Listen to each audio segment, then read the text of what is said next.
In a world where SDF stands for Super Dope Fun Guy, in a world where it wouldn't even make sense to joke about SDF standing for Sucker and Drainer of Fun, and in a world where it wouldn't even be a little bit funny.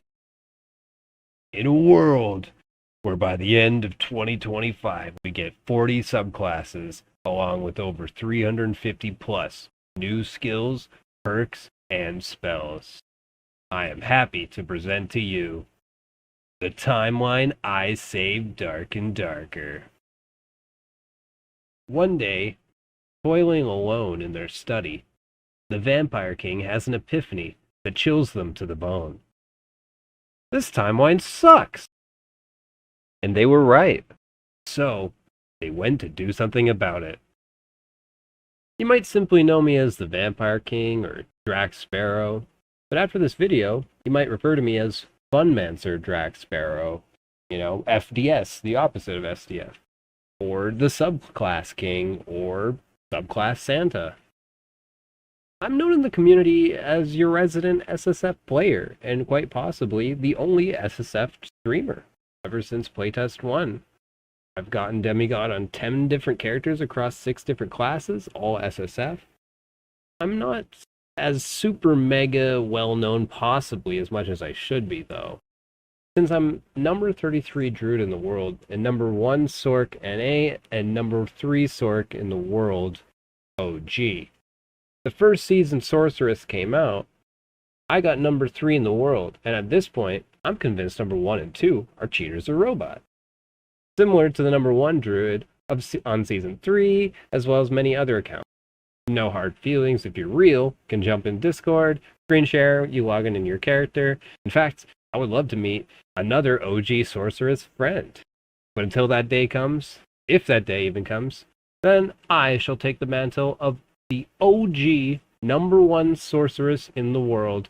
After all, if I got number 3 in SSF while everyone else was using Market, perhaps I am the OG number 1 Sorceress the first season the Sorceress came out.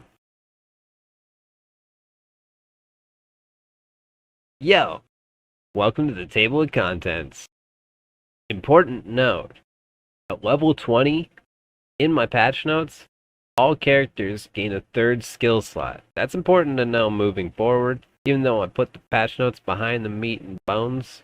I figured you guys would appreciate that. It is important to know that you are going to gain a 3rd skill slot at level 20, so that's something to consider when looking at the subclasses going forward. Also, one last quick note. The next section, light mode warning, because I made the whole document a couple months in the past. I'm really sorry. So, light mode warning. And thus concludes the table of contents. Thank you for coming. Alright, welcome to the subclass template portion of the video where I try my best to explain to you how the subclass system works for every class. I'll try to do it to the best of my ability. If you have any questions, please feel free to contact me and ask me any subclass related questions. I'd love to answer and discuss with you. So, important notes about subclassing. It's a talent system. You gain 1 talent point every 5 levels up to level 50. 10 points total.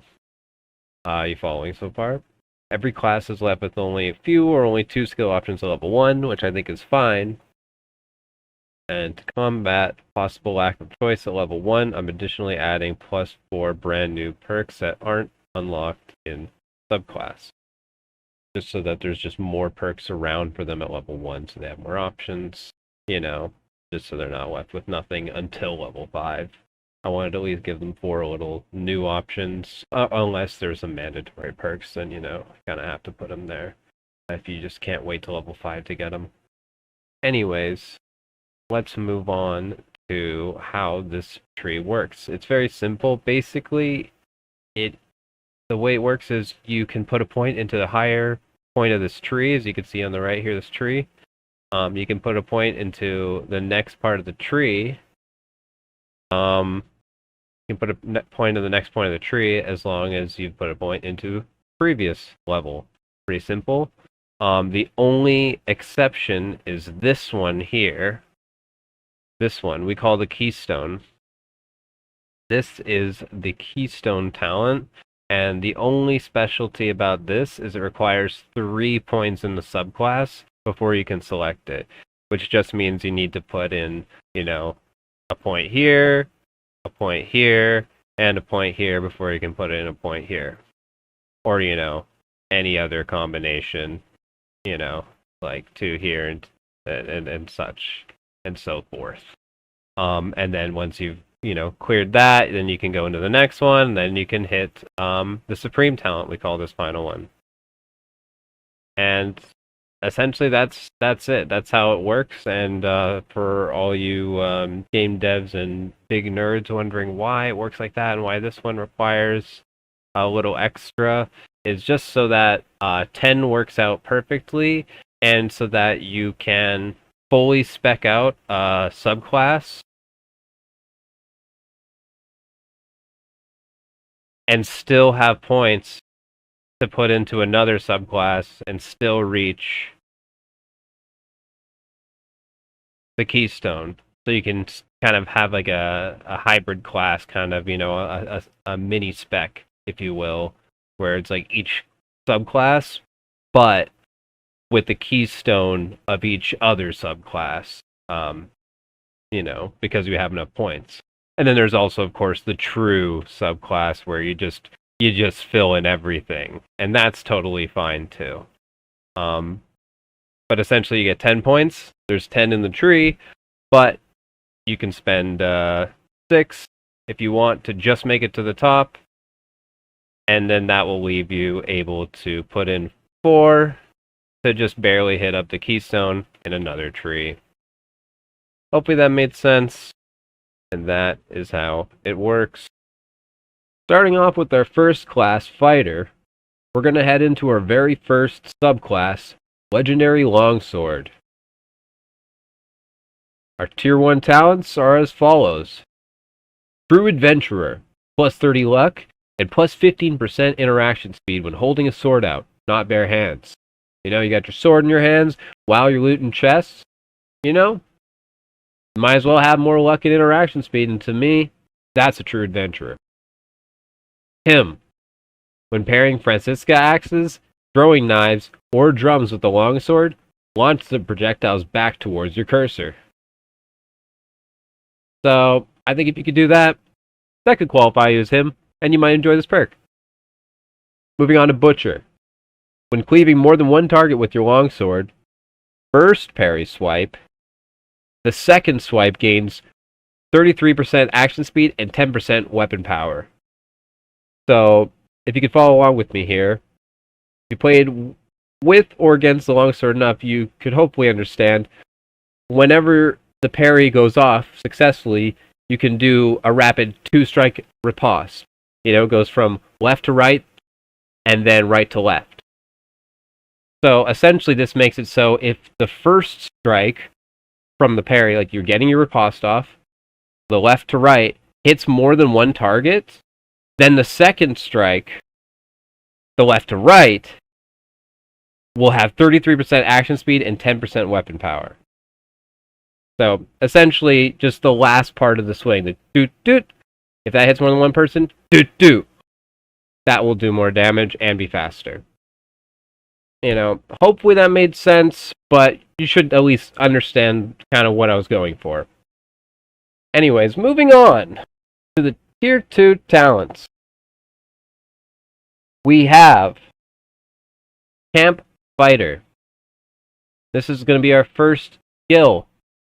Over an 8-second period of channeling, you then place down a custom-free campfire that benefits your allies fully. You do not gain skill charges with this perk, but in every other way also acts like a green level campfire. 399 second CD. So essentially, it's just a campfire that benefits your allies. The more I thought about it, the more I felt like it shouldn't need to give you extra skill charges. You can still gain those like normal, but this is part of my movement where I believe that every class should I think sitting down is a really cool mechanic, and campfires are even cooler. So more reasons for everyone to sit is really good. You know, I think it's good for the game. So this is a pretty cool one. You get to help yourself out with a little heal, and you know, for other people, you can help like recharge some of their skills and stuff. Very fun. Giant Slayer. Plus 10% parry weapon power bonus on longsword versus bosses and giants only. So, pretty cool bonus. Only for your parry damage, but, you know, you're going to do some good damage on bosses now, if you're really good at that. And I just thought, you know, why not giants too? Because it's called Giant Slayer. You know, have a little fun. Okay. Moving on to the Keystone talent. We have the Sword in the Stone. Upon activation, summon a stone at your feet and pierce your sword into the earth. After that short delay, become rooted and start regenerating 5% max HP as long as you stay still per second. You lose 15% PDR and 15% MDR flat during this. Lasts up to 20 seconds, so you can achieve a full 100% heal. 5 seconds CD. 1 charge at dungeon start, 1 max charge. Does not replenish when resting at a campfire. Getting a last hit on a non-teammate adventurer replenishes 1 charge. Can only be used with a sword equipped in your primary or secondary when holding it. So you just like, you know, you just have to have it in your hand so you can strike it into the earth. Pretty cool skill. Alright. Tier 3 talents. We have the Way Up. When parrying a trap or an ally's ranged attack, gain 20 physical power bonus to the parry. Pretty cool. The King's Knight. Gain the effects of the perk Grandmaster Knight. And spoiler alert, that is a perk in another subclass, Arms. But essentially what this does is it gives a new key on the keyboard to give your weapon an alternate attack pattern. And this just allows you to do so with just the longsword, so the longsword doesn't miss out if you want to fully subclass into legendary longsword. You know, you should still be able to use all aspects of longsword if you want. So there it is. And then also gain 3% PDR for while in parry stance with the longsword. Just, you know, a little bit of extra spice. Okay. Royal Knight. Plus 5% longsword boss damage. When the longsword draws the final blood of a boss, fully rejuvenate your adventurer. So essentially, I just think that if you can like time it out, and you know you're about to kill the boss when you're getting like third party or something, and you fully heal, you know, I think why not? If you pick this perk and you timed it out right, and you were right about having that much health on the boss and getting the last hit all together, I feel like you at least deserve to be on equal footing in HP on whoever like third parties you.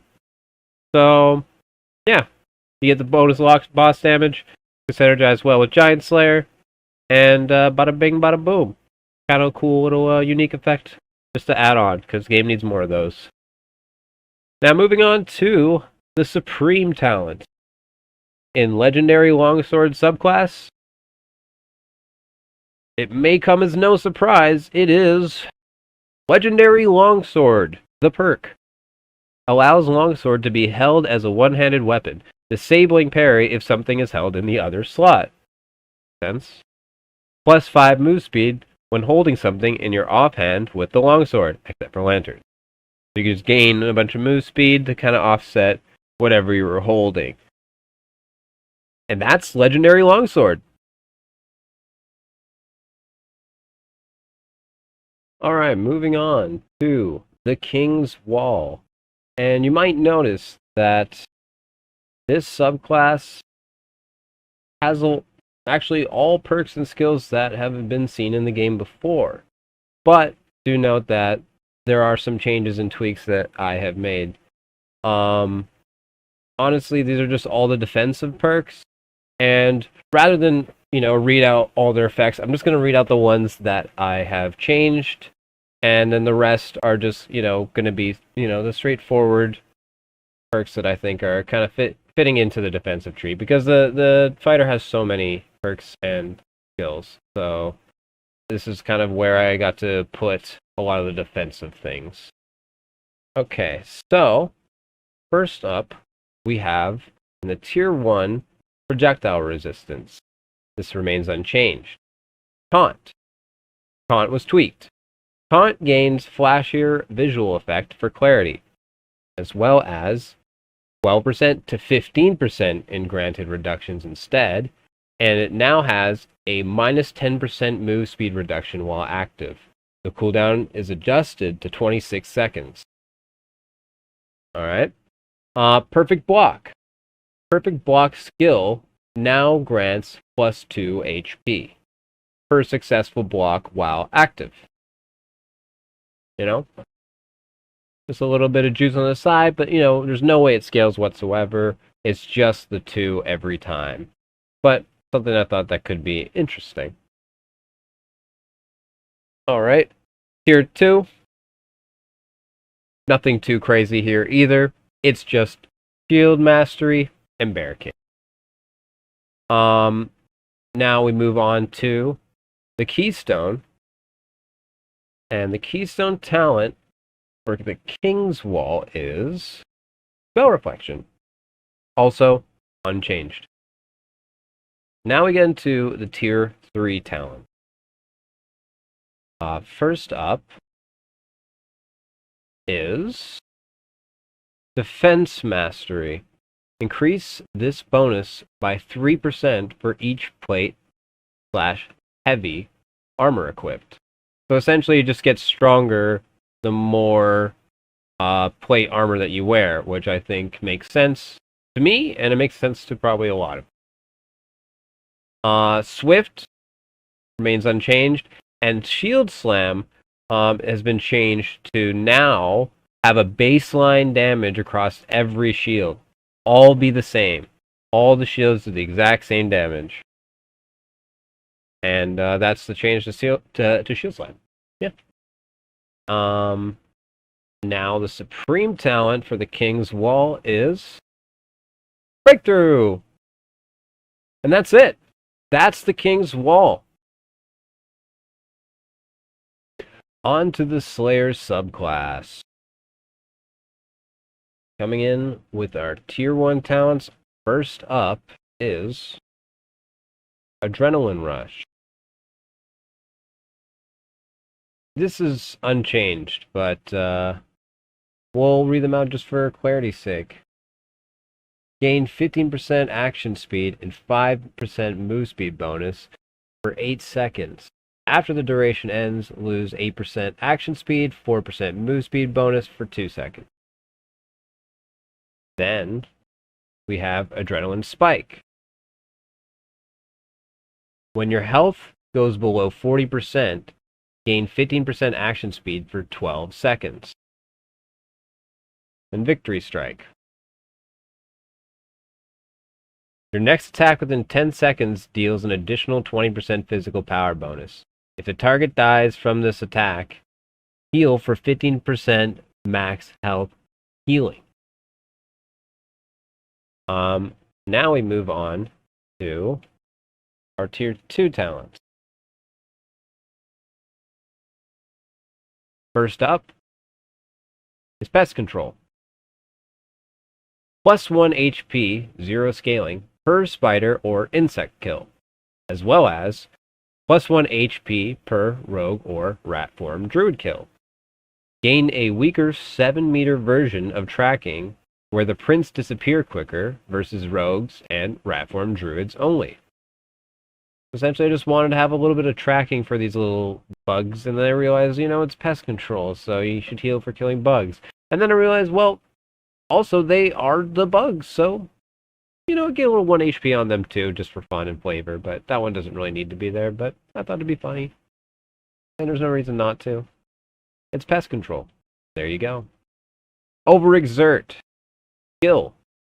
Upon activation and successful hit, one of your next 3 attacks will randomly gain plus 100% action speed for 1 swing. 2 seconds after activation, gain a 4-second 20% move speed, 5% action speed self-slow due to exhaustion. Overexert refreshes its cooldown on last hit of an adventurer. It is possible to stack exhaustion slow. Exhaustion causes a smoke ring around your legs for the duration. 30-second cooldown. But obviously you can reset. But yeah, essentially it just means after your first hit, one of your next three hits, will instantly basically have like 100% action speed and attack really quickly. And it's just random between one of those three. So, if you don't get the activation fully, like you hit someone, but you don't get all three of your swings and you don't get the bonus attack speed, well, you're going to have to wait the cooldown. But yeah, that's Overexert. Okay, moving on to the Keystone talent. We have Dual Wield, and this is unchanged. And what it does is, when you have weapons equipped in both hands, gain 10% action speed. Bada bing, bada boom. Tier 3 talents. We have Feral Instincts.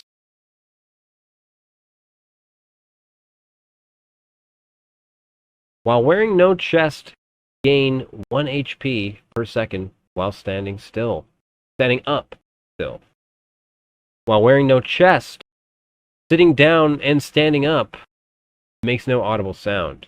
I just thought something should play more around the sitting, like I said earlier, and this is just another way to do it.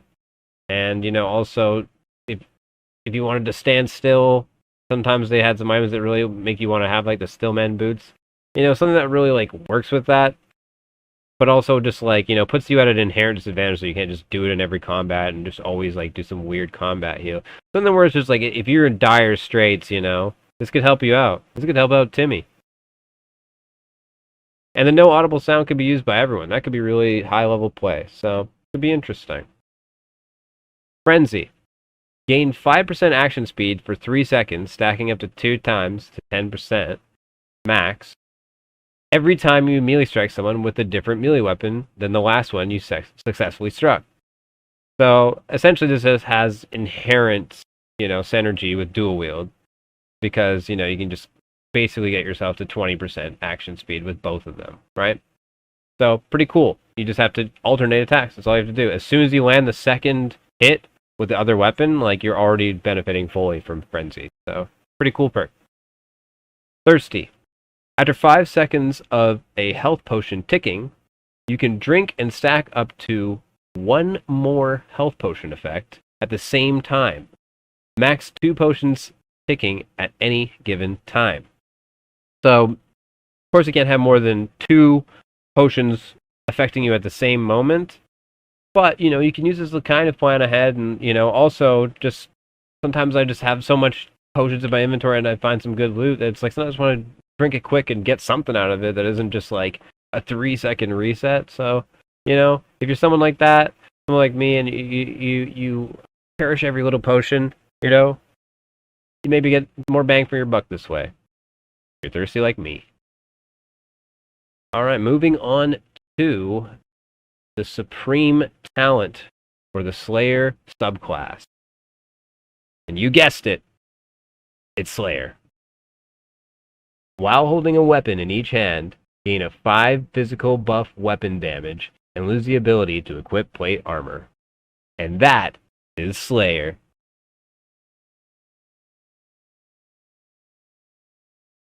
Alas, we reach our final fighter subclass. Starting with our first Tier 1 talent is Two-Handed Mastery. +3 move speed while holding a two-handed weapon, +5% action speed while holding a two-handed weapon. Go two-handed weapons! Sword Mastery. This remains unchanged. When using a sword-type weapon, gain 2 physical buff weapon damage and 5% action speed. Also gain 10 move speed add when taking a defensive stance with your sword. And then Gauntlet Mastery. Light gauntlets worn gain +3 impact resistance when blocking with bare hands. Heavy gauntlets worn gain +4 impact resistance when blocking with bare hands. Gain 5% bonus armor rating, blocking with either light or heavy gauntlets. Simply put, I just always thought that certain gauntlets maybe should function similar to a shield, and this is how you do it. Very cool. Alright, now our Tier 2 talents. We have Counter Attack and Combo Attack. These also remain unchanged. Counter Attack. When you successfully block an attack, gain 5% move speed bonus and 10% action speed for 3 seconds. Combo Attack. When you successfully melee attack consecutively within 2 seconds, gain 10% physical power bonus for 2 seconds. Needs 2 hits to initially proc and applies it on the 3rd hit and beyond. There you go. Now, the Keystone talent is Melee Weapon Mastery. Now, essentially, as a spoiler alert, I've split up Weapon Mastery into Melee Weapon Mastery and Ranged Weapon Mastery because, simply put, I always believed that this should be the case for a very long time, you know? If you want to be a Master of Arms, it makes sense for a knight, you know, to know all the weapons on the weapon rack, and maybe all the things at the archery range. But I feel like these are 2 separate schools and 2 separate towers, possibly, in the Arms Knight Academy. So, if you want to learn both, I don't think there's any reason you shouldn't. I just don't think that they should just be bundled into, like, the same super perk. Just 2 different ones, that's all.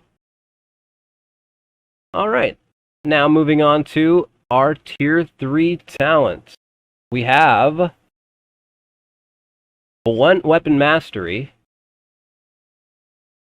plus 15% blunt weapon power, plus 20% blunt weapon power instead when hitting head or limbs with a blunt weapon. Pretty cool.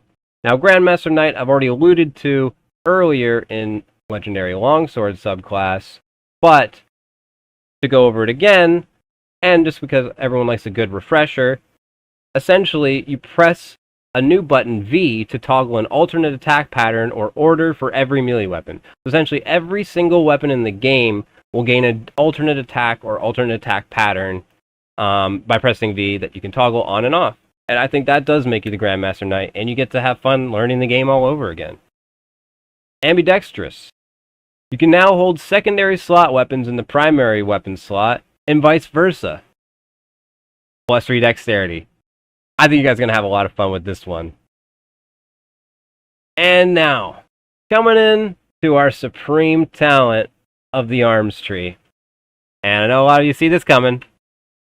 Ranged Weapon Mastery, you guessed it. Gain the ability to use any ranged weapon, but while using a non-native weapon to your class, lose 15% physical power bonus and 15% magical power bonus on the weapon. And there you go. Those are the Fighter Subclasses. Now, every class has 2 starting skills and 4 starting perks. Because at level 1, you know, you should at least have 2 things that you can select for your starting skills, because you won't get your 3rd skill slot until level 20 anyway. But you should still have something.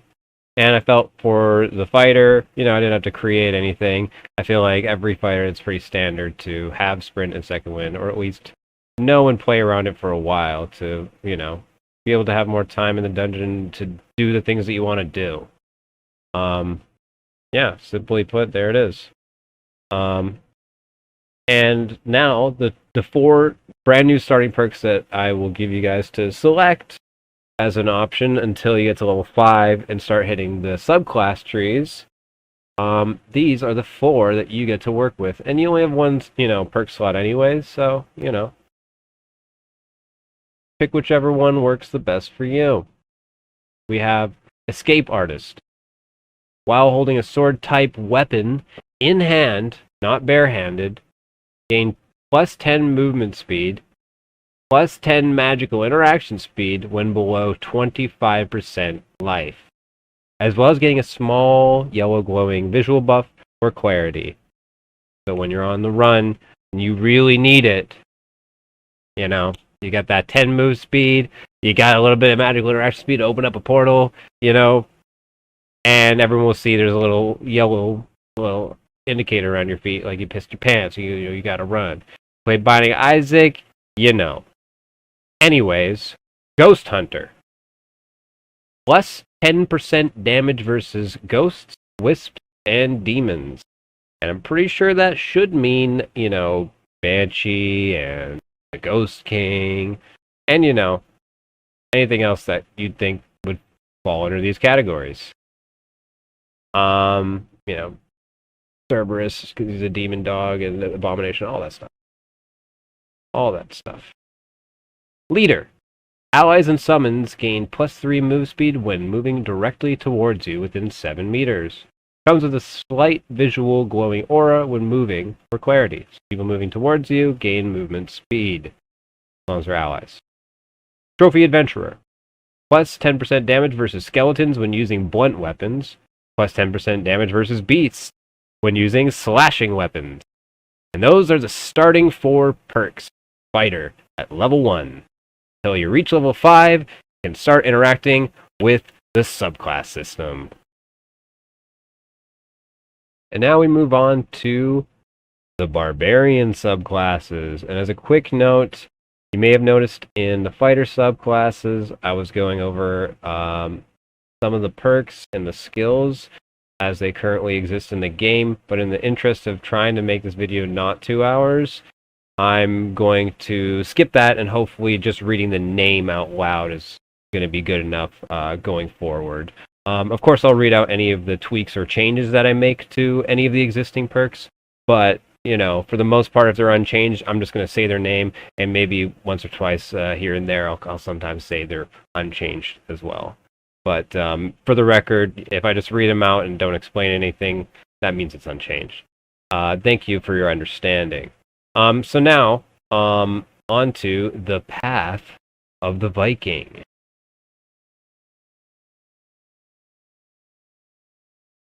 Kicking it off with our Tier 1 talents, we have Warcry, the skill. Then, Robust. But it now additionally makes you 10% bigger, because you have 10% more health. There's 10% more. Danger Sense. Take 30% less damage from traps and 10% less damage from AoE spells and monster effects. Tier 2 talents, we have True Viking. As long as you currently have a Viking sword plus round shield in your hands, gain 10% action speed, 15 armor, and 15 magic resist. Norse Spirit. Gain 4 strength and 4 vigor, 20-meter aura for allies upon slaying an adventurer for 20 seconds. Does not stack. Additional kills refresh duration. Additionally, if you have True Viking, give the buffs of True Viking as an aura, meaning you also effectively double the potency for 20 seconds as well. So essentially, I think I worded this wrong because I was really tired. Essentially, you gain a self buff, and if you have True Viking perk as well, it becomes an aura. So normally it's not an aura, but then if you do have True Viking, it's an aura, which then allows it to stack, so you get twice the effect, essentially. Yeah.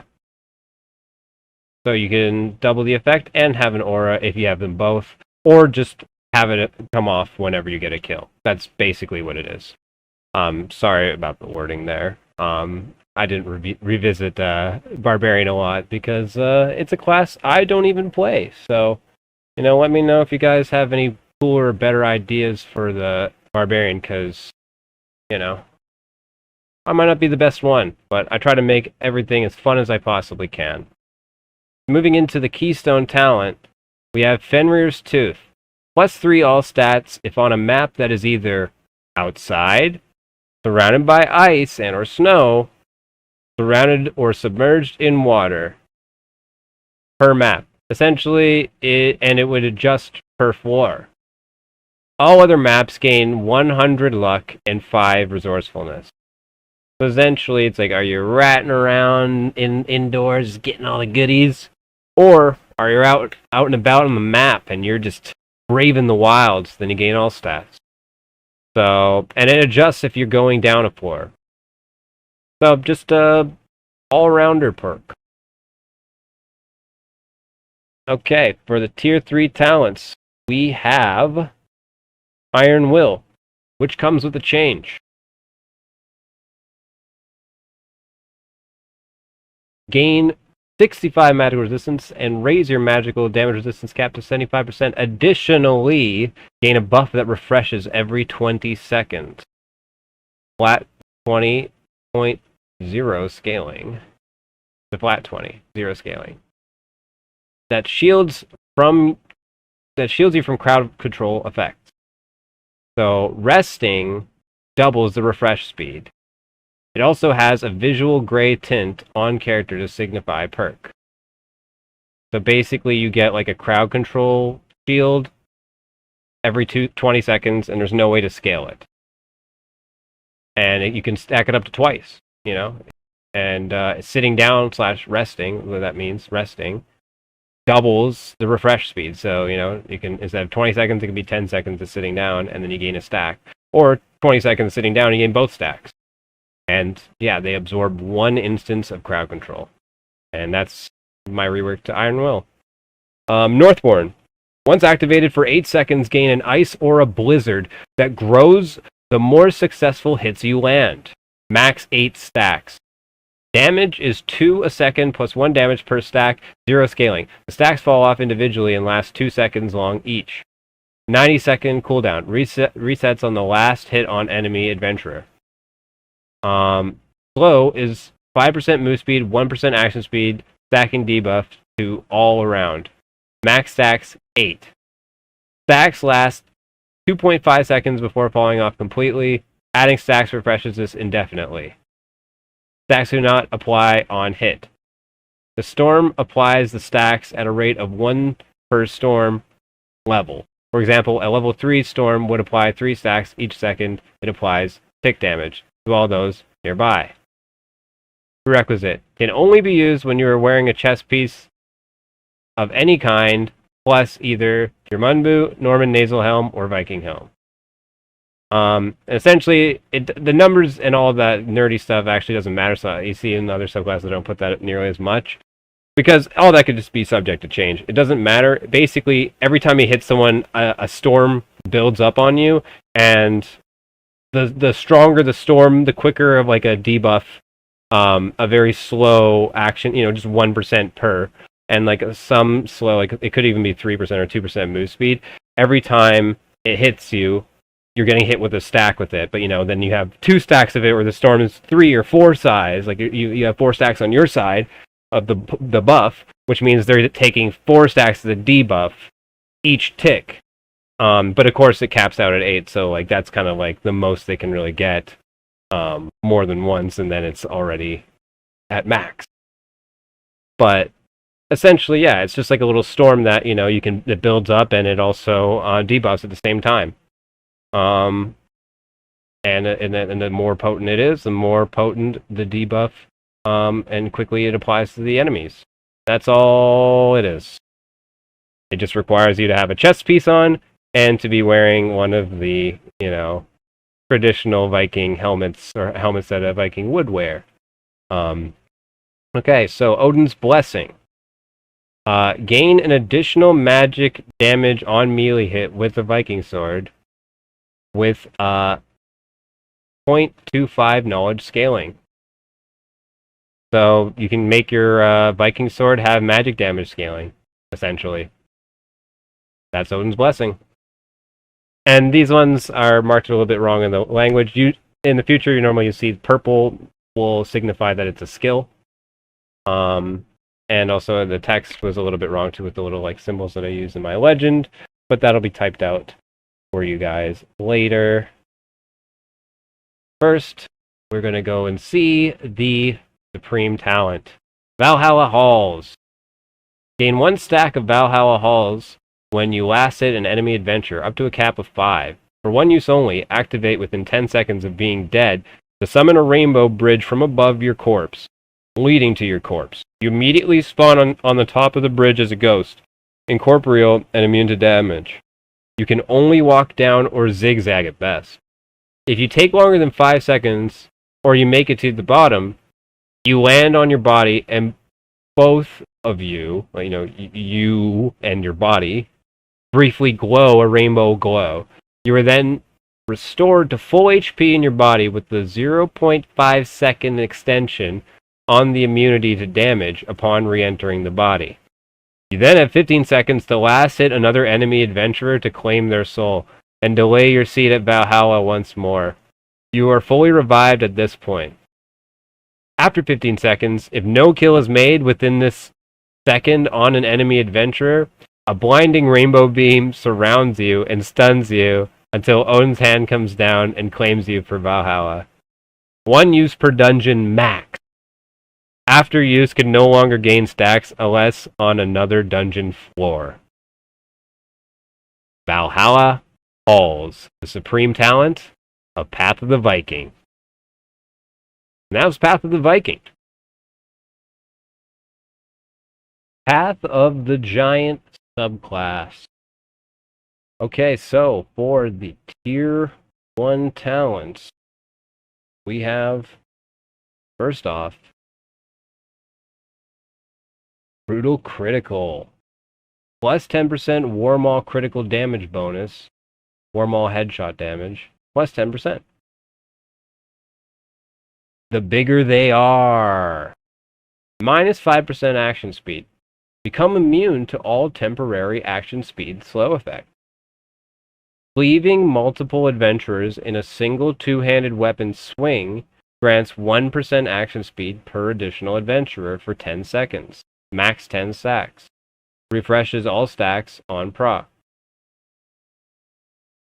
So you can keep this up indefinitely if you have enough targets. Minus 1 move speed, plus 2 vigor. It's just a big bundle for being bigger. The bigger they are, you can fill in the rest. And the third perk, Giant Toss, allows you to be thrown if you are a dwarf or goblin.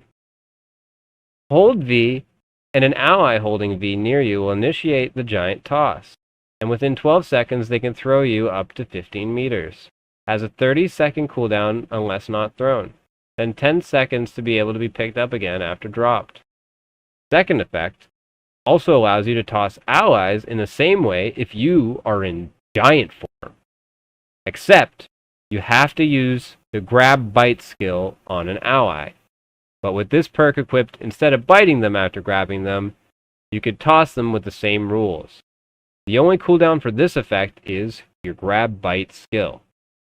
And the third effect allows you to tie weapon to rope and throw, then retract rope. I tie weapon to rope and throw and retract rope. So essentially you can tie up your weapon to a rope and throw it out and reel it back in, bringing in any target struck half the distance. Press the V key to equip the rope for the next one attack, V to cancel early, and back to normal. 20-second cooldown, but 40-second if you miss your target. So now, if you might be a little bit confused, because you're like, wait, isn't V key to be able to have someone toss you if you're a goblin or a dwarf? Well, yes, my very astute friend, you are correct.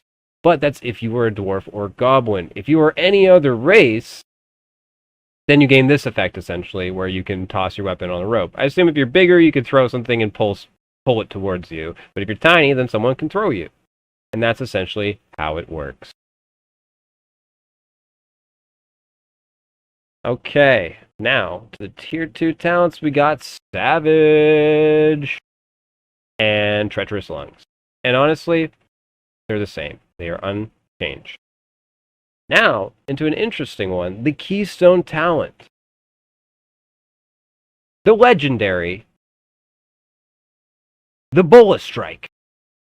Throw a bola that slows the first target hit for 20%. for 2 seconds. Also deals 10 base damage, max 2 stacks, 30-second cooldown. The way to catch up to people. There you go. But it's on an ability, not some resource you can buy like a million times and fill your inventory, which comes with problems for you and other people. Alright, Tier 3 talent. We have Achilles Strike, which remains the same, and Sleeping Giant.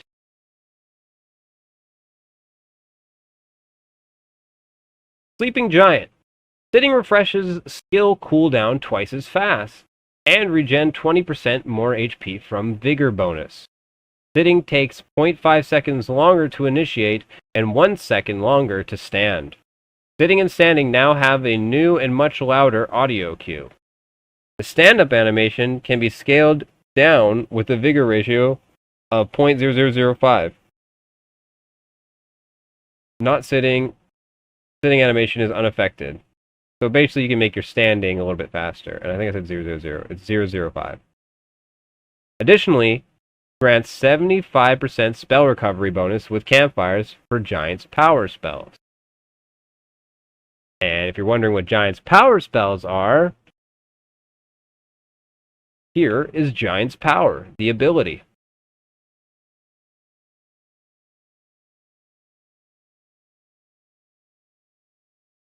Boom. Okay, Giant's Power.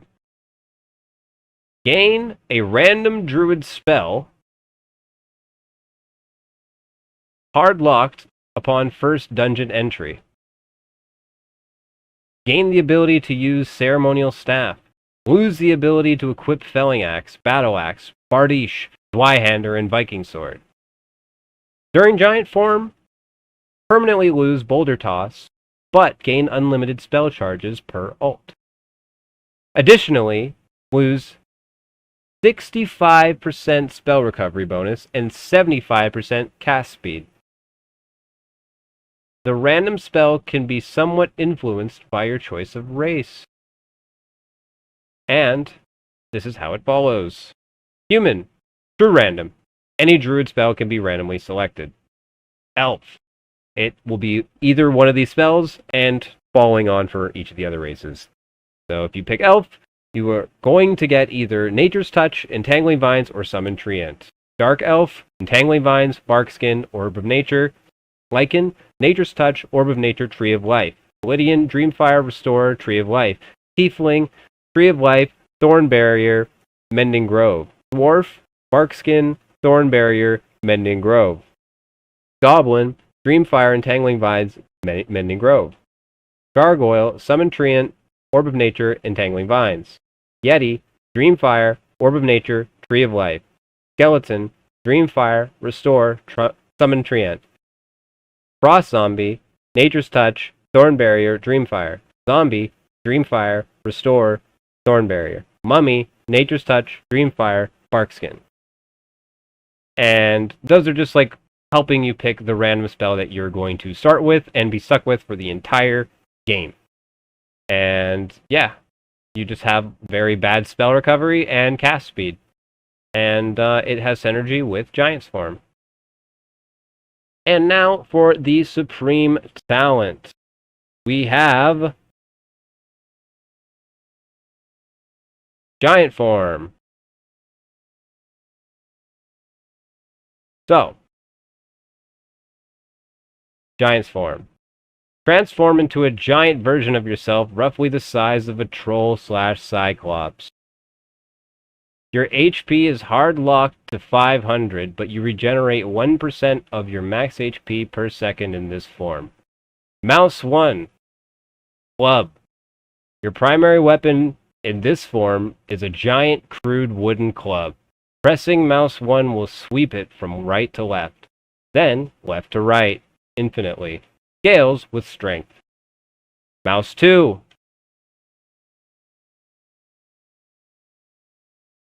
Slam. After a brief channel, then animation, raise your giant's club above your head, then slam the ground for a moderate AoE hit. No, it's kind of slow. Scales with strength. Ability 1, Grab Bite. Sweep left hand from left to right, grabbing the first unit struck by the palm of your hand. Then, through a moderate animation, pick them up, bring them to your face, and take a bite out of them, and drop them, briefly stunning you after the bite for 0.2 seconds. Scales with Vigor. Heals 5% of the target's max HP, unless its HP pool is larger than your own in giant form. Ability 2, Boulder Toss. Activate to start a boulder grabbing animation. After a delay, then gain the ability to aim, charge, and throw further. Scales with Strength. If you have Giant's Power, your Boulder Toss is replaced with its spellcasting. And while in Giant's form, you need no spellcasting regions and have unlimited spell charges. Also, if you have Giant's Powder, the Giant's Powder. If you have Giant's Power and happen to get the Barkskin spell, you can now additionally cast it on allies. Lasts 120 seconds long, or until you cancel. Gain 1 charge upon raid start, and upon transitioning between Expressman Room and the next floor, gain another charge. A max of 3 uses per raid, 1 per dungeon floor, essentially. That's Giant form, and that is Path of the Giant. Onto the Path of the Berserker subclass. Tier 1 talents. We have War Sacrifice, Two-Hander, and Reckless Attack. For the Tier 2 talents, we have Reckless Abandon, which is gain 20% physical power bonus and 5% headshot damage bonus with Two-Handers when not wearing a helmet. Minus 15% physical damage resistance and minus 20% magical damage resistance. These negatives are doubled when attacking or recovering from an attack for 0.75 seconds. Idle holding and moving with weapon in hand is fine. Attacking or recovery animation resets the timer. Additionally, not affected by bonus debuff, 10% damage you receive, plus 10% damage you receive to the head. Gladiator. When not wearing a helmet, gain plus 2% headshot damage multiplier and plus 1% headshot damage resistance on enemy adventurer kill. Resets per dungeon floor. Yeah, pretty good, and they also kind of synergize together. Keystone talent, Berserker. It remains mostly unchanged, aside from this. Physical powers unchanged, the move speed bonus reduced to cap at 20%. That's all. Okay, now down to the Tier 3 talents. We have Blood Exchange, unchanged. And then Carnage. When you land a killing blow on an enemy adventurer, heal 10% of max HP for each skill involved. If a skill lands the killing blow with its damage, it adds to the tally. So each unique skill, not like the same one over and over and over, if that makes sense. So, you can have 3 different skills in my version of the game when you're level 20 or higher. Or at least 2 if you had like a spellcasting thing or whatever, or, if you're not level 20 yet. So at least 2, right? You can heal 20 or even 30% max HP depending on like how much utility you got going on there and how creative you are with your fighting. Blood in the Water. Plus 5% Franny Axe headshot damage, plus 5% Bola Strike headshot damage. Upon landing a successful Franny Axe skill, reduce its cooldown by 2 seconds. Additionally, if you land a Bola Strike, reduce its cooldown by 1 second. And this might be a little bit of a prelude, spoiler alert, for later on, the level 1 skills and perks. One of the skills is Franny Axe. Franny Axe I'm turning into a skill. But this allows it to reduce its cooldown when you hit people. And then obviously the same for Bola Strike. So, this tree has synergy with another subclass tree, and you can see that a lot more coming up in the other subclasses and classes. And now on to the supreme talent of the Path of the Berserker subclass. We have Double Strike. Deal 33% bonus physical damage on your next swing. The skill. All Barbarian two-handed weapons now have or use an alternate swing for this attack. If the hit fails to connect, the attack swings wildly down and strikes the floor, stunning and rooting the user for 1.25 seconds. Prerequisite, can only be used with the Barbarian two-handed weapons. Cooldown 28 seconds. Last hits with this skill reduce the cooldown by half. Double Strike. There you go. And that is the Path of the Berserker. And the final Barbarian subclass, we have Path of the Battle Rager. Tier 1 talents include Battle Rager Armor. Allows you to equip and increases the chance to find spiked armor significantly. Note, spiked armor doesn't have an MR rating, but a great to BIS armor rating, and has an innate passive that all melee attackers receive 1 true physical damage. So it's just a new type of armor that appears, and you can make it spawn more often, and it's also the only way you can equip it on the Barbarian for this plate. You know, super plate. David and Goliath. Depending on your race, gain the following bonus. Elf, +2 Dex, +2 Will. Dark Elf, +2 Knowledge, +2 Resourcefulness. Lycan, +2 Willpower, +2 Knowledge. Human, +4 Strength. Validian, +1 Dex, +1 Agility, +2 Resourcefulness. Tiefling, +4 Resourcefulness. Dwarf, can equip Pavis. Goblin, +50% gold fine. When you find gold, gain that much percent more. Gargoyle, -2% strength, -2 strength, +2 dex, +1 agility, +1 vigor. Yeti, -2 agility, +2 strength, +1 willpower, +1 knowledge. Skeleton, -2 vigor, +2 strength, +2 agility. Zombie, -1 vigor, +3 strength, +1 dex. Mummy, +1 strength, +2 will, +1 resourcefulness. That's David and Goliath. And then Executioner. That's it. Nothing too crazy. Those are the Tier 1 talent. Now, for the Tier 2 talents, we have Spiked Retribution. Whenever a unit damages you with a melee attack and you are wearing spiked armor, they take 1 true physical damage. This gains a strength scaling modifier of 0.1 additional true damage. While raging, to be specific. But basically it turns the 1 damage into 2, and then you can start scaling it. But you have to be raging. Axe specialization, everyone's favorite. Or at least somebody's favorite. And there it is. Right there. Close to the bottom so you can still reach it if you really need it or want it and it's not part of the subclass you truly want to go for. And, of course, the keystone talent for Path of the Battle Rager, it's got to be Rage. And that's it. It hasn't changed. Okay, now the Tier 3 talents. We have Battle Rager Charge, only usable while raging. Activate on-target unit within 10 meters and slowly wind up a charge towards them. The charge time depends on the distance of the unit upon casting. 2 to 5 second charge time, wind up time. Slows the target by 20% for 1 second, 0.1 second. Any terrain or walls ran into will stop the charge, as well as other units. Cannot control or steer during this time, or even cancel. 1 charge max, must rest at a campfire to gain back. Bare Hands. Gain a Vigor scaling modifier of 0.1 additional base damage to fists.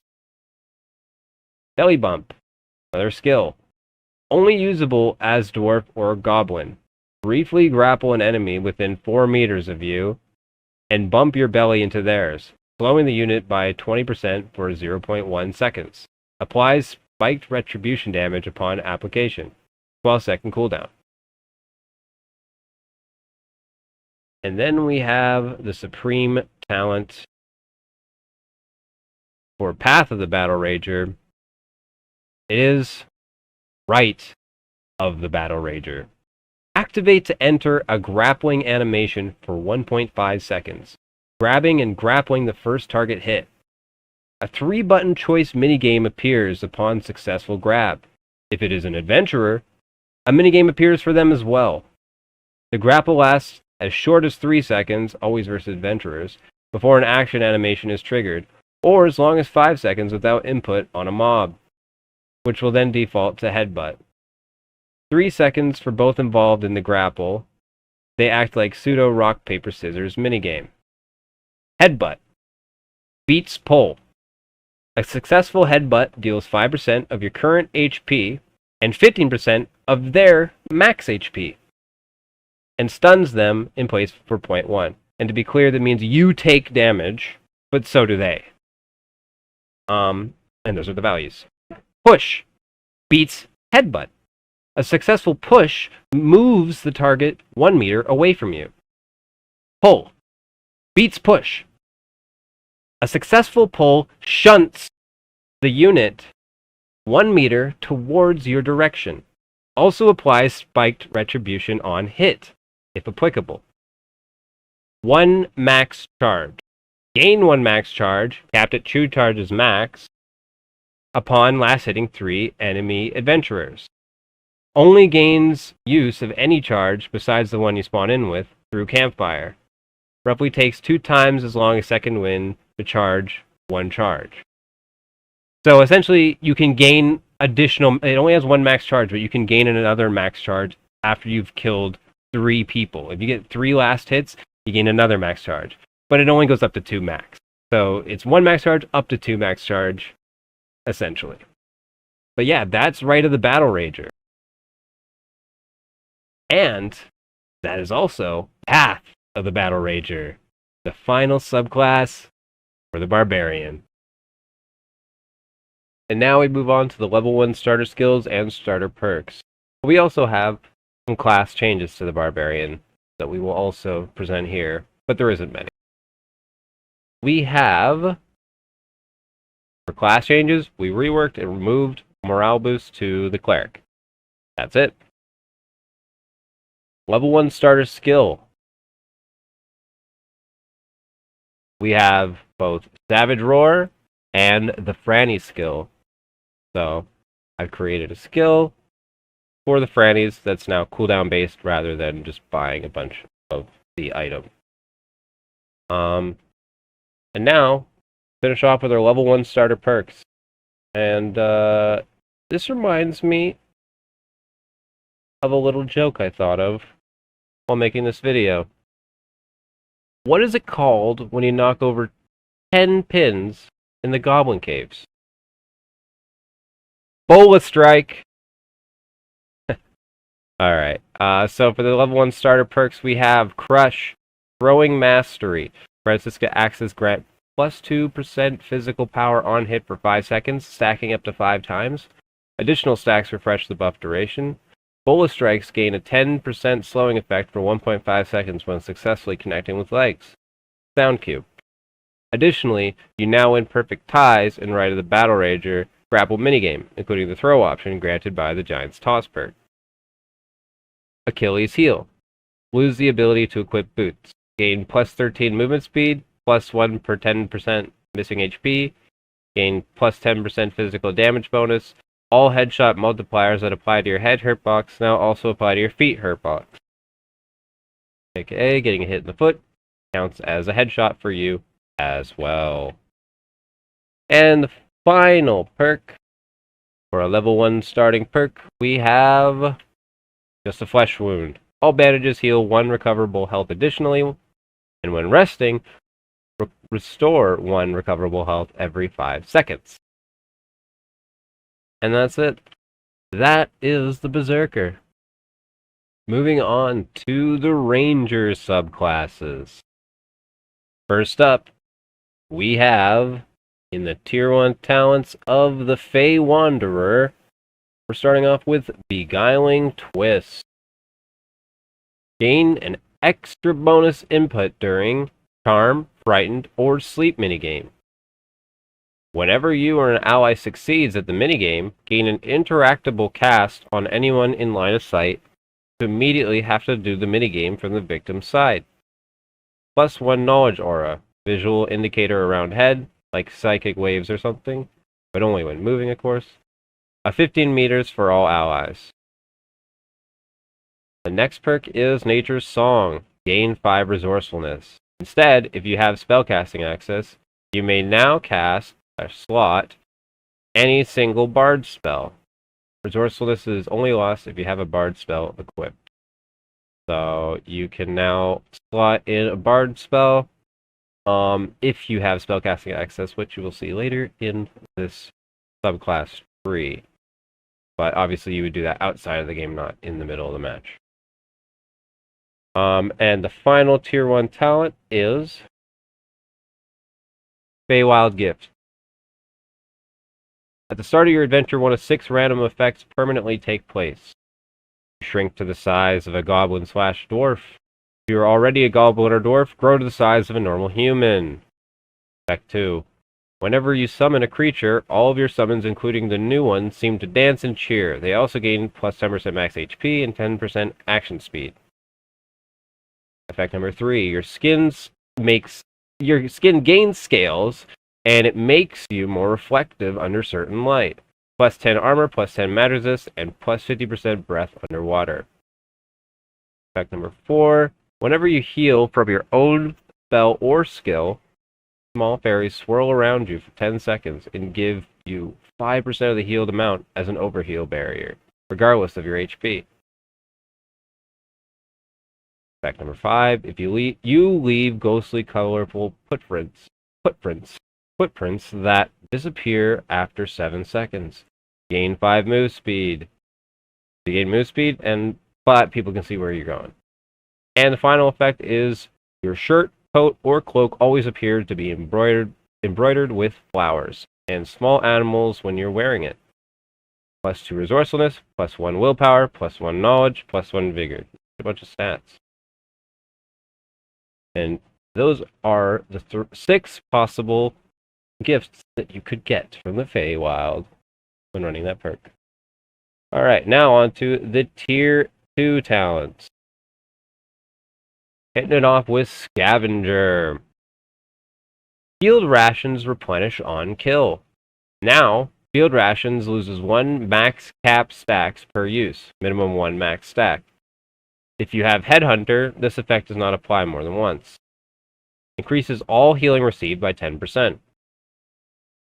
Reaching 10 stacks of Headhunter additionally opens the stacks back to max cap 3. And fully replenishes them, and they become immune to cap decay as intended. If you are Archfey race from the insert Fey spellcasting perk name here, gain the following effects. Upon reaching 10 stacks, gain plus 10 strength and plus 5 knowledge and a permanent glowing aura for the rest of the adventure. The aura is a different color if you also have the perk below. If you have both perks, upon reaching 10 stacks, gain 10 knowledge and 5% healing given. Plus, every 10 seconds, 0 scaling. Heal all allies, ally summons, and ally companions 1 HP. 0.1 scaling. So basically, this is what happens if you can reach 10 stacks Headhunter. These things happen when you have Scavenger. A Scavenger essentially just alters what your field rations do. Or at least how you replenish it for now. Now, here's Wild Growth, another tier 2 talent. Field ration scaling changes to knowledge and heals allies. AoE scales with will. It also replenishes when going down a floor. Increases all healing given by 20%. Given, not taken, like the last one. If you are Archfey race from insert Fey spellcasting perk name here, gain the following effects. Gain 2 Headhunter stacks per last hit instead of the normal 1. Additionally, now gain 1 Headhunter stack on summon or companion last hit. There you go. These perks, this one and Scavenger, should change the look, theme, and activation AoE glow Pops much bigger and brighter, actual AoE version of the spell, not single target.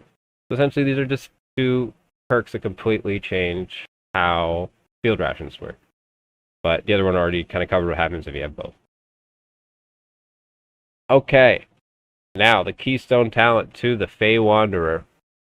We have True Shot. Summons and companions all in the target struck until either dies. 36-second cooldown. So they just all in on whoever gets hit by True Shot. Other than that, True Shot remains unchanged. Now we're on to the Tier 3 talents of the Fey Wanderer.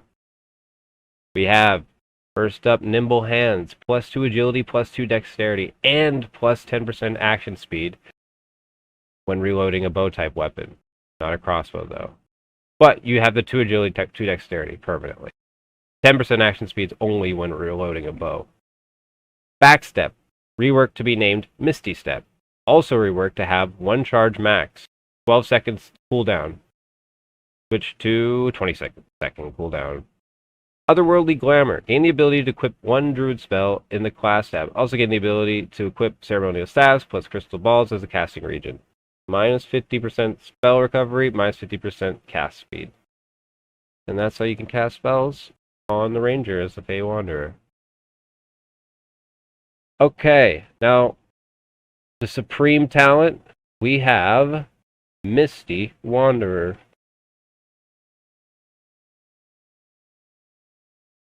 And what this is an ability.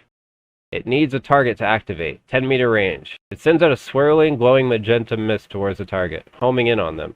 If it hits a structured terrain, a blocking weapon or shield, or any non-adventurer, it will expire early and refund 80% of the cooldown.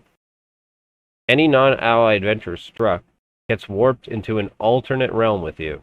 The alternate realm is a 1-by-1 copy structurally of where you just were, but covered and infested with beautiful glowing magenta vines and flowers and moss and trees and bushes. You and the enemy adventurer are locked in mortal combat until one of you dies, or 30 seconds pass, and are trapped in the magenta arena that is 20 meters wide until then. During this time, if you have Misty Step, it has a flat 3-second cooldown, does not scale with cooldown reduction, and you briefly vanish right after the beginning animation. Max 1 charge, 300-second cooldown. That's Misty Wanderer. And that's the Fey Wanderer subclass. Okay, now we transition to the Beastmaster subclass for Ranger. And the first Tier 1 talent, I'm going to give away the Ranger's companion, so spoiler alert. But we have Primal Nature. Gain 1 stack of Primal Nature per enemy adventurer kill. Max 3 stacks. At 3 stacks, your next animal companion you summon will be evolved into its primal version. Black Bear into Polar Bear. Additional ice damage and slow. Triceratops to Pentaceratops. Additional earth damage. Giant Beetle. Giant Fighter Beetle. Additional fire damage plus burn tick damage. Giant Snake. Giant Cobra. Poison is more potent. Goblin. Loot Goblin. Has a giant sack over its shoulder. Occasionally causes all loot to have a 10% chance for 1 extra item to drop. Tiger. Lion. Becomes a lion. Bleed is more potent. Baby Cockatrice becomes a full-grown Cockatrice. Becomes a fully fledged elite Cockatrice, although screams / petrifies 50% less often than a normal one would. And the Hammerhead Shark turns into the Great Hammerhead Shark, which does additional bleed damage with a small blood trail for 10 seconds on target hit underwater. Primal Nature. Now, the other 2 Tier 1 talents we have for the Beastmaster subclass are Soothing Soul. Summons and companions gain 50% plus 50% HP, and you gain +2 vigor, 1 resourcefulness aura in 15 meters. Unlimited range for companions. So your companions still benefit from this. And it has a visual glowing indicator, obviously. Companion Ride ability. Activate to ride companion for 60 seconds, or when you take an instance of damage, after which you dismount from your companion. Companion has +5 move speed while riding and 20% higher jump. Requires a companion to activate. 240-second cooldown. Cooldown starts upon successful cast. Press again to dismount. If you have no companion and this ability is off cooldown, you can activate this once per adventure to summon a cockatrice that delivers a field ration charge, then leaves. Okay, now for the tier 2 talents of the Beastmaster, we have Bestial Fury. Double your summons damage. Simple as that. Exceptional Training. Your summons and companions damage adapts in real time depending on the target and dealing the type of damage. Physical or magical, that would result in the most HP loss. So basically checks for the resistances and tries to deal the most amount of damage accordingly. Pretty cool. Pretty exceptional. Okay, now for the keystone talent. You know, we already alluded to this, but it is Ranger's Companion. After a 10-second channel, summon an animal companion chosen from an animal companion selection wheel. Why am I having a hard time saying animal? Selection wheel. This ability provides. It's like a spell song wheel, you know. As soon as you start pressing it, you can select. The companion lasts until killed, or the max amount of companions have been exceeded, making the oldest companion expire to summon the new. Max 1 companion at a time. Max 2 charges. 300-second cooldown. Companions to choose from: Black Bear, Triceratops, Giant Beetle, Giant Snake, Goblin, Tiger, Baby Cockatrice, the loot-based summon that doesn't engage in combat, and rather it finds shiny trinkets for the owner. And the Hammerhead Shark, which is only selectable and summonable in water. Alright, now for the tier 3 talents of the Beastmaster, we have... First up, Nature's Bond. When you heal within 18 feet of your summons, they share 100% of any and all self-inflicted healing HP. Not stuff that other people cast on you, but whatever you heal yourself with, like field rations and stuff. Penetrating Shot remains the same. Forceful Shot remains mostly the same, but has this additional effect. Summons and companions box off the unit hit by this, so they try and like stop them from getting to you, if that makes sense. Like they'll try to box off that target in relation to your location. As opposed to the other one where they just kind of all in the target. But it's a little bit of flavor if you want to like control what your companions do in the middle of battle. And for the Supreme talent, you guessed it, it's Beastmaster for Beastmaster. Gain 10% damage versus beasts. All of your beast/summons gain 10% damage and 50% headshot penetration. Gain 1 max charge to animal companions. Minus 150% spell recovery speed. When one of your summons/companions last hit an adventurer, replenish 1 charge of animal companion. Note that the max companions you can have at any given time is still 2. But there you are, Beastmaster. The Master of the Beast. Well, hopefully you enjoy the Beastmaster perk and the Beastmaster subclass for the Ranger. Now heading into the Hunter subclass tree. We're going to kick it off with the tier 1 talents. First up, Chase. Unchanged. Then we go into Camping Mastery. Reworked to no longer give bonus campfire interaction speed. Duration increased from 1.3 times to 1.5 times duration of campfire. So that effect remained unchanged and then was buffed. New effect, successfully placing a campfire has a 5% chance to not expend the consumable, aka free use chance. And Trap Mastery. Reworked into a placeable skill with a 180-second cooldown. Can scale with resourcefulness and cooldown reduction. So now placing down the traps is a cooldown based, not something that you can just stack. Okie doke. Now for the tier 2 talents. We have Spear Proficiency, Sharpshooter, and guess what? They weren't changed. That is the tier 2 talents to Hunter. Now the Keystone talent, something we like to call Ranged Weapons Mastery. Just the name was reworked to Bow Mastery. To avoid confusion with Fighter, I've never played the 2 classes, so when I wrote this, I didn't even think about this until I went back over it again to record this, and I was like, oh yeah, there's two perks now called Ranged Weapons Mastery. So I just renamed it to Bow Mastery because, you know, on Fighter, if you remember earlier, we split up Weapons Mastery into Melee Weapons Mastery and Ranged Weapons because we think that makes a lot more sense. So this would become Bow Weapon Mastery because it should encompass, you know, crossbow, I guess. Okay, and now for the tier 3 talents. Quick reload, multi-shot, crossbow mastery. That's really it. And there isn't really any changes to them at all. And then the supreme talent, it's quick shot. And that's also unchanged. This is really just a lot of like the damaging perks that we know the ranger for now. And you know, if you don't really want to change that up, I don't think there's really a need to. And then you can just stay in this tree. There you go. The hunter. The hunter subclass for the ranger.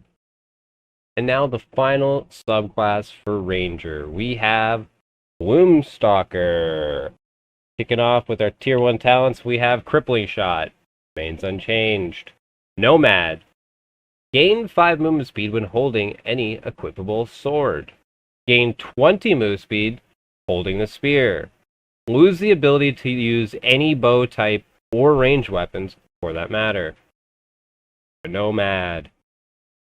Okay, and now for the third tier 1 talent, we have Old Medicine. All health potions last 1 second longer and heal for 1 additional health point. All bandages have a 33% reduced interaction/use speed.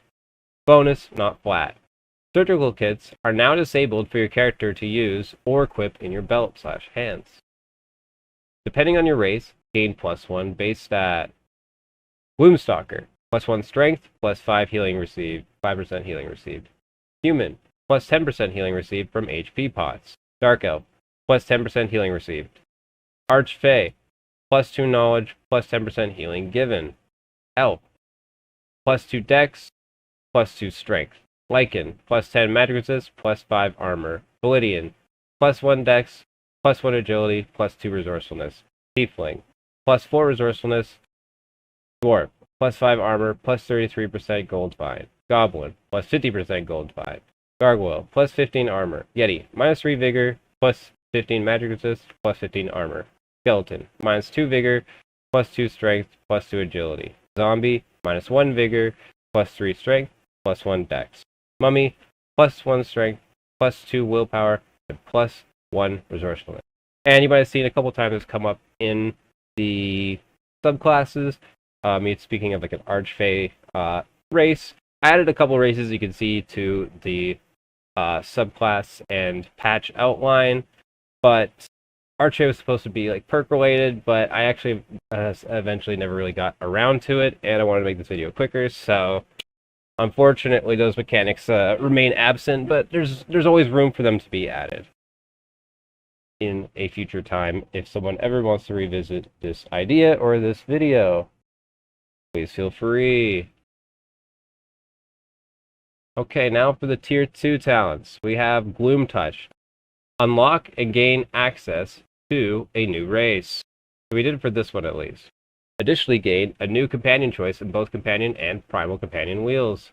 Additionally, gain new possible spells for insert spellcasting perk name here. Rope Trick. 1 use only, 0 recharge. Plus Phantasmal Fear. It's a cone.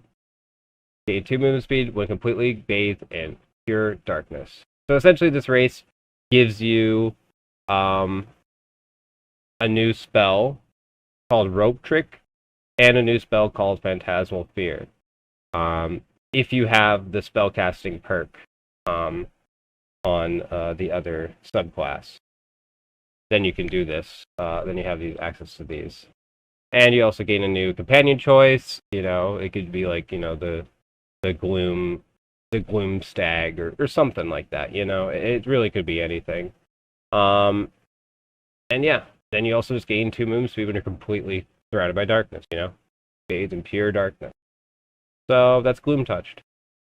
I'm gonna butcher this pronunciation. Kinesia. That remains unchanged. keystone talent, we have Headhunter. We've mentioned what some of this does to other perks earlier, but now this is what it does on its own. Headhunter. Gain a Headhunter stack per last hit on an enemy adventurer. Max 10 stacks. Gain 1 will, 1 strength per stack. Stacks last a whole adventure. Yay! Lose all stacks on death. If you are using the unlocked new Gloom Touch perk race, gain +1/+1 dex, and +1 headshot penetration per stack. Additionally, reaching 10 stacks at any point in the run, instantly refresh +1 of every skill, spell, companion charge, etc., regardless of its recharge conditions. Makes a small localized sound on stack, gain/kill. Getting 10 stacks can be really, really cool.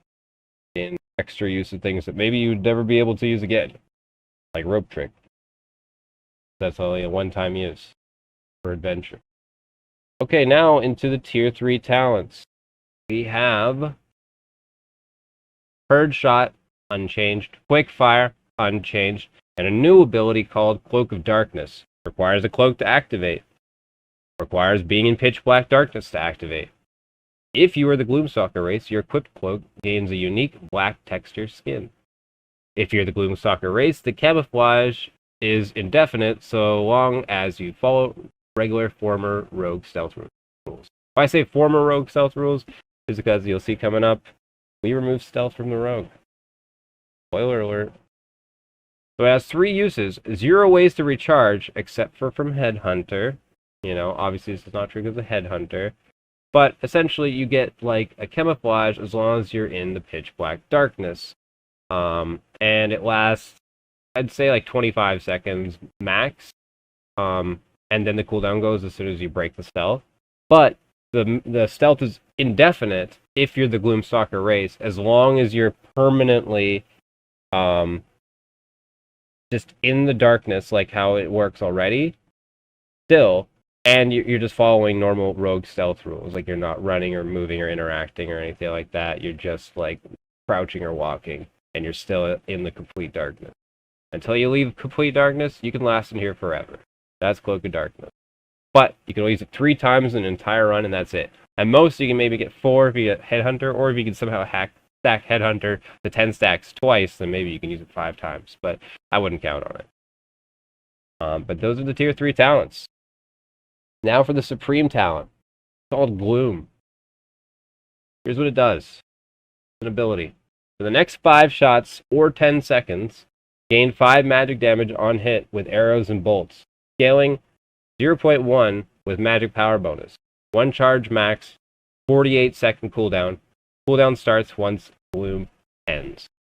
There you go. Just a simple magic damage option for the good old Ranger class. You're welcome. Love you, Gloomstalkers. I'll see you out there. And see all you other subclass Rangers out there in the timeline that I saved Dark and Darker. And with that, we're done with the Rangers subclasses. Now, before we move on to the next class and following subclasses, let's first get into the class changes and the level 1 starting skills and the 4 level 1 starting perks. So for class changes, we just have bows are reworked. You can no longer hold /knock an arrow for an indefinite amount of time. Instead, left click will fire an arrow after set animation time, scaling slightly with action speed. So you can't just hold down the arrow forever now. Now for the level 1 starter skills, we have Focus. Activating the skill allows the next or current knocked arrow to be able to be held /knocked for an additional 6 seconds before firing automatically. 2 charges max, 45-second cooldown. So you can still aim down side, essentially, and hold it, but, you have to use an ability for it. But you gain a third ability slot at level 20, remember. So it's not like you're fully losing out on anything either, if this is something where you just need it or you really want it. So I think it's a worthy sacrifice for the slot, if you really do utilize it well. Now, the next starting skill at level 1 for the Ranger is the Hunt. Release a pulsating wave that highlights all units in line of sight briefly. 1.5 seconds. In a hue, based on their combat status / threat. Green, ally. Yellow, enemy. Orange, enemy below 75%. Red, enemy below 50%. One charge max. Enter dungeon with one charge. Can only refresh a charge upon last hit on enemy adventurer. 5-second cooldown. So it's just like essentially just like a pulsating like scout wave, but it only hits things in your line of sight. And again, it only like lights them up briefly for 1.5 seconds. So yeah, it still can hit things that are like behind you in your line of sight too, but you're gonna have to like whip around really quick if you want to catch all the information in 1.5 seconds. Especially with everyone moving around. But yeah, those are the two starting skills. Now, the level 1 starting perks we have for the Bowman, Mr. Ranger. We have... We have Ground, +2 resourcefulness. Also, all containers you loot have an additional chance to drop extra arrows or bolts, depending on which weapons you have equipped currently, currently in your slot 1, slot 2. Recycler, +3 resourcefulness. Whenever you near fully rest at a campfire, at least 90% of its duration, gain a random number of arrows in your inventory between 1 and 20. Just because placing it and then sitting down instantly isn't as smooth. That's why you get technically more than enough charges you need to do the fighter second wind with a gray campfire. Just so you have just enough to place it and sit down. But if someone else places it, you're sitting down a little bit extra, like a couple extra seconds. That's the only reason why it's 90%, if anyone was wondering. Dead shot. Whenever you strike an enemy with an arrow, not bolt, on hit, they briefly flash a color indicating their current health status. Green, 80% or above. Yellow, 66% or above. Orange, 51% or above. Red, 50% or below. And the last starting perk is the Archer. Lose the ability to equip all crossbows. Arrows now stack to 25. Plus 2% action speed when holding a bow. There you go. Now you're the Archer if you pick that. And now that is all the changes to the Ranger. Heck yeah, we just made it to the Rogue Subclasses. And if you made it this far, I just wanted all you to know, you're pretty cute. Alright, let's start with the Assassin subclass tree for the Rogue. Now, the first of the tier 1 talents we have for Assassin are Back Attack, unchanged. Then we got Deadshot. Throwing knives, bolts, and arrows have a 20% armor penetration to the head and a 5% headshot damage multiplier. Yeah, Deadshot, headshot. And the final tier 1 talent for Assassin is Twin Fighting. Plus 5% action speed when dual wielding. Doesn't include Lantern. Plus 1 strength. Just, in case you don't even have a weapon, there's still just something going on for you. A little something, something. There it is. Okay, so for the tier 2 talents, pretty simple. We got Thrust and Weak Point Attack. Also remain unchanged. Now we're moving on to the Twin Fangs Keystone talent. Gain plus 1 weapon damage and plus 5 movement speed when dual wielding 2 knife type weapons. Pirate effect. Gain 10 movement speed when dual wielding knife type weapons instead. Now, you're going to see Pirate Effect come up a lot, especially on the Keystone talents. That is a supreme talent perk that, as you can see, gives additional effects to many other perks. And this is one of them.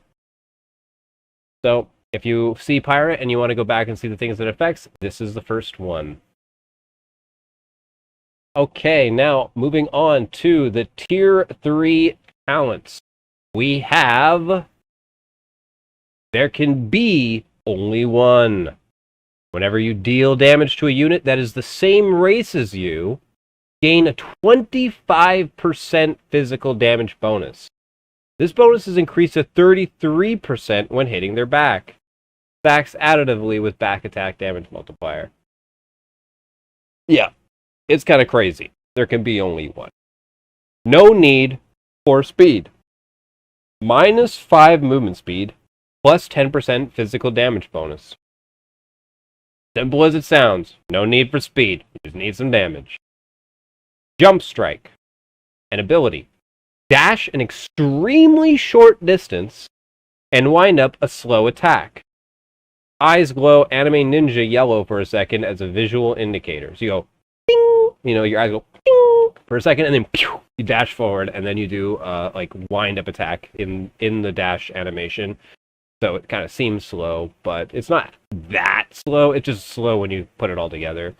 And it basically, it's like, like 50% further than Tumble. But you also have the attack animation going on with it as well.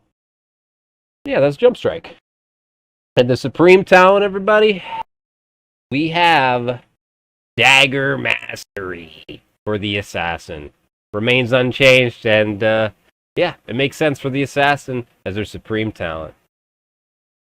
And that, the Assassin Subclass.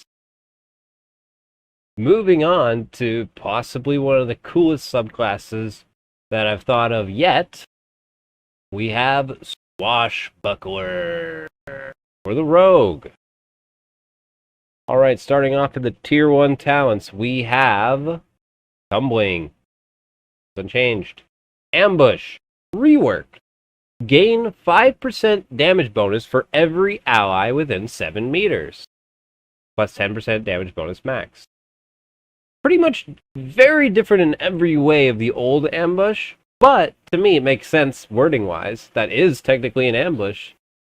So, there you go. Bonus damage if you want to ambush somebody. And this is all because I'm removing stealth from the rogue. Spoiler alert. And this is my attempt to, balance out some of the perks would normally be there in place.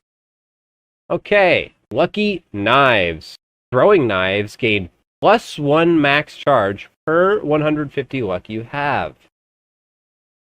So, yeah, throwing knives, as you can see, I'm alluding to, going to be one of the starting skills, one of the starting abilities that you can get for the rogue. Yeah, basically just as simple as that. It's just going to be an ability instead of something that you buy and stack, similar to the Francisca Act.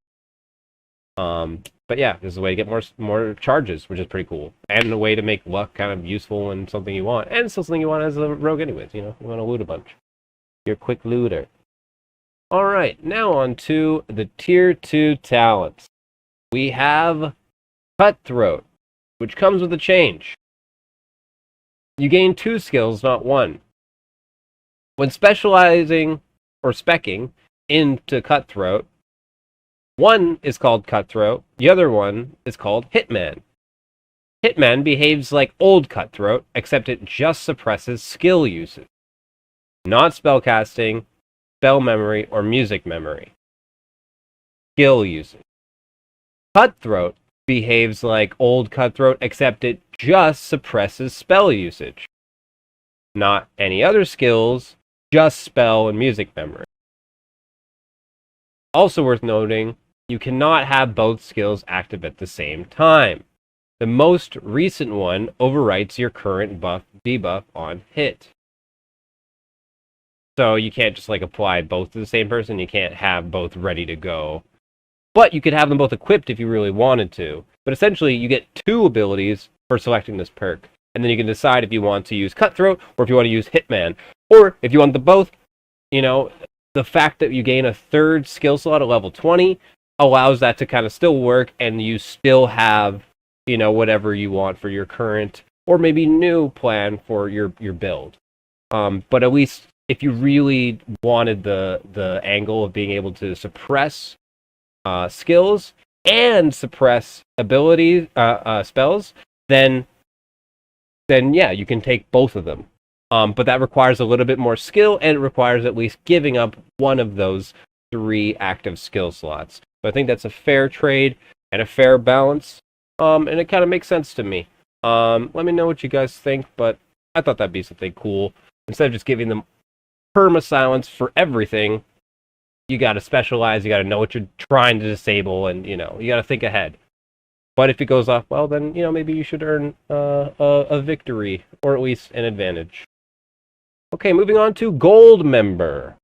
Plus 50% gold found in chests and on corpses. And we already talked about Gold Find earlier, but just to go over it, Gold Find just doesn't mean that your more gold just keeps appearing. It just means if gold is found, then plus 50%. Essentially, that's what Gold Found is. At least the way I have it. So yeah, 50% more gold in chests and corpses. 1% chance for any chest you loot to drop 1 extra loot from any of its available tables. So, kind of like the Loot Goblin pet companion for the Ranger, there's a chance that anytime you loot something, or in this case, just a chest, there's a 1% chance one more thing from any of its loot tables can appear, which is pretty cool. Pretty cool. So, if you want to find more stuff, including gold, become a gold member. Okay, now is where things get actually interesting. Keystone talent. We have Plunder. Send out a pulse with a range of 7 meters that highlights all chests for you for 35 seconds. Their highlighted color indicates the highest rarity loot. 240-second cooldown. Pirate effect.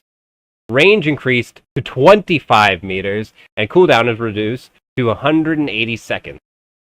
So you plunder, you find some chests, cool ability, you get to see what the rarity of things are, similar to Dungeon Stalkers, Dungeon Stalkers, I call it Dungeon Stalkers. You could see like the highest rarity loot, something purple, oh okay, let's go to that chest first, let's check it out. That's what's going on, but if you have the pirate effect, boom, 25 meters. It's huge. You're plundering. But that's if you're a pirate. But we'll come to pirates soon. First off, let's just touch on the tier 3 talents of the Swashbuckler subclass. First off, we have Jokester. With a slight buff, the stat increase changed from +2 to +3. Return it to its old glory.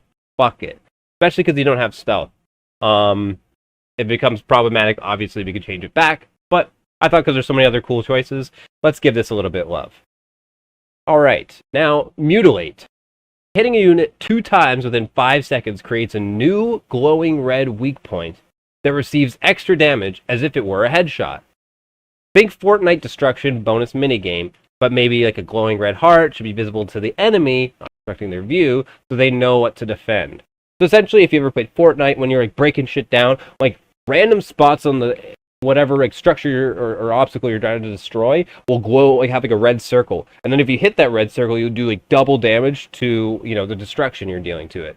And essentially, I kind of wanted to capture that kind of minigame inside of this perk called Mutilate, where as soon as you hit them twice, it's kind of like Death Bloom. Instead of like hitting them 3 times, like a flower comes out, you hit them twice, and then instead of a flower, a heart appears somewhere on their body, random. You don't know where it's going to be. They don't know where it's going to be. I don't think it's going to be on their face because that's already a headshot and also would obstruct their view. But they should be able to see it. So then they're like, oh, my knee's fucked, or oh, my stomach, or oh, my elbow, or, oh, my ankle. And now all of a sudden they have to defend that.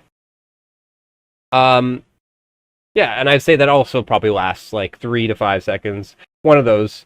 And yeah. It just allows you to get extra like weak point damage. So if people are really good at defending their heads, or they have like everything down and ready for blocking with their shield, and just being really good and they think they have the whole combat like studied out in their mind and tested. But all of a sudden, what are you gonna do when you have to defend your feet, or what do you have to do when you have to defend your ankle, or you got to defend your belt, you got to defend your hand. So that's what this does. It creates a little bit more agency for the rogue, but they have to get 2 hits off first. And the final tier 3 talent is Swashbuckler. 2 words, not 1. Enables Buckler to be equipped. Plus 5% action speed when Buckler is equipped and drawn, not empty hands, so you have to have it out for the 5% action speed to apply. And plus 5% physical power bonus and plus 5% headshot damage bonus when a rapier is equipped. So essentially, this wants you to go with a buckler and a rapier, but you don't have to. But it's pretty piratey, especially if you're going to do the swashbuckling as a swashbuckler. And this allows you to do it if you really want to play that, role play that situation out in that fantasy. So I had a lot of fun making that. So, swashbuckler. But something I had even more fun making is the Supreme Talent Pirate. +2 all stats with the rapier equipped, obviously in your hands. +10% armor pen with the rapier. +10% physical damage bonus with rapier equipped. +2 movement speed with rapier equipped. Additionally, all keystone perks gain an additional or entirely new effect. Hell yeah, we love Pirate, and we're going to see more of the awesome things it does in the other subclasses. And that, my friends, was the Swashbuckler. And now we're on to my favorite Team Fortress 2 class, the Scout subclass for the Rogue. Alright. Starting in with our Tier 1 talents, we have Traps and Locks. One of the coolest and best perks in the entire game, and that's why it remains unchanged. Alright, now we got some pretty cool ones coming up. We got Bitey Sense. Upon entering a module that has enemies, players, gain a visual indicator around the edges of the screen, blurring for 2.5 seconds, like Spidey. If you ever played Spider-Man in video games, a lot of times the fucking edges of the screen get all, weird and fucked up, or maybe webbed. I don't know. This is a buff that is consumed upon activation and only replenishes on assisting within 7 seconds of damaging of killing an enemy adventurer. Then, after a short 30-second grace period and all conditions met, the buff is ready for activation again. So essentially, you only get one use of this as a buff, and it is consumed the first time it goes off, and it only refreshes from killing somebody or getting an assist, and then it still requires 30 more seconds before it is fully charged and ready to activate again. Just so it doesn't instantly go off right as you kill someone and waste it as their teammate leaves the room or something. So none of that. It just, it can happen, and then the most it can happen is every 30 seconds if you keep getting killed. But that's a lot of kills you're going to have to be getting. And they have to be in the same module. And all it does is tell you that they're in the module. And that's Spidey Sense. Flat-footing. Release a wave of thaumaturgy, amplifying footsteps sounds of enemy adventurers through walls within 30 meters for 20 seconds. It makes a visible bubble, think Holy Purification, and a clap sound. Maybe like a thunderclap, I don't know. 1 max charges. +1 charge upon entering the first floor of the dungeon, and upon last hitting an enemy adventurer. So this is just another way to look around and see and listen really to where people are at. You can hear their footsteps a lot better. And so can your allies, actually. That's called flat-footing. Okay, now to the Tier 2 talents. With the Scout, we got Natural Cunning. +2 physical healing, +1 magical healing, and a +% chance to find healing potions or bandages. I think I just wanted to make it 1%, and I wasn't sure if I was going to make it 1 or 2. But essentially, yeah, +1% chance to find healing potions or bandages in, any container. Bloody Tracks. Stepping through corpses that bleed, enemies leave behind an invisible short footprint trail that dries up after a few steps, that only the rogue can see with this perk.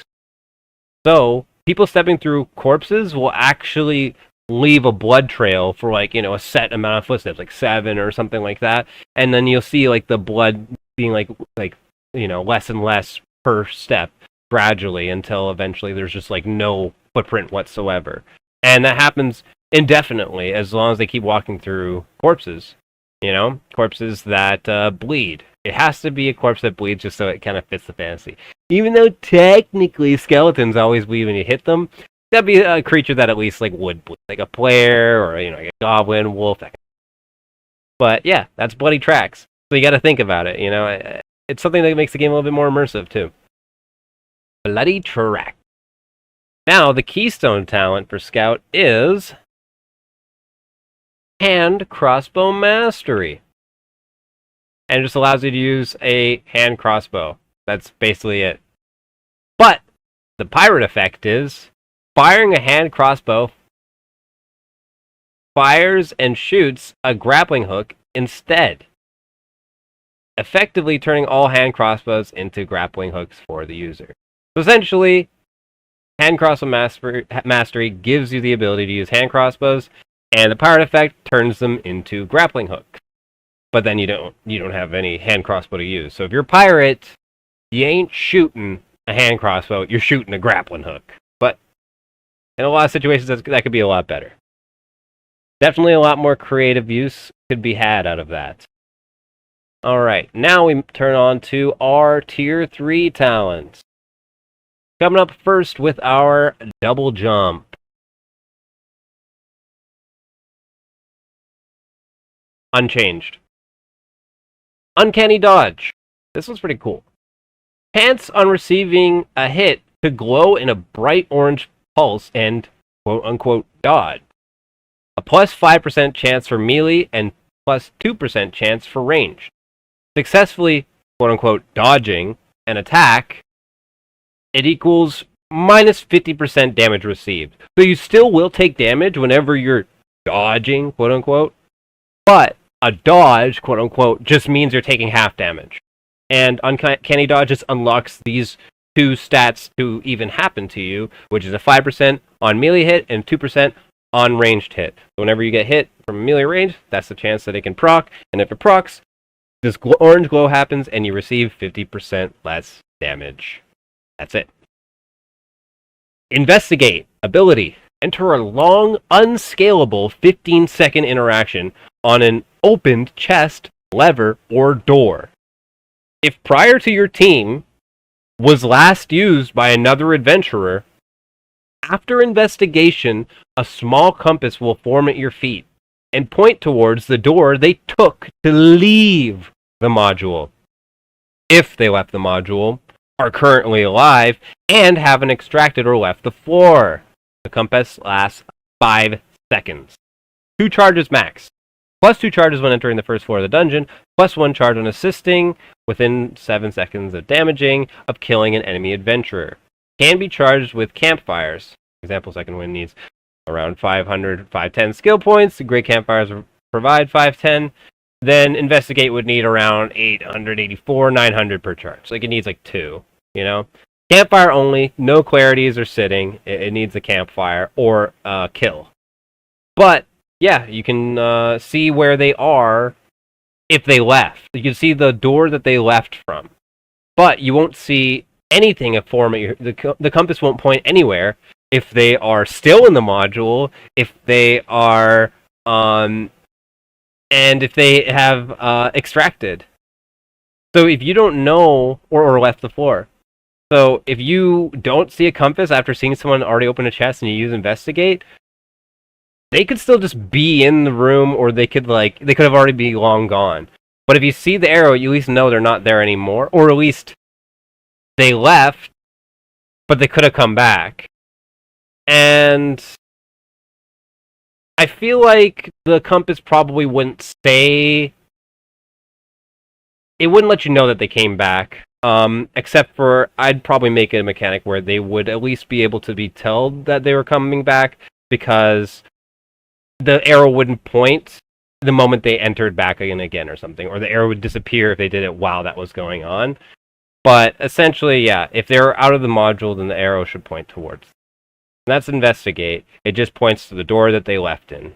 If they were in that module and they interact with it with a lever or a chest, and you use investigate on it. That's investigate. Okay, now the supreme talent for the scout is Robin Hood. Robin Hood. Gain the ability to equip survival bow. Lose all other weapon capabilities other than hand crossbow mastery if perk taken, and short sword. So you can only use a short sword and a survival bow. And if you have hand crossbow mastery, which you do need to get to Robin Hood, then you can use that as well, but you also don't have to use can crossbow if you don't want to. You don't have to equip that perk if you don't want to. But essentially, you only can equip 2 weapons, survival bow and a short sword. But now you're Robin Hood. And that, my friends, is the Scout subclass. And now we come to the final rogue subclass, Thief. Alright, heading in with our first tier 1 talent, we have Caltrops. It remains unchanged. And Smokepot also remains unchanged. Pretty thief-like. Okay, and now the one that I have added called Fast Hands. Perk. Plus 50% action speed when lockpicking. Pickpocketing, swapping weapons, drinking potions, and using bandages. Effect halved on bandages, so 25% action. But still, it's a lot. Plus 1 dexterity, plus 2 resourcefulness. You got fast hands, baby. Pretty roguelike if you ask me. Roguelike. Tier 2 talents. Creep and Pickpocket. Honestly, they're the same. They are the same. I still try to support that Pickpocket can exist in the game, and yeah, that's why Creep still exists. Yeah, it's not too bad of a perk. Okay. Keystone talent. Poison weapon. Everyone's favorite. But now, it has a pirate effect. Pirate effect. If you additionally have Pickpocket, every melee hit on a target already suffering more than 1 stack of poison weapon debuff, so they have to have 2, and then you hit them, so the third hit on somebody, essentially, as long as they have 2 stacks of poison, then you hit them, so the third hit, has a 25% chance to loot a 1x1 or a 2x1 item off the unit's inventory. Belt slots will be used once all other options are taken. And additionally, have a 1% chance for any successful steal in this way to be from a belt. Which, also in this case, if it's stacked, yields the full stack. So essentially, you have a 25% chance, once you've had all the conditions met, to loot a 1x1 or a 2x1 item. So then you can get like keys and stuff. But, you know, they can be in their belt. But it only takes from the belt if everything is empty, and there's still a latent 1% chance that your belts still are never, ever, ever truly safe. But, I mean, it's a 25% chance and then a 1% chance on that 25% chance for you to even steal something from a belt. So, you know, your belts are pretty safe. It's the safest way to hold your keys anyways still. It still is. It's just like a jackpot moment, you know? Okay. Now to the tier 3 talents for the Thief. Coming in with X-Ray for our first one. See enemies through smoke. Simple as that. That's it. You can just see through enemies through smoke. That's X-Ray. Okay, Bullseye. Gain 2-second cooldown refund on throwing knife land. Doubled if a headshot. So, if you love your throwing knives, this is a great way to do more of them. And, of course, if you're really good at them, you can get those headshots and you get 4-second cooldown, 4 second, every time. That's awesome. Okay, Magic Boots ability. Place a pair of boots on the floor. Upon reactivation, the boots will walk forward for 10 seconds before expiring. This makes regular footstep sounds appropriately attuned to the type of boot. So if you had plate boots, they would make plate sounds. Requires a pair of boots unequipped in inventory. Yep, you heard me.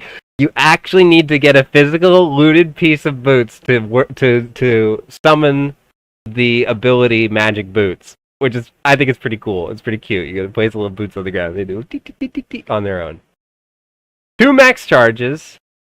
Plus 2 charges upon entering the first floor of the dungeon, and plus 1 charge upon assisting via damage within 4 seconds of killing an enemy adventurer. It's like the other ones where you have to get an assist, although you have to be within a little bit of a quicker time, because, you know, Magic Boots, I really want you to be more active instead of just like having you do that and just wait around the corner and let someone else do everything. You know, you can still, you know, help and get a kill, but you probably won't get the assist for it. But if you're actually active and you can like utilize these boots and still get an assist in 4 seconds, yeah, you deserve an extra charge. And I think it's a really fun ability. Magic Boots. Very creative. I'd love to see what people could do with those. And then the supreme talent. The final talent in the rogue subclass trees. We have Spy ability. After a delay, create a loud noise and flashbang the screen, area, room, all looking at the direction of the user, including the user. Summon an 11 HP decoy. Decoy has random AI and has no common pattern. Sometimes attacks or can just jiggle then run. The decoy does 5% damage using any skill or weapon attack. Only one spy can exist at one time. Summoning a new one will expire the old one if it still lives. 1 max charge. +1 charge upon entering the first floor of the dungeon and upon last hitting an enemy adventurer. Yeah, essentially you just flashbang everybody, including yourself, and then you summon a little clone. And he just goes crazy. He just does whatever the fuck he wants. That's the spy. And yeah, that's spy. And that was the last subclass of the rogue. Oh yeah. Alright, before moving on to the next class, let's go over the class changes for the rogue and the level 1 starting abilities and the level 1 starting perks. Skills. Okay, so first off, we have removed Hide, Hide Mastery, Stealth, and reworked entirely Ambush, which you saw, and Cutthroat, which you also saw. Split up into 2 different skills, so that, you know, if you still want it, you can have it, but it requires a little bit more skill and finesse. Okay, now for the starting skills, you've guessed it because you haven't seen it yet, Rupture, and the one that I was alluding to earlier, Throwing Knife, the ability. Equip, then click and release to throw knife. Max 4 charges. 20-second cooldown. There you go. Throwing Knife. Awesome ability. Okay, and now we'll finish off with the starting perks. We got Slippery Mind. Gain 3 movement speed when sleeping and playing the sleep minigame. Sleeping minigame, not sitting down. +5 willpower as well. Stroke of Luck. Every unit you last hit gives you 5% luck permanently for the run. Obviously for non-summons or spider pots, etc. Stroke of Luck. So yeah. Non-summons, actual units and elites and stuff like that. Every unit you last hit, including players, you gain 5% luck permanently. And that obviously has some great synergy with Lucky Knives. And Survivalist. +2 strength, +2 vigor when in Goblin Caves. +2 vigor, +2 agility when in Ice Cavern. And below, you know, the Abyss. +1 dexterity, +3 resourcefulness in Ruins and below, you know, Crypts and Inferno. And +1 strength, +1 agility, +1 dex, +1 resourcefulness, same number of stats, just split up, in Maelstrom, the new map, the water map. Survivalists just give you some bonus stats depending on your map. And with the random maps, I think it actually kind of works a little bit better too. You know, not being able to prepare is kind of like fun, but you still get some stats that help you regardless. Alright, Thieves' Cant, the final perk for the rogue. Starting level 1 perk. Depending on your race, get bonus stats. Elf, +2 dex, +2 will. Dark Elf, +2 dex, +2 agility. Human, +1 strength, +1 vigor, +1 will, +1 resourcefulness. Lycan, +15 magic resist. Validian, +1 dexterity, +1 agility, +2 resourcefulness. Tiefling, +4 resourcefulness. Dwarf, +5 armor, +33% gold find. Goblin, +50% gold find. Gargoyle, +15 armor. Yeti, -3 vigor, +15 magic resist, +15 armor. Skeleton, -2 vigor, +2 strength, +2 agility. Zombie, -1 vigor, +3 strength, +1 dexterity. Mummy, +1 strength, +2 willpower, +1 resourcefulness. And that is Thieves' Cant. And that is everything for the rogue. Alright, now on to the Warlock Subclasses. Hitting it off first with our Tier 1 talents and our first subclass, the Undead. First Tier 1 talents we have Infernal Pledge and Soul Collector. Those remain the same. Then we have a new perk called Adam's Family. Gain bonuses based on which race you are. You might have seen these before. Very simple in concept. Human, +1 strength, +1 vigor, +2 resourcefulness. Undead, +1 strength, +1 willpower, +2 knowledge. Zombie, +2 strength, +2 vigor. Mummy, +2 will, +1 knowledge, +1 resourcefulness. Demon, +2 all stats, demon form. Elf, +2 dex, +2 will. Dark Elf, +2 dex, +2 resourcefulness. Lycan, +15 magic resist. Validian, +1 dex, +1 agility, +2 resourcefulness. Tiefling, +4 resourcefulness. Dwarf, +5 armor, +33% gold fine. Goblin, +50% gold fine. Gargoyle, +15 armor. Yeti, -3 vigor, +15 magic resist, +15 armor. And those are the Tier 1 talents. Now to the Tier 2 talents for the Undead subclass for Warlock. We got Dark Enhancement, unchanged, and a new spell called False Life. Gain a 5 damage physical shield. Physical, not magic damage, just physical damage. Stacks up to 3 times, unscalable. 8 HP cost, lasts 12 seconds. Tier 4 spell, 3-second cast time. And that is False Life. Now we move on to our keystone talent for the Undead. It's called Grave Touched. When you are one of these races, Undead, Zombie, Mummy, or Demon, no longer heal from potions, bandages, surgical kits, sitting, or heal spells. This includes your own heal spells not working, as well as allies. Strangely, Campfire works. It's good to note. Last hitting units heals you 10 HP, increased to 25 HP versus adventurers. Does not work on summons or spiders, spider pot.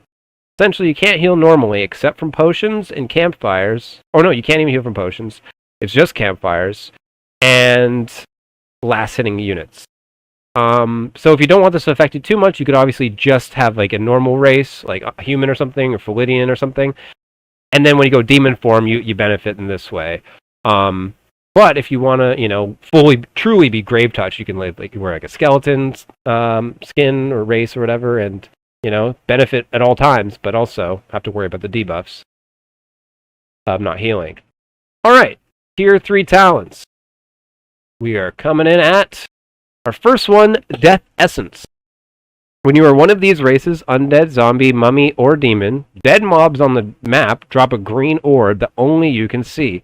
Walking over the orb heals you 1 HP. Does not work on summons, spiders, or spider pots. Every 25 Death Essence gained gains 1 willpower. Bonuses lost on death. And I essentially did want this to work with Grave Touched. I just didn't put it out in text.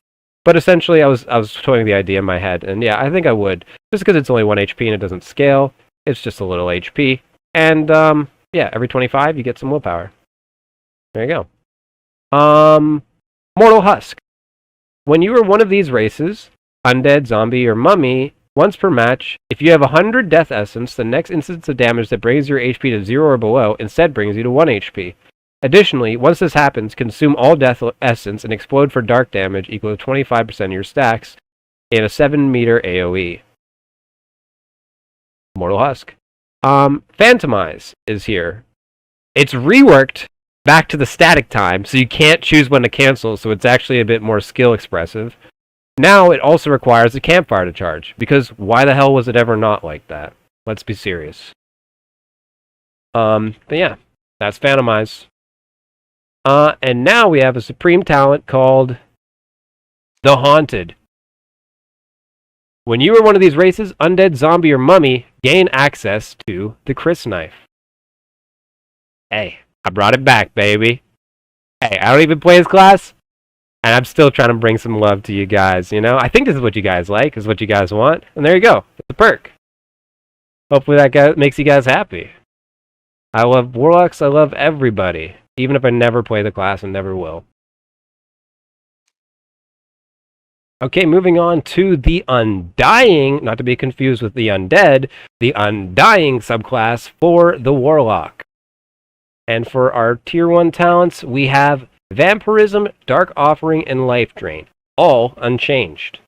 So nothing too crazy yet.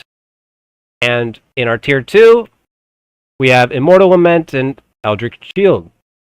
Also, nothing too crazy or brand new yet. Now we move on to the keystone talent of the Undying, which is Undying. Whenever a unit within 7 meters dies, heal 5% of its max HP. This bonus is increased to 7% if you are one of these races: Undead, Zombie, Mummy, or Demon. Truly become the Undying. If you guys played League of Legends, you could think Trundle passive. Okay, now on to the Tier 3 talents. We have Aura of Life. All of your healing received has a 75% of it transferred to your allies if they're within 12 meters and they're missing HP. So all healing received is just reduced by 75%, but then split across any allies within 12 meters, essentially. That's Aura of Life. Death Ward, a spell. Cast on any ally to prevent the next instance of damage that would bring them to 0 or below HP. And instead, put them at 1 HP. Lasts 3 seconds, 15 HP cost. And the cast time is going to be something like 3.5 or 4 seconds minimum. But something that's just like, you can have it to put on someone, but it should initially take longer to cast than to just infinitely have it on, if that makes sense. It also will have an effect where you can't use the HP cost of Death Ward to do another instance of Death Ward, because then you can just infinitely cast it. And that's part of why I wanted the duration, or the cast time, to be longer than the duration. But yeah, it only lasts 3 seconds, so you still have a decent window, but you do have to use it wisely. Cool skill. Cool spell. Channel Life. Heal allies by stripping your HP 2-1, half effectiveness, for up to 7.5 seconds. Although this is a channel, enemies and mobs can stand in between and start getting healed instead. 8 HP cost. So it's literally just a channel, like a lot like Life Drain, but instead it's like you're just giving them health. But it's only half as effective as the amount of health that you're losing. And anyone can walk in between the beam and just start stealing that health for themselves. So I thought that'd be a pretty cool little mechanic. That's Channel Life. Alright, now for the supreme talent to the Undying. We have Shared Pain. Link yourself with a target for 4 seconds. Direct damage is shared 1-to-1 on enemies and split half with allies. Max 2 charges. Enter the first floor with 2 charges. Cost 2 charges to activate. Gain 1 charge on damaging assists within 2 seconds. This is actually supposed to be a skill. That's what the symbol is. The pink normally is supposed to also mean spell, and purple is a skill, but I messed up here. So don't be confused. This is a skill, not a spell. That's why it says charges. Yeah. And you only get a charge if you get an assist within 2 seconds. But essentially, yeah, you can like split the damage halfway with an ally, or you can just share the damage with an enemy 1-to-1. That is Shared Pain. And that is the Undying subclass for the Warlock. Alright, on to the Genie subclass for the Warlock. Starting off with our Tier 1 talents, we have Malice and Evil Eye, unchanged. A new ability called Cursed Wish. Activate to deal 5 non-scalable dark magic to all units affected by at least one of your curses. Doesn't stack for each curse, 1 application per target max.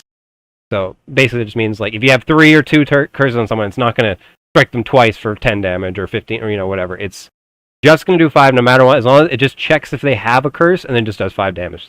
Kind of a little slap. 45-second cooldown. You only get 1 charge max. But yeah, Cursed Little Wish. Tier 2 talents, we have Ray of Darkness and Dark Reflection. And that's it. That's it. Unchanged. They're the same. Keystone talent, we have Blood Pact. And there is a tiny change to this guy. rework back to claws, and obviously compensated for strength. So you don't get your weapon anymore, but since you're using claws, it'll be buffed in ways that, compensate for like just more stats or what have you, or the claws just do more base damage, whatever it is. Or maybe the claws have a certain scaling added to them, like some physical extra strength scaling, and then maybe like some little like tiny bit of will scaling as well. Either way, it just reworked to be slightly better, just because you're stuck with the claws. I like the claws; those were cool. I think there could be something to be said for trying to bring those back. I know that's not going to be everyone's favorite, but that's what I would like to see. Okay, tier 3 talents. We have Genie Lamp. Genie lamps can now be found in chests, treasure piles, and mobs. Genie lamps can now be equipped and are spellcasting focus, two-handed. All spells cast with a genie lamp as a spell focus reduce the HP cost of all spells by a flat 1. A spell cannot cost lower than 1. It's just like a cheaper spell region, and it just looks cool. And this is the only way to make it spawn. Corked Up. And equip it, even. Corked Up. This is an ability. Once per run, create a small pocket dimension inside of a lamp, allowing you and your party to enter one time. Lasts 60 seconds and activates resting state. The lamp is visible and attackable, and if destroyed, deals 50% max HP damage to all inside. Can exit at any time after a delay. And the reason why I say after a delay is so that there's still some counterplay, because like as soon as somebody hits it, and then everyone just presses E to get out, it's just like, it's not very... it's like you're at a disadvantage for attacking it. So it'll take like a small channel before you're able to exit it, so that they have a chance to destroy it once you realize you're under threat. And that's Corked Up, just a little like pocket dimension for you to jump into. It is a lamp, so I'd like to see how that would be used, and how everyone's creative with that. And then Flamewalker. Flamewalker, unchanged. This is where it is in the Genie subclass tree. And the Supreme talent, it remains unchanged, but it's a crux to almost any Warlock build. Summon Hydra. And that's it. That's the Supreme talent of the Genie. And that is the Genie subclass for the Warlock. And now we hit the final Warlock subclass, the Hexblade. Coming in with our Tier 1 talents, we have Curse Mastery, Bloodstained Blade, and Power of Sacrifice. So far, nothing worthy of note, or if you prefer, nothing noteworthy. Because they remain unchanged, other than the fact that they're just in the subclass. Not much more to note. Tier 2 talents, we have Shadow Touch and Torture Mastery, and that will be their home. Moving into our keystone talent for the Hexblade, it's Blow of Corruption. And to me, this makes very much a lot of sense for a Hexblade, and that's where it will lay as the keystone. Okay, now for the Tier 3 talents for the Hexblade, we have Anti-Magic, Spell Predation, and Hexblade's Curse. Gain +1 blood magic damage on melee hit for each 20% health missing. +4 max, non-scalable. Also affecting them with Hexblade's Curse, debuff for 1.5 seconds. This bonus is doubled against targets with max HP, or full HP. So if they're full health, the Hexblade's Curse magic damage, the 1 to 4 bonus, will be increased to double, just for when they're at max health. And the Hexblade's Curse itself has no additional effect on its own. And you're wondering, well, what is the curse? What does it do? Why does it only last for 1.5 seconds? What is it? Well, honestly, it's literally just for the Cursed Wish ability that was in the Genie tree, the Genie subclass. So when they're hit with this curse, when you melee them, and then you can pop them for 5 damage. That's basically its a little extra utility, a little extra synergy. If you want, you don't need to. It's not mandatory. And now we have the Supreme talent for the Hexblade, and it's Demon Armor, because I think that shit's so cool. It's so crazy. It's so class warping that it should be a Supreme talent, and that's Demon Armor. And it goes straight into all the curse stuff and the Blow Corruption stuff. So this is basically where you'd go if you're just going to play Warlock essentially the way it used to be played, or still currently is played. This is the tree for you. You're not missing out on anything, and you could still fill up another tree up to the keystone with a little bit of extra with your leftover points. So yeah, that was the Hexblade, and that makes it the last of the Warlock.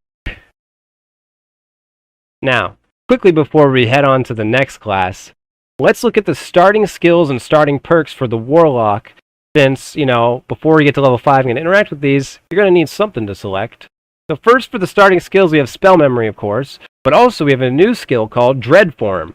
After a channel, turn into a wailing ghost, shrieking.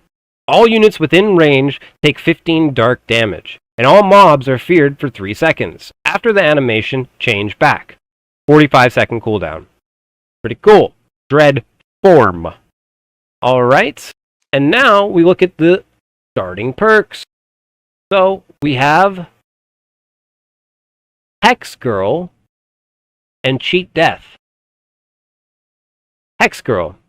When a unit affected with Hexblade's Curse strikes you, negate 5% of that damage.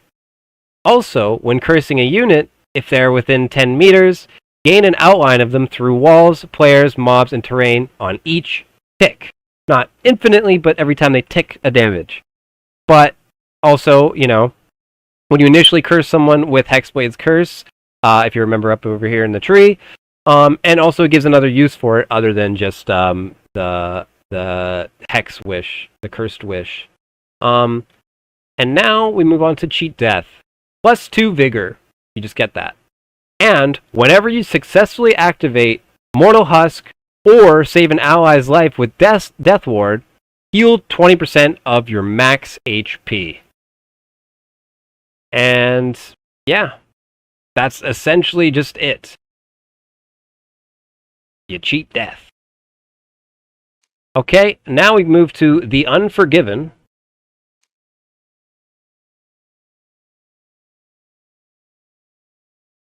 +1 willpower and gain +1 willpower for each 20% health missing. Max 4 stacks. If you get to 1 HP or below, permanently gain +1 willpower for the match, one time only. That's it. That's the Unforgiven. And the final perk for the Warlock, and it's a starting perk, is Life versus Death. Depending on your race, get the bonus stats that are these, as follows. Elf, +1 resourcefulness, +10% damage bonus against undead/skeleton, zombie, mummy, and demon mobs, and 5% damage bonus versus undead, skeleton, zombie, mummy, and demon adventurers. Dark Elf, +1 agility, +10 damage versus undead, skeleton, zombie, mummy, and demon mobs, and 5% damage bonus versus undead, skeleton, zombie, mummy, and demon adventurers. Human, +1 dex, +10% damage bonus versus undead, skeleton, zombie, mummy, and demon mobs, and 5% damage bonus versus undead, skeleton, zombie, mummy, and demon adventurers. Lycan, +10 magic resist, +5 armor. Philidian, +1 dex, +1 agility, +2 resourcefulness. Tiefling, +4 resourcefulness. Dwarf, +5 armor, +33% gold fine. Goblin, +50% gold fine. Gargoyle, +15 armor. Yeti, -3 vigor, +15 magic resist, +15 armor. Skeleton, +1 strength, +5 damage percent bonus versus human, elf, dark elf, and demon adventurers. Zombie, -2 strength, +2 vigor, +5% damage bonus versus human, elf, dark elf, and demon adventurers. Mummy, +1 willpower, +5% damage bonus versus human, elf, dark elf, and demon adventurers. I was just trying out a new kind of stat line, a bunch of numbers and nerdy stuff, but it's more or less the same as what you've seen in the other ones. But that's it. Those are the starting perks and starting skills for the Warlock at level 1. And that's the Warlock class, baby. And all their subclasses. Alright, we've reached the halfway point. Now for the final 5 classes. You're wondering why Warlock was before Cleric? It's just because I like to save the best for last, so I got my favorite 5 coming up. First one will be the Cleric. In the first subclass for the Cleric, we got Lord of the Light Domain. Here are the Tier 1 talents. Advanced Healer. Remains unchanged. It's an awesome perk. Holy Water. +4 magic healing with potions as well. Because, it deserves a little bit of juice. The water should feel a little bit more holy. You know what I'm saying? Okay, now moving on to Faith. A new perk that introduces a brand new mechanic. It allows you to find and loot new items that you can hold in your hands instead of like a weapon or a spellcasting regent. And left-clicking them will consume them to do an effect, and right-click will cast a spell and consume it, but it requires a stack of a certain number, 3, 4, or 5, respectively, and then you will lose the entire stack, not just one, but it casts a spell. So this is how it goes. It goes as follows. Ankhs and crosses and prayer beads can be found in chests. Beads, left-click. Break the beads. Cause all the beads to leak to the floor, making terrain give you opposite controls, then switching back at an uneven and unpredictable rate until gone. I'd say it's probably like 4 to 6 second duration, maybe 8 max, but probably just 4 to 6 seconds, somewhere in between there. It can be lit on fire with Repent to do damage over time. You need 3 of them to cast Lesser Heal with right-click, and then obviously consumes them all. Crosses places a ward that absorbs 2 ranged attacks or spells on ground location. It's as tall as a player, it can be walked through, it's one way, so you can shoot through the other side. So, you know, it can absorb spells and arrows, but also if you have like a ranger on your side, he can start like casting, you know, he can start shooting arrows, and you can have a spellcaster casting through it, and it won't absorb the ward. And the ward probably lasts only for like a minute, so if it doesn't get used, it disappears.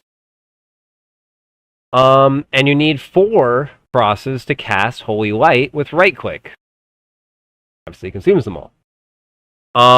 Ankh, left-click. Consume 1 Ankh to place on ground. Within 30 meters, starts humming, vibrating that an enemy adventurer is nearby. 0 directional awareness, meaning you have no idea when or like exactly where they're coming from. You just know when. You know when they're coming.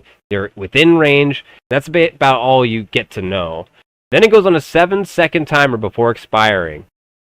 It just breaks. You know, they could enter and leave it. It'll break eventually after 7 seconds, as long as it even starts to hum. You need 5 Ankhs to be able to cast Resurrect. And that's it. That's faith. And yes, it might get confusing with the word faithfulness, but honestly, I think those are 2 different things. You know, there is a distinction. So I thought this would be a pretty cool perk, and I thought it was worthy of the name Faith. So there you have it. Faith and the Tier 1 talents. Now, speak of the Holy Devil, we got Faithfulness and Protection from Evil. And guess what? They're both unchanged. So not much really happens here. Nothing really to note. Those are just hanging out in the Tier 2 talents. Now we move on to the Keystone talent, Repent, which we did hear about earlier in Faith. So Repent's an ability. If you use it on its own, you create like an Ankh shape in the sky. It burns down in front of you in a cone. If you use it while holding beads, or like on the beads on the ground, like if you place the beads on the ground, you use it on those beads, it heats them like up, like it was saying. So the beads turn into a damage over time if you repent on top of them. If you do it on the ward that blocks ranged attacks or spells, it will do a cone AoE blind. So you on the side of doing it isn't going to blind you, or your allies behind or beside you.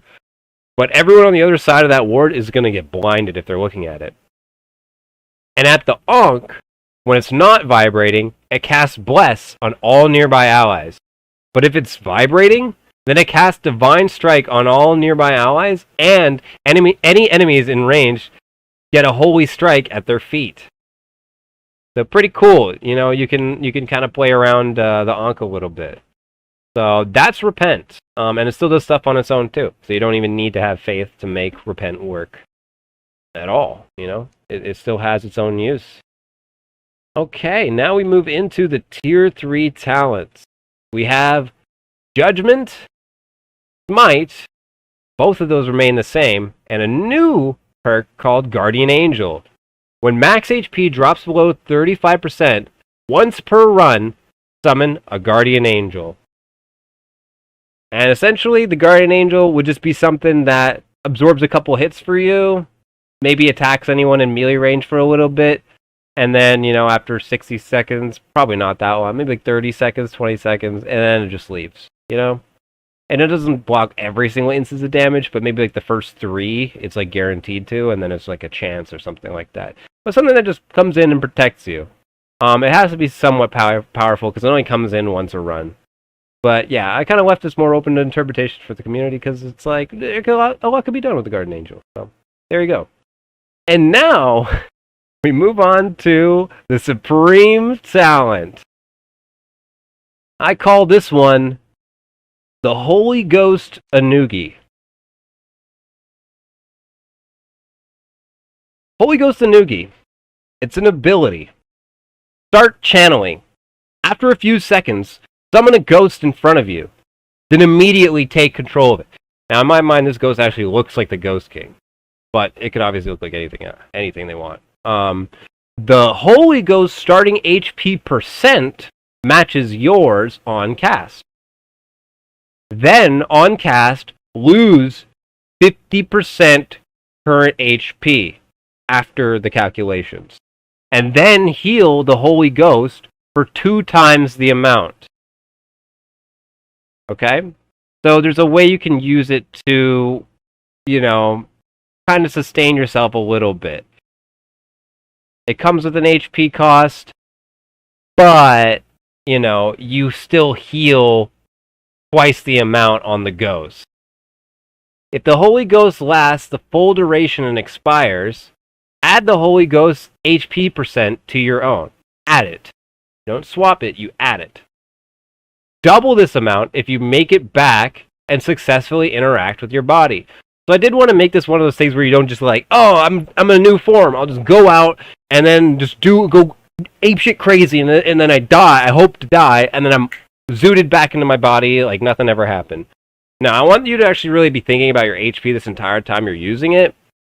And if you can make it back into your body, then, you're rewarded with double the amount of healing, essentially. Because you come back with like 35% or 25% or whatever, and then, all of a sudden you're at 70 or 50% health because you decided to take the effort of going back into your body and then interacting with it for the duration. Since it's a risk and that's something that they know that you're going to want to do, so it's going to be harder than, a normal just running in there and dying on purpose so that you can switch back to your body, right? So this way you can be rewarded a bit. Can only interact with your body during the final 5 seconds of the duration, which then extends the duration indefinitely until the interaction is broken or finished. The interaction takes 5 seconds with 0 interaction speed scaling, as 1 second global lockout on fail, cancel, or interruption. If the Holy Ghost dies, after a brief delay, stun plus partially knocked back self upon regaining control of your original adventurer. Also, lose +3 all stats and the ability to gain another charge until you die and are resurrected or claim the soul of an enemy adventurer. So essentially, you just lose stats if you die, and you get a brief knockback stun, and the only way to get your stats back is if you die or if you kill someone else and take their soul. Essentially, like they die or you die. Someone's got to die if you want those stats back. But yeah, that's the Holy Ghost Anugi, and that is the Lord of the Light Domain. Okay, now we're on to the second subclass of the Cleric. We have the Love Domain. Love Boat. Okay, so coming in with our Tier 1 talents, we got Heartbreak. Whenever an enemy player kills an ally, gain 5% max HP bonus. Heartbreak. Revenge. Whenever an enemy player kills an ally, heal 15% max HP. And Kindness. Gets a little change. Now also works on the nearest ally when you self-heal. So now Kindness is really kind, and when you self-heal, the bonus doesn't just get wasted away, it goes to somebody else who probably needs it more. Because guess what? You're kind. And if you're kind, you probably pick Kindness. Alright, now, the Tier 2 talents in the Love Domain, in the Love Boat. We got Holy Aura, Overhealing. Both these remain unchanged, and that's the way they'll stay. Okay, now into the keystone talent for the love domain. It's called the Sacrifice. When you die, teammates within 10 meters gain a 1 instance damage block, Holy Shield, and Bless. So essentially, when you die, all allies within 10 meters gain Bless, and they also gain something that looks like a Holy Shield that blocks any single instance of damage. And it would probably last something like 10 seconds or something like that, or 8. And then, any one piece of damage, even damage over time, it just instantly breaks it. But it absorbs the damage completely. And that's the Sacrifice. Okay, moving on to the Tier 3 talents. We have Till Death Do Us Part. When allies are within 7 meters and would be reduced to 0 or below, 1 time per dungeon per ally, so once per ally, that's it, they turn into ethereal form for 5 seconds and regen 25% HP.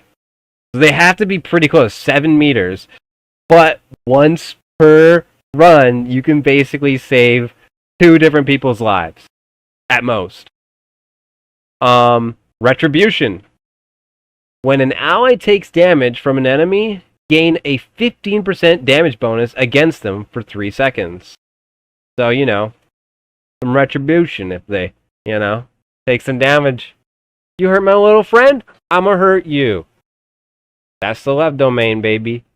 Okay, moving on to Charm, an ability.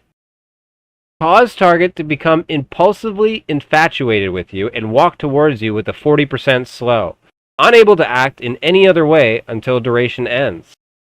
Channel spell for up to 3 seconds. If cast on allies, gives a random shrine buff. So it's a channel, lasts 3 seconds. Honestly, I was kind of like on the fence if I wanted to make this ability or a spell, but it's like a channeled ability, but this could work as a spell. I just didn't want it to be too... I was like concerned about making this a spell, because if you cast on allies to get a random shrine buff, you might be able to do it too often or something like that with campfires or whatever, or clarity pots.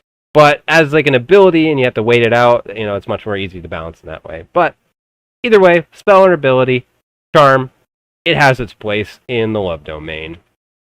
Okay, now for the supreme talent. We call this one the Soul of Terrence, the supreme talent of the love domain. The Soul of Terrence. Allies receive 2% of your max HP in healing whenever you land the killing blow, except for spiders. Change to 20% of your max HP when you land the killing blow on an enemy adventurer. It's a 7 meter, and there's like a pulsing light wave glow effect that comes out of you. So people can tell that, your allies can tell and enemies can tell like what the range is and when it's happening and what's happening. And there's a 10 meter radius instead if you get an adventure kill. It is much, much brighter visual and light sound. So maybe like the yellow, the glow effect would be like yellow, but the 10 meter one, when you kill an adventurer, would be like a white light, and it's very bright for a second. But yeah, the Soul of Terrence, your allies get to heal a percentage of your max health every time you kill something. Pretty damn cool. And that, my friends, is the love domain. The love boat. Okay, moving on to the civilization domain. Okay, so starting off with our Tier 1 talents, we have Blunt Weapon, Brewmaster, and Perseverance. And guess what? They're all the same. Don't worry about it. I didn't touch them. Okay?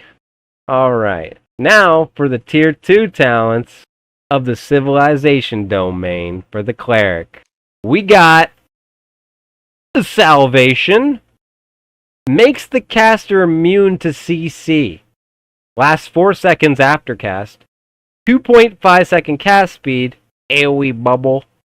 And a Tier 4 spell with 3 charges. you know?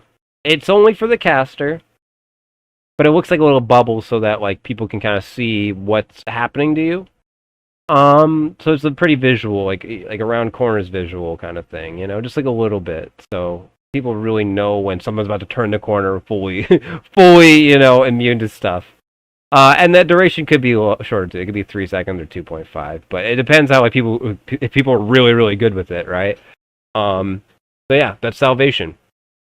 Earthquake. This is a pretty big rework. It no longer does damage, and is no longer a channel. It's just a slow. And yeah, you just toss it on the ground and it's like an AoE slow. And then I guess you're free to walk on it too. So I just want to see what happens if we turn Earthquake into something like that. Maybe you guys hate it, maybe it's stupid, probably is. But I just wanted to see what happened if we gave the Cleric a bit more utility that isn't just healing or protection. Let me know what you guys think. Okay, moving into our keystone talent, we have Chains of Retribution. Throw a stake that pierces the first unit, then sticks to the first wall, chest, door, or floor in 5, 7, 10 meter or unit. So essentially, what happens is you throw. It's an ability, or I guess I did mark it as a spell. It's a spell where you throw a stake, and it pierces. You can hit 2 people, or you can hit a person and a mob, or you can hit a person and a wall, or you could pierce it through a door and hit a guy on the other side of the door. So it goes through one thing and it hits another thing and it links them together essentially. There is a world where you could hit someone into their ally and get them to be forced to be stuck together. I think you could also just hit someone that is your teammate and an enemy and get them stuck together as well. Stick their wizard to your barbarian. But I think this has a lot of uses too when you can have something stuck to a chest or a door, and then it's like, oh shit, do we have time? Do we have to, you have to interact with it to break it? Kind of like traps. Do you have time to do that? Or is it better to just try and destroy the door or something like that? And it lasts for, I'd say like 8 seconds. At max 12, but I don't see why we would need to make it last that long. I think 8 seconds is plenty. Especially if you can interact with it to break. And yeah, that's Chains of Retribution. There's so many ways you could think of using this. Like, whenever I think about this, it's such a fun and cool and interesting ability. Okay. Now we're on to the Tier 3 talents for the Civilization domain. We have Blasphemy. You cannot cast spells, but you gain +1 perk slot. Yup. That's right. That's right. This is also going to come with a stat thing, but I never decided because it's like, okay, you gain a perk slot, but you spent the perk slot to gain a perk slot. It was supposed to give you something like extra like +3 all or +2 all or something like that, or +5 into one stat. But it's supposed to give you some stats, and then you also gain the perk slot. So yeah, something like that. Blasphemy is just like, let's say +2 all stats or something like that, and then you gain a perk slot, and that's Blasphemy. Justice. When you kill a player who's killed another player, gain +5 Justice point to the Justice bar. So Justice bar is a new mechanic I added, and you need to fill it up. Obviously, that would make sense. So whenever you kill a player who's already killed someone else, you gain +5 Justice. +2 Justice for an assist on the damage. Like if you damage them at all, you'll get an assist with Justice on somebody who's killed somebody else. Gain the ability to use this skill button on previously interacted with doors, levers, and chests that aren't from your team. And after it's complete, gain +1 Justice point to the Justice bar. So this is another way to gain Justice, is to it's like you're like a detective or something. You're just trying to figure out all this stuff. Oh, what's this? Oh, criminal scum here. Oh, criminal scum there. Oh, there's some fingerprints here. And just collecting all these pieces of evidence, all this justice here. Seeing all these criminals have been doing. You knock a few down and get 5 justice for killing some criminal scum. Now, if you reach 10 stacks of justice, gain 5 movement speed. And at 20 stacks of justice, activate it when not like pointing at a chest or lever or whatever that an enemy is interacting with, but not your ally. Activate it to consume all stacks to gain an angelic aura for 3 seconds. Angelic aura increases PDR and MDR by 15% to self and allies. Also gives you wings. Range of 15 meters. So you can just activate Justice and just gain wings if you have 20 stacks, and all your allies within 15 meters are going to gain 15% armor, 15% magic damage reduction. Like, that's Justice. Pretty cool, pretty awesome Justice. And you gain 5 move speed until you activate it, or at least once you reach 10. And then Divine Protection, it remains unchanged. Don't worry, guys. I didn't touch it. Okay, let's reach and crest over the final talent of the Civilization domain. We call that supreme talent the Body of Kenjamin. Simple as this, it's a spell, swap HP. That's it. 1 charge, rank 7 spell, 3.5 second cast speed. Basically, you just get to switch HP bars with somebody. I hope you know what they have. It doesn't work on mobs. Yeah, just so you don't like destroy a boss or whatever, It's just a player thing, but you can do it on allies, you can do it on enemies. And yeah, hopefully you have really good combat awareness, because using it on enemies is going to be pretty risky unless you have full awareness of what's going on. But yeah, that's the Body of Kenjamin. A brand new spell for the Civilization domain subclass of the Cleric. I hope you guys enjoyed this domain. Alright, we've reached our final subclass for the Cleric. That is the Dream domain. Okay? Hitting it off with our Tier 1 talents, we're going to start off with Requiem. Unchanged. Undead Slaying, guess what? It is also unchanged. We also have a new perk called Groggy. After successfully winning the sleep minigame, the sleep target gains 1 of 3 random effects. A. Hear voices or mob sounds. B. Alcohol effect. Or C. Bat deafness or whatever, when they shriek at you and everything is all trippy, man. It gets all trippy. So this is after you win the sleep minigame, which we'll go over in a bit, because this is the Dream domain. This is where you'll see sleep come up a bit more. Okay, so we have in our Tier 2 talents, first up, a perk called Catnap. Gain a new skill in the dream world that can only be used once per run. Draw a closest ally within 10 meters of your body into the dream world. Essentially, you can take somebody in with you. I could have and should have maybe called this Inception, but yeah, that's Catnap. And again, just to make more sense once we go over sleep. Good Night's Rest. Plus 50% spell recovery at a campfire. Aura.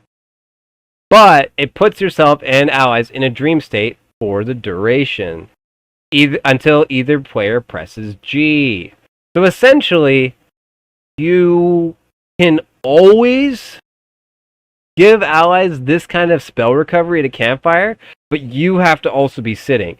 And if you are sitting and your allies are within range and to benefit from this spell recovery, then they're going to be drawn into his dream state with you every time you try and press G. Like, you're just stuck in like a dream. It's like sleep, but you aren't like, there's no mini game to win. You're just in the dream realm and you just get to hang out there. And in my mind, why not? You can just walk around and kind of do some stuff. It's not unlimited range, but it's like a 20 or 15 meter range purple room, and you can kind of stand up and walk around and stuff like that, like a little bit. Maybe see your body in like an alternate way. You won't be able to see anything new coming in or any mobs or anything like that. Maybe you can see their souls, just like a ball moving towards you or whatever, but there isn't going to be much information for you. That's kind of the point. So essentially, yeah, you're sleeping and you're kind of blind to what's going on. And yeah, it's not exactly the same as like a sleep minigame or anything like that, but it's the same world that you go to when you do the sleep minigame, if that makes sense. And that's what Good Night's Rest is. Okay, now we move on to the keystone talent, what we've been alluding to this whole time, Sleep. Sleep's an ability. Shoot a homing dream bolt at target that pierces terrain. So it's like a target, just like Judgment. Like you have to actually point it at somebody before it lets you even cast it. At target that pierces terrain and initiates like an ISO alt minigame. So essentially it's like, if you ever played Valorant, it's like ISO alt in a way. It's a short fist-to-fist battle where you have the same stats, and the first to 3 punches wins, or with the most punches after 8 seconds. If tied, both count as a loss, and both suffer a sleep debuff, which we kind of went over earlier, where Groggy adds to the sleep debuff. Sleep lasts for up to 5 seconds, or until the first instance of damage. So this is the sleep debuff. On top of what would happen after Groggy. Groggy would happen afterwards as well. So essentially, if you lose the minigame, you're going to fall asleep for up to 5 seconds. You'll be in a sleep state, but as soon as you take the first instance of damage, you wake up. It's like an extended stun that can be interrupted by damage. And then as soon as it ends, either from being interrupted or just from going through the full 5-second duration, if you had Groggy, for example, then those effects would take place, if you were wondering.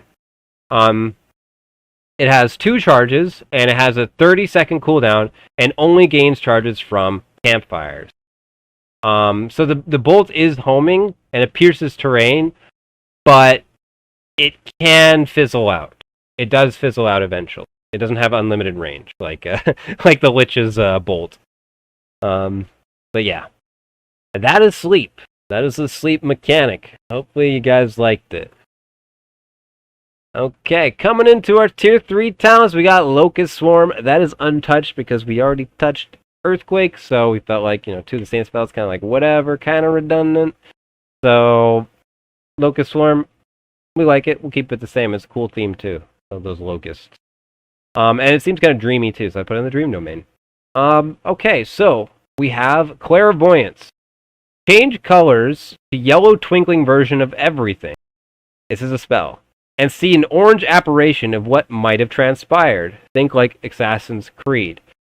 So it's like you basically just see like this like weird like yellow version, like where everything just looks like it's made out of like just pure light and maybe even like gold or whatever, just some weird twisted alternate version of the world.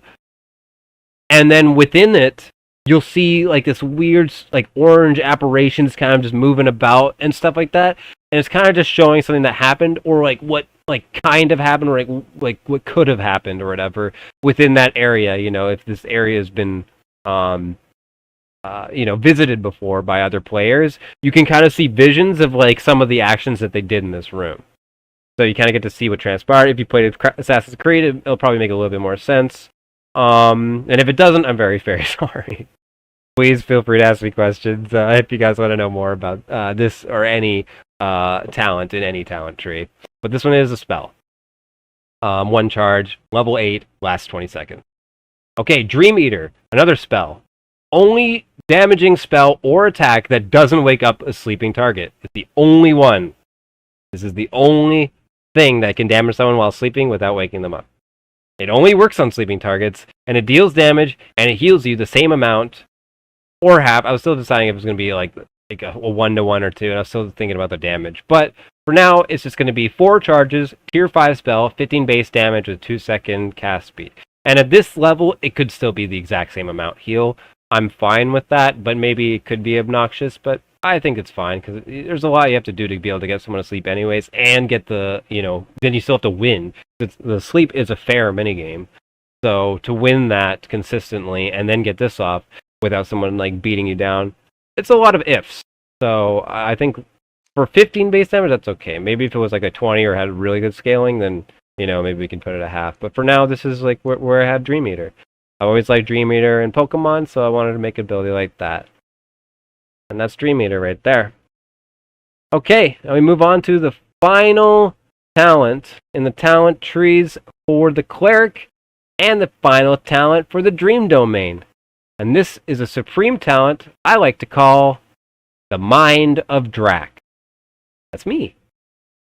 After successfully winning the sleep minigame, you win, they lose. Not you lose and they lose. No. You have to win. The sleep target gains sleep plus nightmare images that attack and damage you, and you gain a 15-meter vision that is all darkness. Then is all darkness. You can tell us how I wrote this. So essentially, it's like, imagine that you can't see past 15 meters. It's just all black. That's basically what that is. It's just all black after 15 meters, and you just start hearing sounds and like seeing like apparitions come at you, and they'll strike you, and they'll do like probably like 10 to 15, maybe even just 5% of what damage they normally would do. But they scare the shit out of you because, you know, your screen flashes red, you take damage, you're like, what's happening? Is the centaur coming out of nowhere? Oh, there's a player. Or is that... It's literally just meant to fucking make you go crazy. It's just, you're literally getting attacked by nightmare images. You know, it doesn't last forever. Maybe 10 seconds, maybe 15, but you're really, really vulnerable during this time because you don't know what to believe because you're being attacked by nightmares. And that's the Mind of Drac. Pretty scary, but also a pretty cool perk. You always keep wondering yourself when it's on, I wonder what they're seeing when you see them react. That's the one thing about it. You don't get to see the apparitions that they see, but it's funny to see people react to it, I'd imagine. And that is the Dream Domain, and rounding off the 4 subclasses for the Cleric. Okay, now we'll move on to the starting skills and starting perks before we move on to the next class. And I just saw in my notes that I wrote something in like an inappropriate place, but I can mention it here just in case you guys think this idea is cool. It was a change I had. Advanced Healer, you know, this guy all the way down here. Advanced Healer gives plus 10 magic healing instead of plus 5, but you can no longer wear plate/heavy armor. So yeah, that was an idea I had. So let me know what you guys think, or maybe this is better left untouched like I had it. But I think I wrote this for a reason. I do kind of like that idea. Let me know what you guys think. Anyways, starting skills for level 1 Cleric before they get to interact with the subclass system, they have Holy Purification and Spellcasting. I mean, what else do you need if you're starting out of the game on a Cleric, right? You got your Spellcasting, you got Purification, you're gaming. Okay, now the starting perks. And these are the 4 starting perks you have to play and work with while you are leveling up to level 5, and then you can get your first talent point. Okay, so first off we have Sacrilege. Gain Divine Strike when consuming Faith Regents instead of their full stack use. So just as it sounds, if you're using Faith and you get like prayer beads or an Ankh or a cross, and you do the left click instead of doing the right click that requires 3, 4, or 5 respectively to cast a spell, instead of casting a spell, if you just use it for its left click use, you will gain Divine Strike. And then also, you just gain +2 will and +1 resourcefulness. But that's because you're breaking it, that's why it's Sacrilege. Okay, Holy Fire. Deal 1 damage every 2 seconds to non-allies in a 2-meter AoE. This is holy damage. There you go. Just some Holy Fire, baby. Maybe it looks cool, like one of those like kind of like white, blue, yellow fires, if that makes sense. Zeal. Plus 5% action speed for every enemy within 7 meters. Max 15%. But, you know, that's a lot of action speed. So that's Zeal. The Second Coming. Final perk. Can personally use Resurrection Shrines. +1 additional use.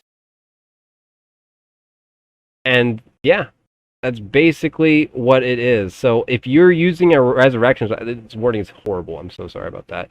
Basically, it just means if you're using a resurrection shrine, it like half uses it, and then you can use it one more time. So every resurrection shrine, if you interact with it, you can use it twice. If someone uses it once, it's gone. It's broken.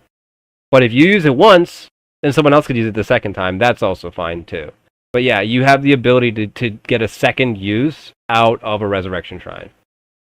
Actually, no. Yeah, it doesn't work the other way. Yeah, it's just you. So if you use it once and someone else goes to use it, it's broken. They can't. It's like it turns a different color or something, but you can still use it one more time. So it just personally lets you use them additionally. That's what it is. Sorry about the wording. I didn't come back to this one a second time, obviously, to read it over. But that's why it's called the Second Coming, because you saw my second coming to this perk. But yeah, hopefully that makes a bit more sense now. Thank you guys for coming through this cleric journey with me, because that's all I got for the cleric, unfortunately, but hopefully you liked it. Now, let's move on to the next class. And that next class is the Bard. Coming in on our first subclass for the Bards, we have the College of Lore. So, for our first Tier 1 talents, we have Lore Mastery, obviously, Reinforced Instruments, and Rapier Mastery return back to its old glory, because, we're making everything fun and interesting, so it should be worth its slot. And, this nerf is already, I felt, unjust and unwarranted. Rapier Mastery, +2 to +3. Okay. Now we move into the Tier 2 talents. For the College of Lore, we have Storyteller and Fermata, which is buffed to 6 resourcefulness because you're worth it. Playing Bard, you're worth it. I can already tell. Also, you're cute because you're watching this video. I know it. Okay, now for the Keystone talent for the College of Lore. The Best Chest. After a brief delay, send a large pink ring radiating outwards in all directions in a quick orange glow in a 30-meter radius. Highlight and outline all chests within range. Only highlights chests starting positions at spawn, not if they are currently opened, broken, dead mimic, scatter, etc. Only you see the outlines. Outlines last 30 seconds, 150-second cooldown. Okay, so essentially what this does is it just sends out a pulse and it highlights all chests that have not been interacted with or, destroyed or damaged in any way. Yeah, all closed and uninteracted with chests will highlight. That's the best chest.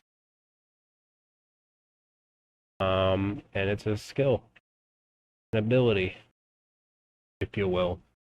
Alright, now for the Tier 3 talents, we have Sherloot Holmes perk.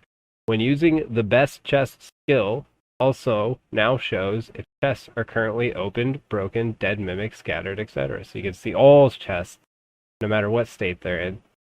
When using the Best Booty skill, increase the range to 20 meters, but also increase the cooldown from 150 to 180. The Best Booty skill, an ability.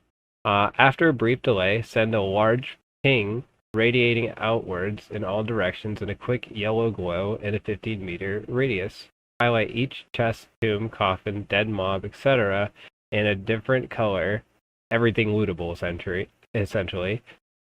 based on the highest rarity loot inside. Yes, so you might have seen this in other games. So essentially it just highlights the highest color, the highest tier loot that they have. So if they have something purple or blue, they'll have a blue or purple line coming out of them. But the only way to find this out is with this skill. Yeah, so anything that is lootable, this will highlight the highest rarity for each thing. Outlines last 30 seconds, 150-second cooldown, and it's just visible to you. Maybe it'd be better global. Maybe it's better, just for you. But I don't think it should be just for your party. I think it's more interesting if it's something that everyone can see or just you, and you have to relay it to everybody. I think that's interesting. That's cool. And then, yeah, we have the buff from Sherlock Holmes if you want it to be a little bit bigger range, but the longer cooldown.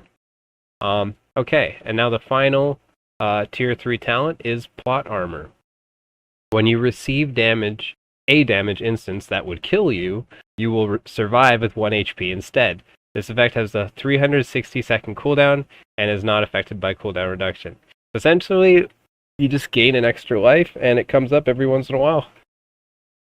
Pretty insane. Yeah, Plot Armor. And, yeah, I just thought that would be cool. A cool-ass perk. You have to go pretty deep into the subclass to even get access to it. Alright, now the final talent in the College of Lore, the supreme talent, is Magical Secrets.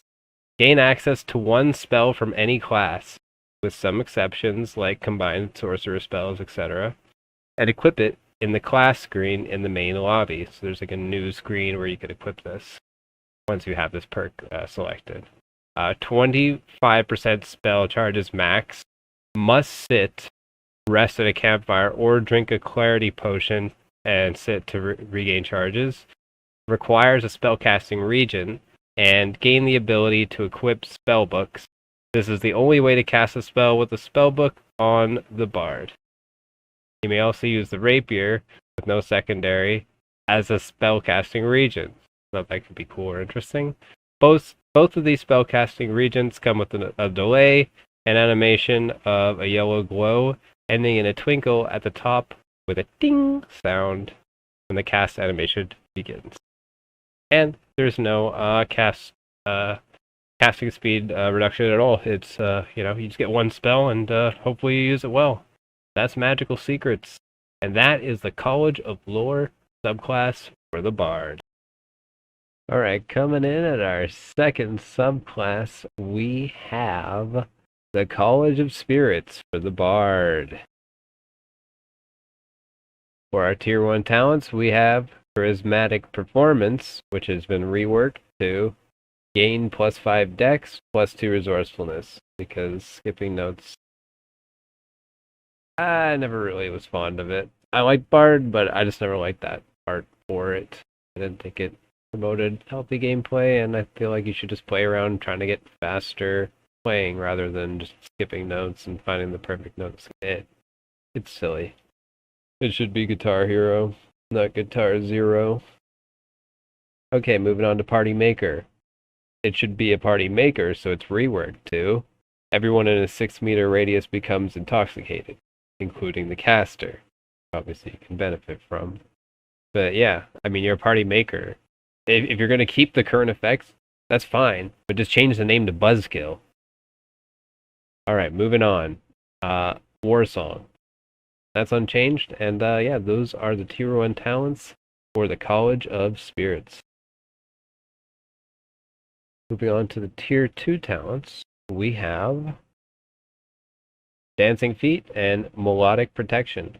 Both of these remain unchanged. Now we move on to the Keystone talent, Inception. This is why we didn't use Inception earlier. It had its place somewhere else. Inception. Spell. When at least one ally is in range and resting at a campfire, upon completing a song, you and all allies resting at a campfire within the spell's range fall into a deep slumber. You instantly awake in a dark dream minigame where you must collect bone keys in a certain amount of time, then return them to the center and reunite with your friends. If you successfully reunite with your friends, you all end sleep early and are healed to max HP and have all spell slots restored. Tier 4 song, 7-second song, and the duration obviously would have to depend on the mini game, but it would just be something cool. And if you failed, then it wouldn't do anything or do a very lesser effect. Just a small bonus to whatever is going on at the campfire. But you would just full restore everything and instantly wake them up from their sleep as soon as you're done, essentially. That's Inception. Now for the Tier 3 talents, we have Tales from Beyond.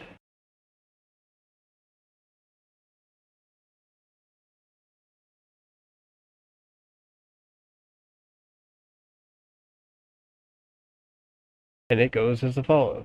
Depending on your race, gain the bonus stats. Elf +2 Dex, +2 Knowledge. Dark Elf +2 Dex, +2 Agility. Human +1 Strength, 1 Vigor, 1 Willpower, 1 Resourcefulness. Lydian +1 Dex, +1 Agility, +2 Resourcefulness. Lycan +10 Armor, +5 Magic Resist. Tiefling +4 Resourcefulness.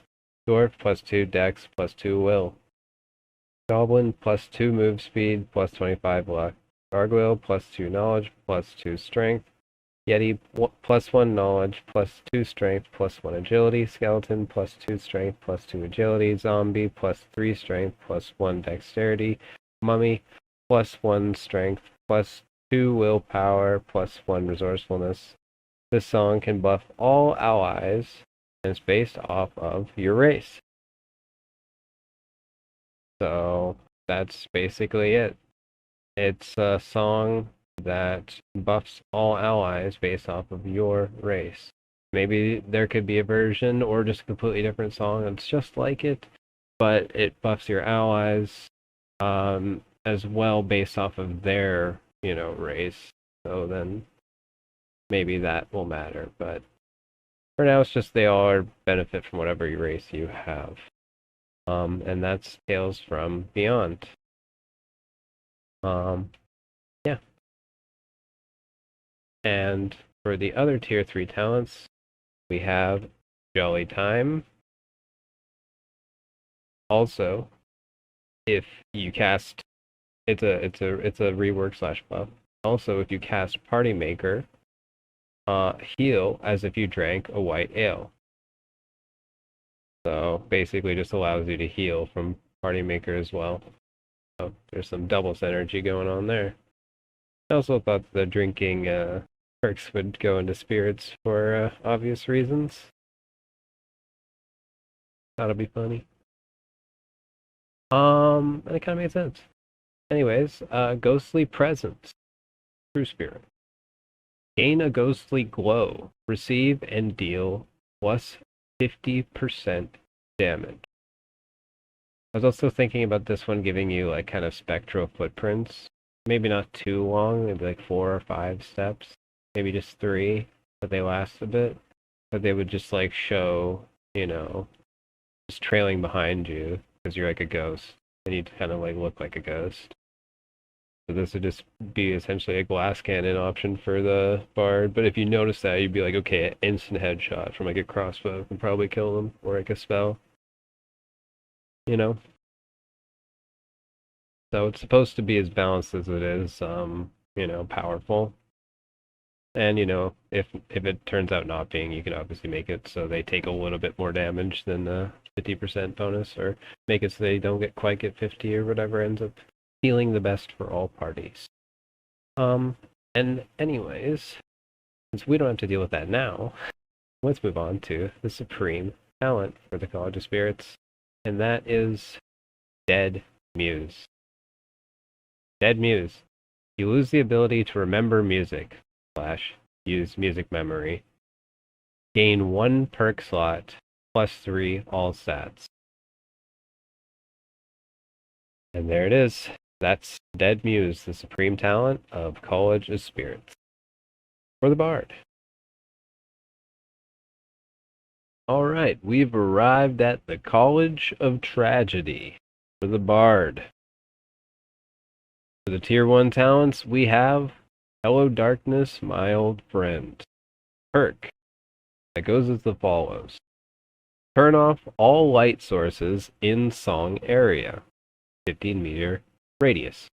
Tier 5 spell, 12-second song. So it's quite loud, and it's quite long, but, you can make a place pretty dark pretty quick. Especially with the right deck. Alright, Melancholy. You are immune to the charmed condition because you have trouble loving yourself and can't bring yourself to be somebody's terrible friend. +2 all stats for every ally currently dead. Misery Loves Company. This is a skill. Cast a projectile that fills the first creature hit with depression. causing it to give out a 7-meter aura of despair. Aura of despair. All hostile creatures, including itself, has its movement speed reduced by 33%. Lasts 12 seconds. Max 1 charge. Cooldown 200 seconds. That's Misery Loves Company. And that is the Tier 1 talents for the College of Tragedy. Alright, moving on to the Tier 2 talents.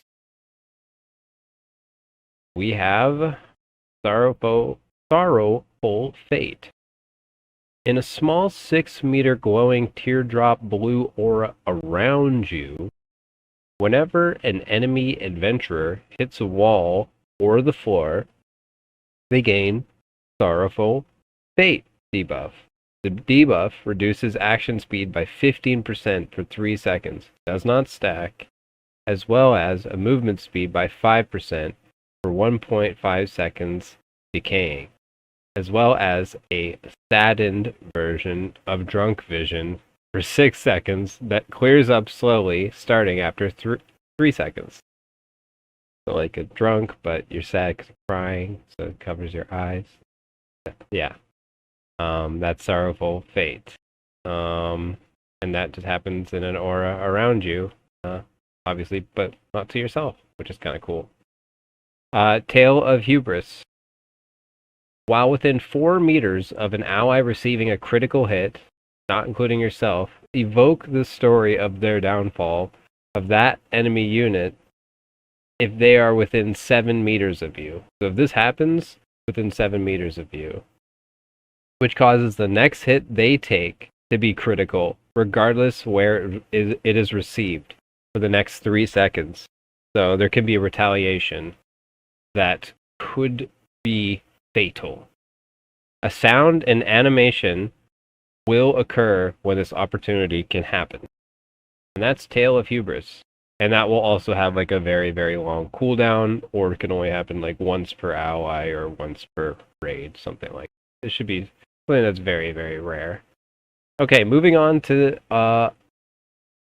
new Keystone talent that has a really cool name and idea. It's called Nostalgia. It is a skill, and it goes as follows. Target ally becomes surrounded by mournful music and ghostly singing, as well as a white rippling rings aura. Lasts 1 minute. They also gain plus 25 armor, plus 25 magic resistance, and when the target deals damage with a weapon or spell attack, add 5 radiant damage. Doesn't scale. Maybe it can, but doesn't scale so far. And plus 10% damage taken in the head. So they also take a little bit more damage in the head, but they gain all these bonuses. And it lasts a minute, and they have a visible aura, but you can only do it on allies. Maybe you can make it so you can cast it yourself, or maybe you can make it so there's a perk where you have the option to do that. But for now, it's just an ally only, and it's a skill. Very cool skill for the bard. And that's the Keystone talent for the College of Tragedy. Now we move on to the Tier 3 talents. Starting off with Frozen Heart. All healing received is increased by 200%. Reduce max HP by 33%. Straightforward as that.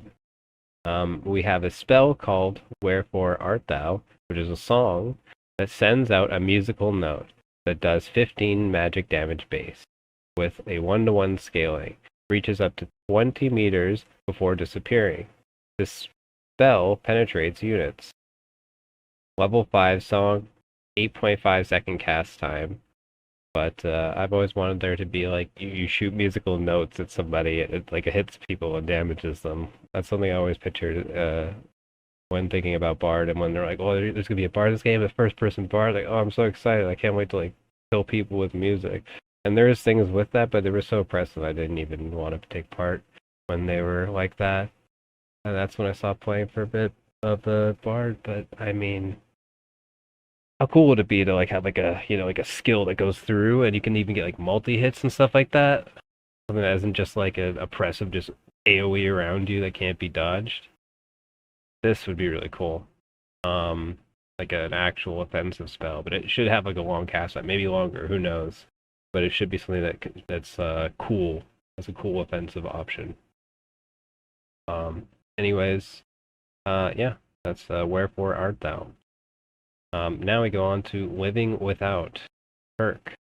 Lose access to music memory 2, aka 10 song bards, you can still have 5.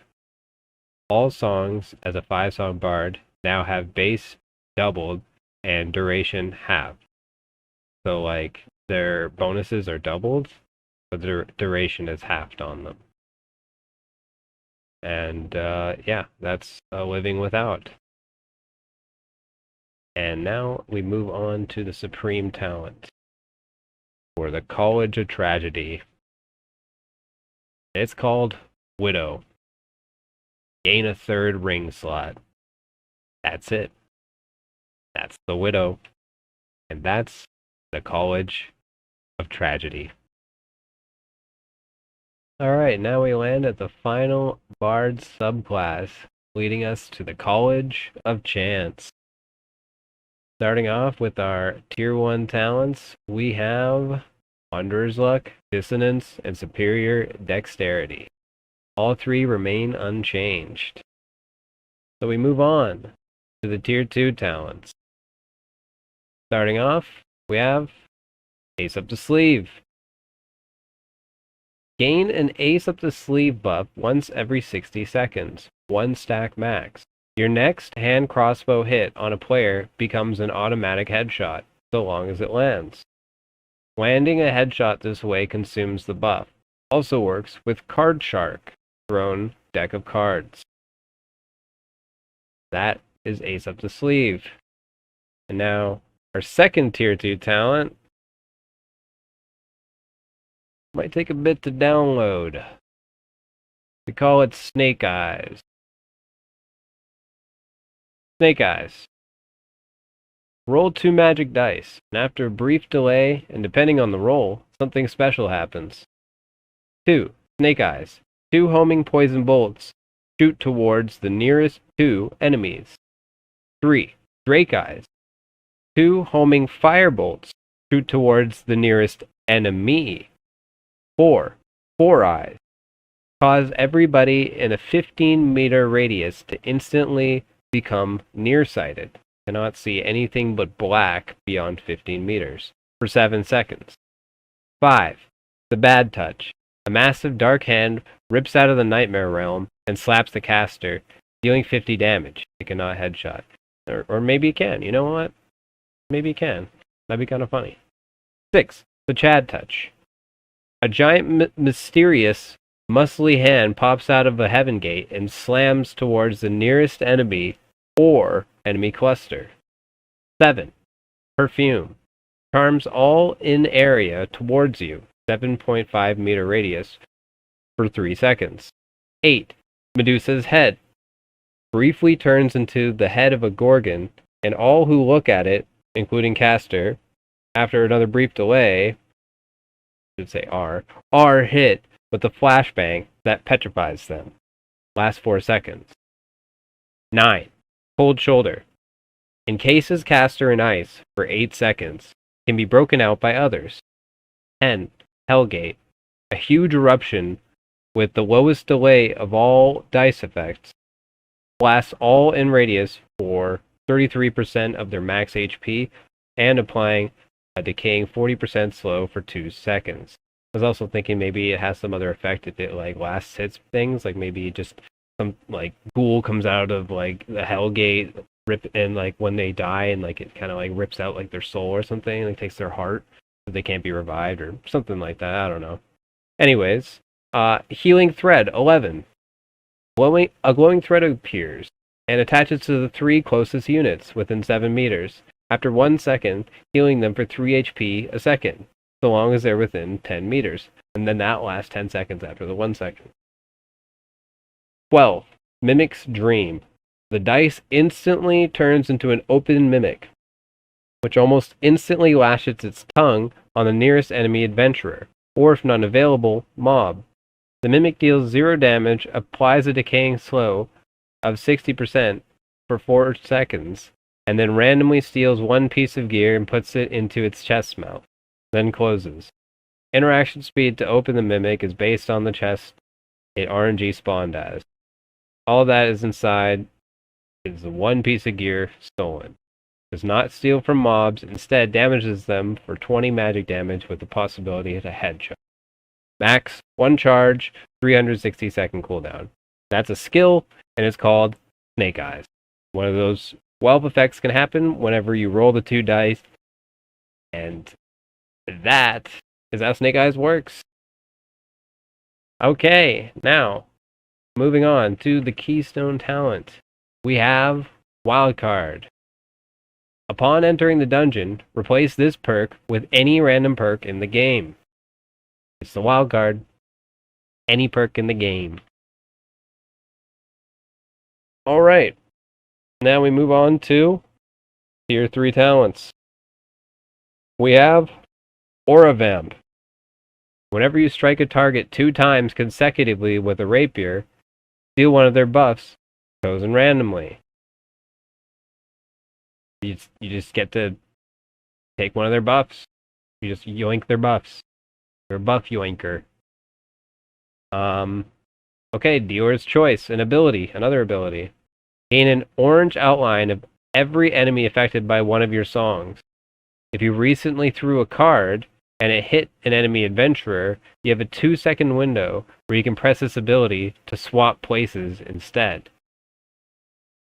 So basically, you can instead make this ability have you swap places with somebody that you hit a card with recently.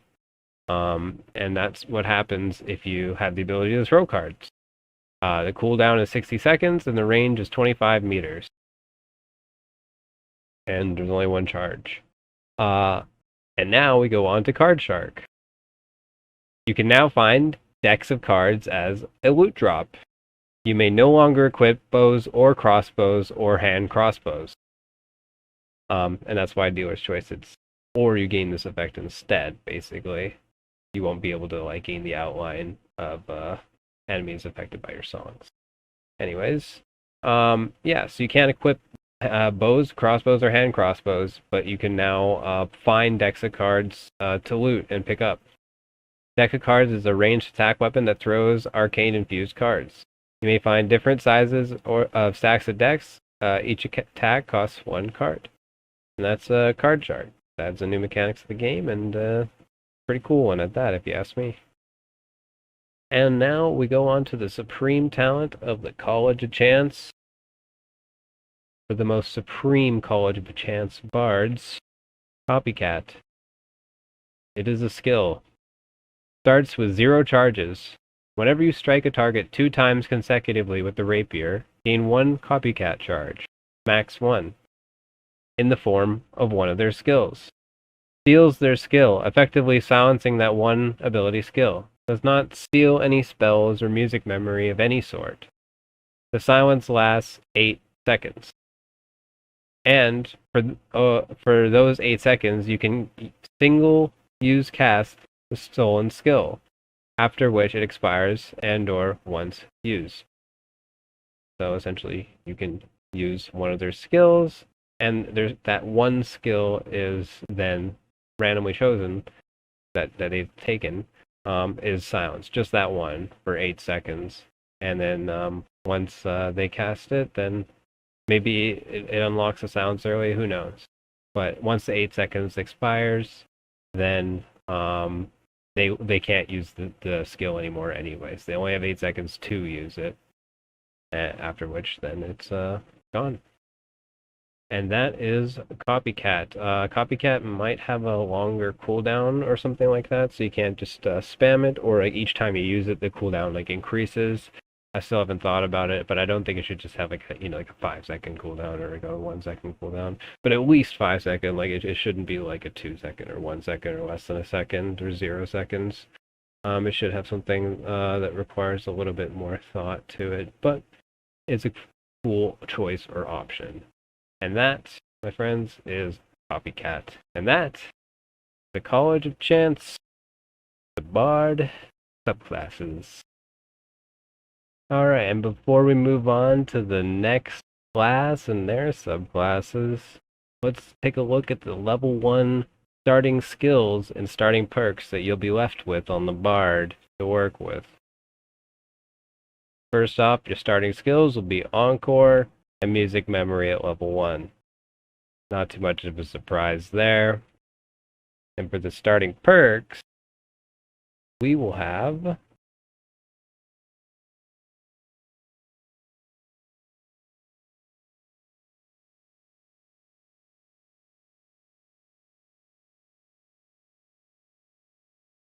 Killjoy. Up to one enemy at a time, whenever you are hit, the enemy gains the Killjoy debuff. Debuff lasts 12 seconds. Killjoy debuff. The next time you land a successful headshot, instead, deal damage as if you hit the body instead. Then the debuff is consumed. And then maybe there's like a time before it can trigger again, or maybe twice and then it can trigger again. Something like that. Jack of all trades. Every 60 seconds, gain a Jack of all trades buff, max 1 stack, making your next A, song, B, attack, or C, and crossbow reload, or, card reload, will be enhanced with additional 5% action speed for one use, consuming the buff. That's Jack of all trades. Weighted dice. Gain 5% manual dexterity for every 50 luck. Pretty cool. And wear the loot. If you enter the dungeon with 0 instruments, every mob and interactable that contains an instrument within 15 meters becomes highlighted in one of 4 colors, signifying what instrument they contain.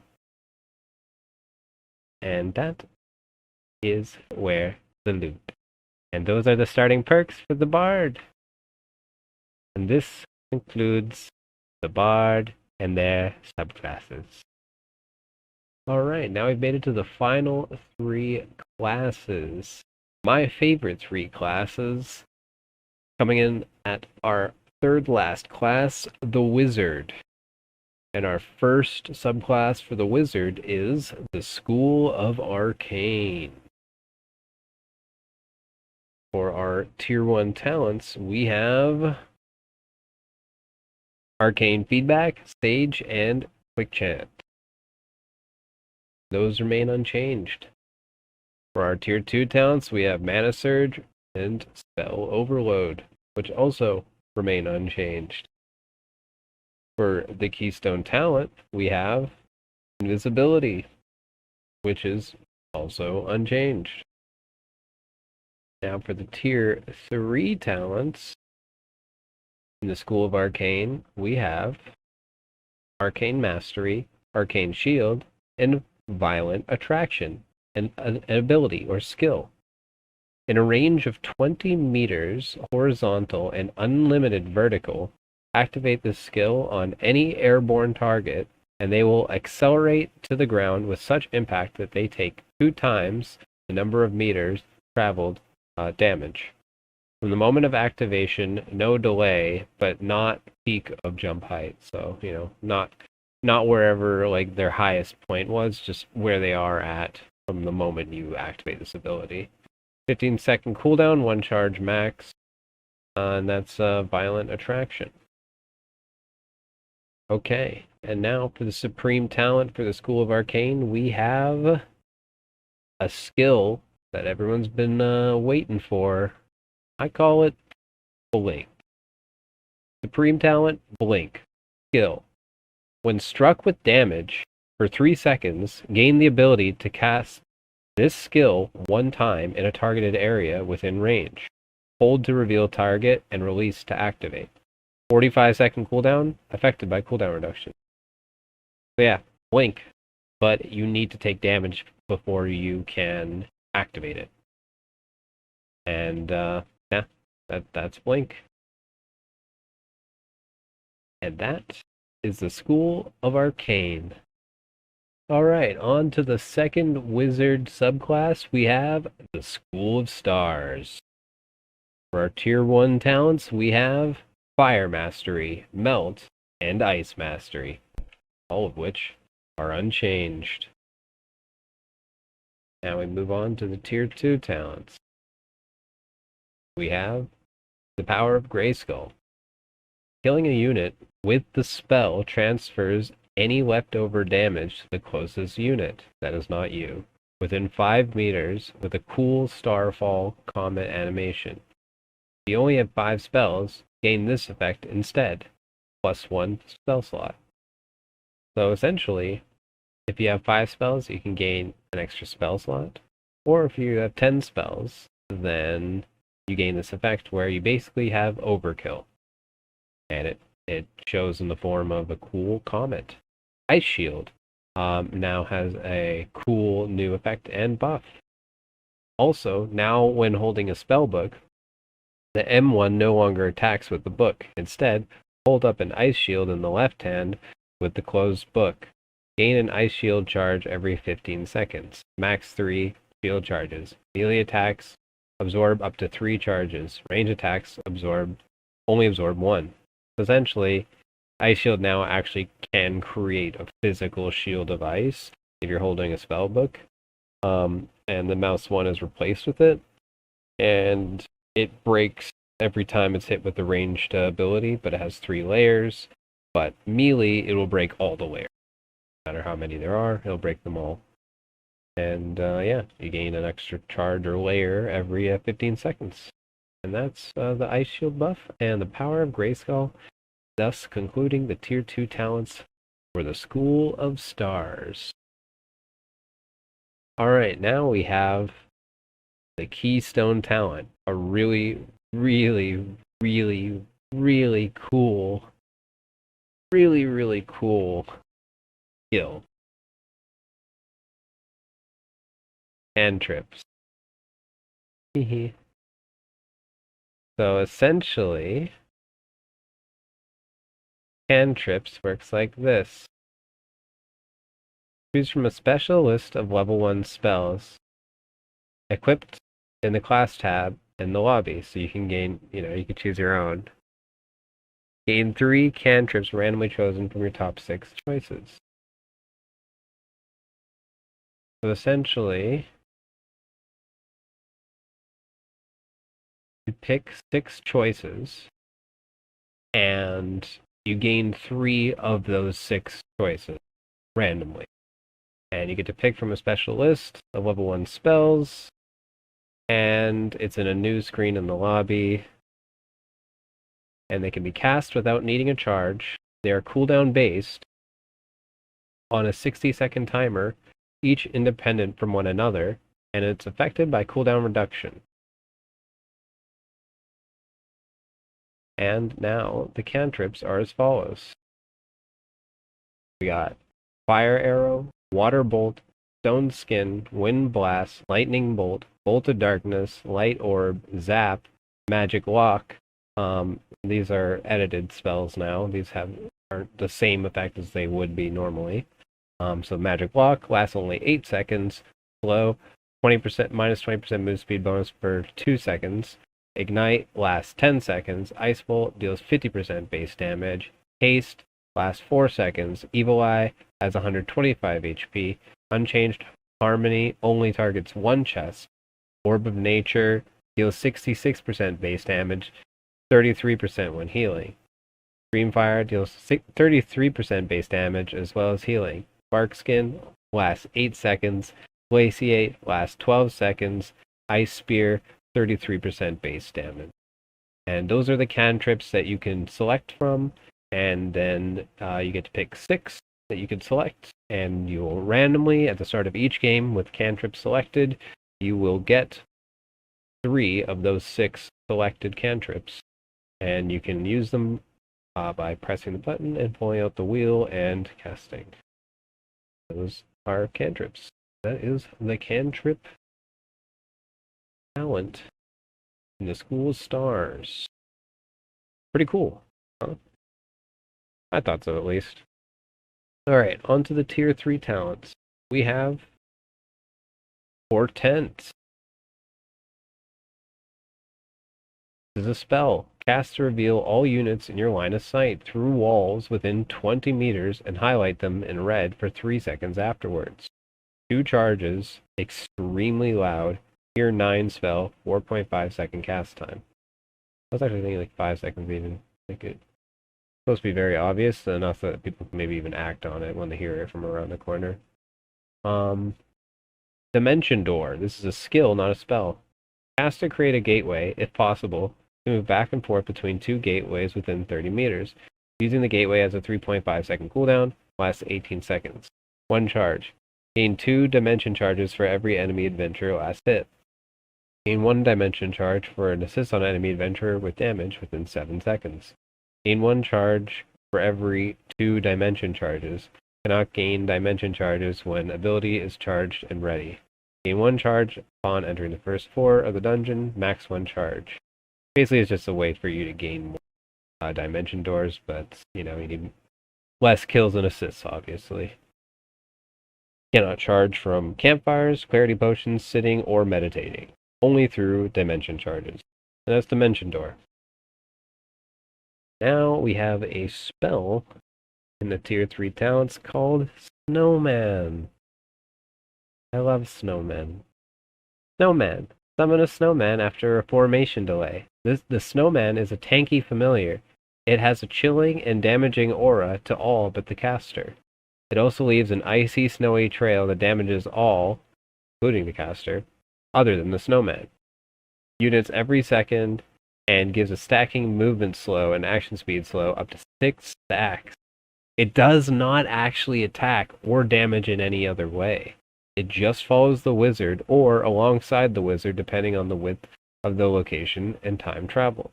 Once it sees a foe, it engages by simply walking in front of it and essentially trying to body block vision, or be a general nuisance up in their face.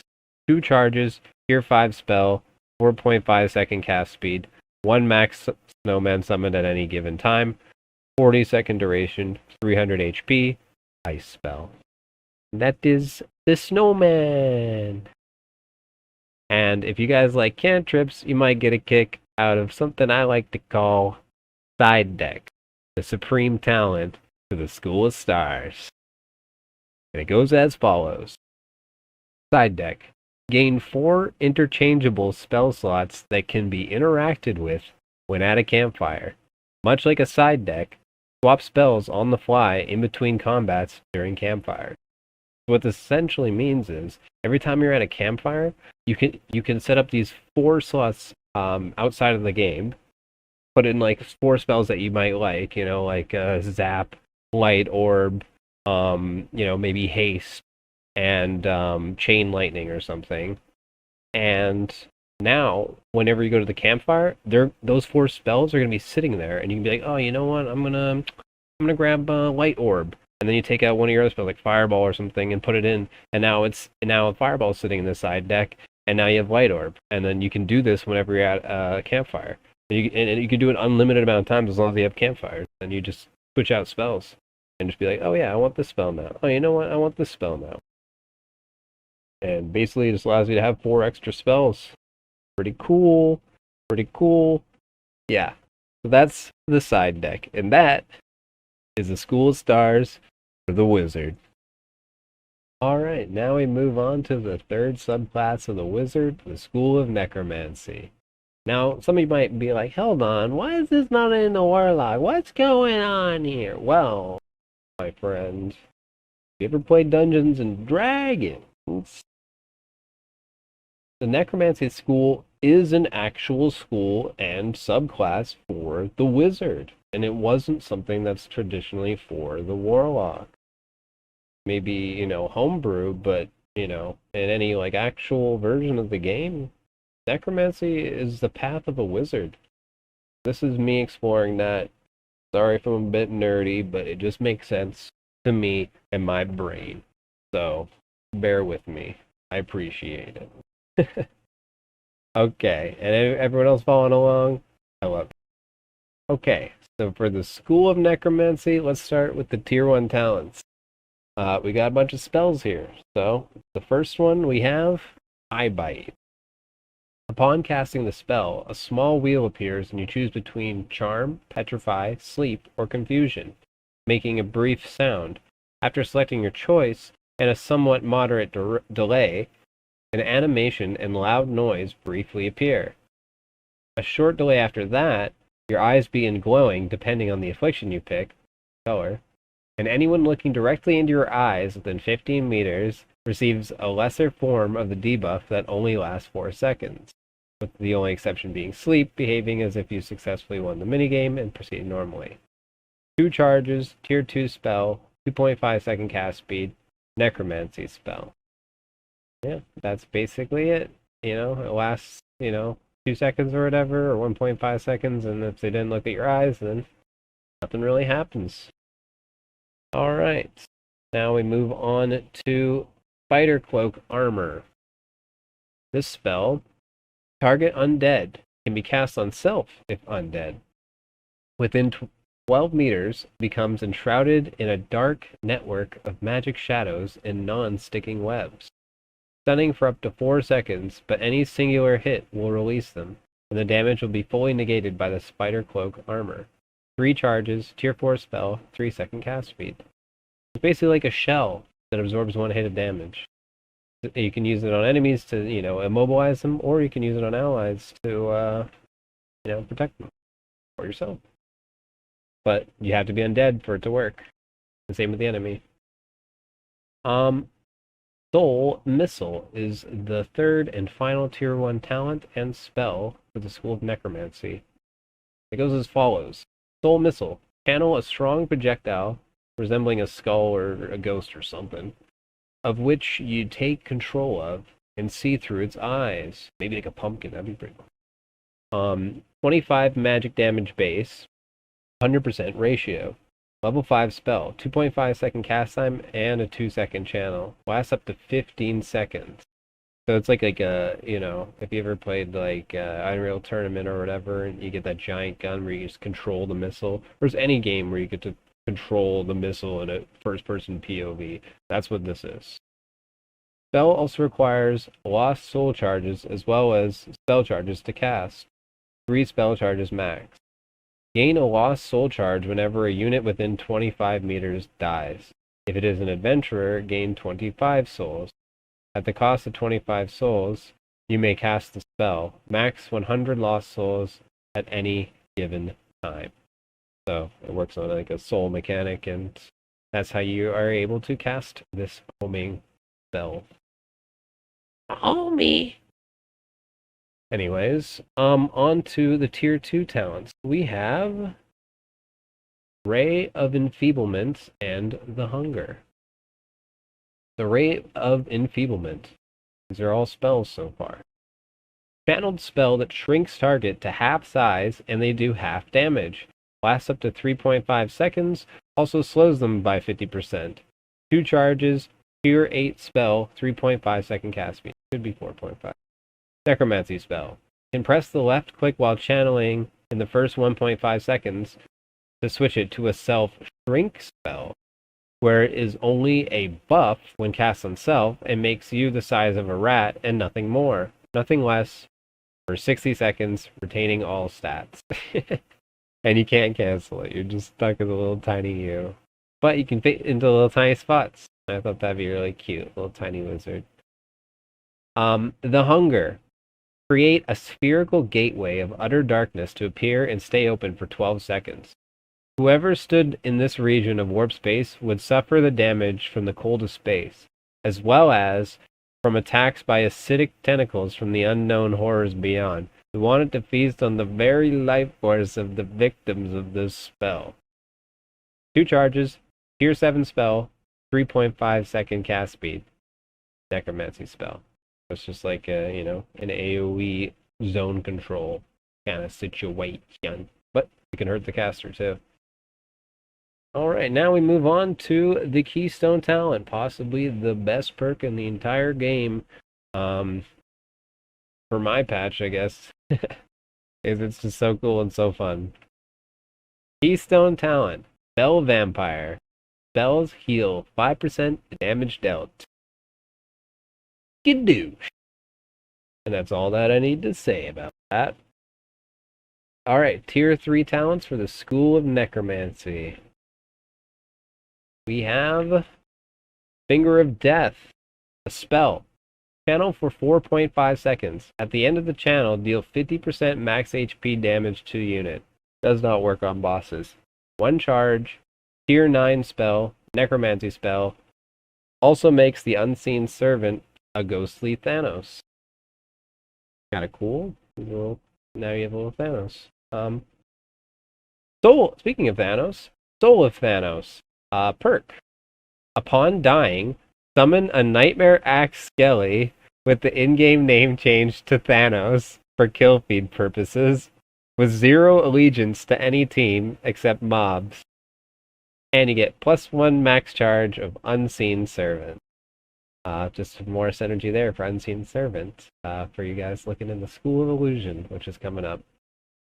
Grim Harvest. Another perk. You gain the ability to reap life energy from creatures you kill with your spells. Once per turn, when you kill one or more creatures with a spell of first level or higher, you regain hit points equal to the spell's level, twice the spell's level if it's a necromancy spell. You don't gain this benefit for killing constructs, summons, or undead. So obviously not once per turn, but once per spell. Yeah. And that's how that works. Grim Harvest. It's a way to heal, and it's just basically based off of killing things, so it's just on last hits. And it is based off of once per spell, and maybe it needs to be something where you have to cycle with each spell once before, you can benefit from healing again on a new spell kill or something. But yeah, that's Grim Harvest essentially. Nothing too crazy. Not the exact same as Spell Vampire, but it could benefit you like in a way that a Warlock would, where you kill more mobs to heal. Or Spell Vampire, you more just want to hit mobs or hit players and heal that way. Okay, and now we have the supreme talent, the School of Necromancy, which is Summon Undead. Target undead creature can be beckoned to be your ally, following you, defending you, and not attacking you or your allies. Max 3 summons. 1 charge max. Gain 1 charge upon entering the first floor of the dungeon. Gain 1 charge upon assisting with the damage within 3 seconds of a kill. Mousing over your undead pets shows their HP bar. Sitting causes them to slowly regen 2% HP per second. Unlimited range. Doubled 4% HP per second at any rarity campfire. If your pets get a last hit, they also heal 50% of their max health. So any undead mob in the game, essentially. And that's Summon Undead. Pretty crazy, pretty cool. That's the School of Necromancy. And now we're on to the final subclass of the Wizard, the School of Illusion. Starting off with our Tier 1 talents, we have Staff Mastery, unchanged, and Reactive Shield, also unchanged. Now we also have Unseen Servant, a new skill. Activate the skill on any interactable within 5 meters and gain a ghostly servant that only you can see that briefly interacts with that said object as if you did with your interaction speed. 7-meter range, 45-second cooldown, 1 charge max. Yeah, so it could be 7 or 5 meters. Maybe we'd happy me didn't make it 6. Yeah, that's Unseen Servant. Now for the Tier 2 talents. We have Confusion, a spell. Target gains an intoxicating and obscuring debuff for 8 seconds. Their movement controls sometimes reverse and sometimes revert back to normal, with no pattern or cue, while vision is extremely warped and discolored. AKA, you give the target confusion status for 8 seconds. 3 charges, Tier 4 spell, 3-second cast speed, illusion spell. Maybe 3.5 seconds. Perk, the visions. Casting an illusion spell on an enemy causes them to occasionally see mobs that aren't there during the effects, and for 6 seconds after. Complete with proper audio. Gain the ability to hear the mobs, but clearly distorted and almost distant, and also highlight the mobs in a ghostly hue so you can essentially see what they are seeing. Gain +1 willpower and +1 knowledge when a player is affected this way. And that is the Visions and Confusion. I move on to the Keystone talent, Master of Disguise. Whenever you cast Invisibility, one of the after images creates a clone who walks forward in a straight line for 3 seconds or until they die, 75 HP. +3 resourcefulness, +1 invisibility, max spell charge, +1 thaumaturgy, max spell charge. Also, when you cast Blink, create a stationary clone at your location that has a 50% chance to walk forwards or start to channel a spell at any point before it expires or dies. This channels a spell, doesn't do anything, it just kind of baits people out. And that's Master Disguise, just a nice little jack of all trades bucket with a bunch of synergies for not only this subclass but others. Alright, moving on to the Tier 3 talents.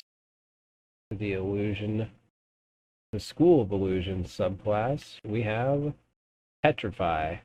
Create a distracting pink glow, then beam, then flurry of light in an extremely short frame, then flashing and disappearing, petrifying all targets who look at it within their line of sight. 2 charges, tier 9 spell, 5-second cast speed, illusion spell. Master Distractor. 5% of the time, whenever you cast a spell, it makes a different random spell sound from any school of magic. Maybe this could also mean from other, classes too, to make it really confusing, like Warlock, Druids, and Sorcs and stuff. But for now, it just changes the sound of the spell to another wizard spell. Pretty cool. It also gives +1 willpower, +1 knowledge, +2 resourcefulness. And another spell called Magnificent Mansion goes as follows. In a space you can fit, summon a small mansion from seemingly thin air. Disappears if the wizard dies. 1 charge, tier 10 spell, 7-second cast speed, and it lasts for like 120 seconds or 60 seconds or something. It's just a little building, and you can only have one at a time before, if you summon another one, it'll expire. Alright, and now we move on to the Supreme Talent for the School of Illusion from the Wizard, and that is Thaumaturgy. Create mob sounds from below, above, around corners, for all within 30 meters bubbles to hear. This bubble is invisible to everyone. Lasts 30 seconds. It's just a hellscape for your ears, essentially. 2 spell charges, tier 9 spell, 3.5 second base cast speed. That's Thaumaturgy, and that is School of Illusion for the Wizard. Alright, before we move on from the Wizard, let's look at the starting skills and starting perks for a level 1 Wizard under these new systems. So for the starting skills, we have Meditation and Spell Memory. It is also important to note there are some class changes, and by class changes I mean there is one. So for Fireball, the AoE only applies on unit hit, no longer on walls, structures, floors, or ceilings.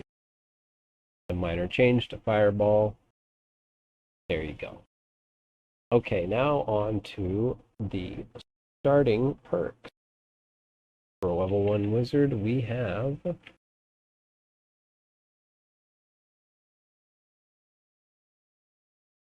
Spellblade.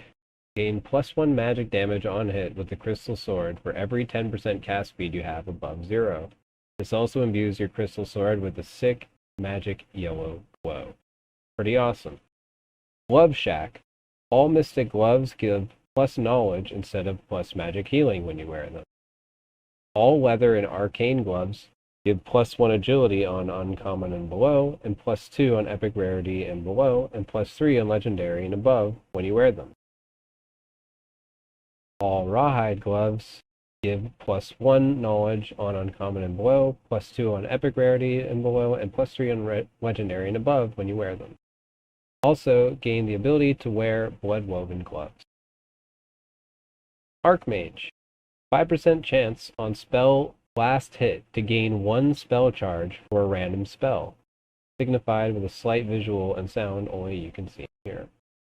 Increased 20% chance on spell last hit on enemy adventurers and sub-bosses. Increased to 100% on boss last hit. And those are the starting perks, leading us to the final starting perk, which is the Crypt Keeper. Nothing too crazy. You guys have seen stuff like this before. This is the Crypt Keeper. Depending on your race, gain bonus stats. Elf, Dark Elf, and Human, plus 10% damage reduction versus undead, skeleton, zombie, mummy, and demon mobs, and 5% damage reduction versus undead, skeleton, zombie, mummy, and demon adventurers. Lydian, plus 2 agi, plus 2 knowledge. Lycan, plus 10 armor, plus 5 magic resist. Tiefling, plus 4 resourcefulness. Dwarf, plus 5 armor, plus 33% gold fine. Goblin, plus 50 luck. Gargoyle, plus 15 armor. Yeti, minus 3 vigor, plus 15 armor, plus 15 magic resist. Skeleton, plus 4 willpower. Zombie, plus 4 strength. Mummy, plus 4 knowledge. That's Crypt Keeper, and thus concludes the level 1 perks and skills for the wizard. And that is the wizard and all their subclasses. Be enjoying. Alright, we're on to the druid, the second last class. Coming in at our first subclass for the druid, we have the Circle of the Harvest. For our tier 1 talents, we have Natural Healing, Life Bloom Aura, and Herbal Sensing, all of which remain unchanged. For the tier 2 talents, we have Force of Nature and Thorncoat, which also remain unchanged. Now for the Keystone talent, we have a new ability, a new skill for the druid, if you will, and we'll call it Another One Pipes the Dust. Another One Pipes the Dust. Collect herbs to smoke in your pipe, looted in the current raid only. Consume the flower to gain a minor clarity pot effect for a few seconds, automatically smoking the pipe while sitting down in the animation. Once the effect ends, you'll automatically stand up.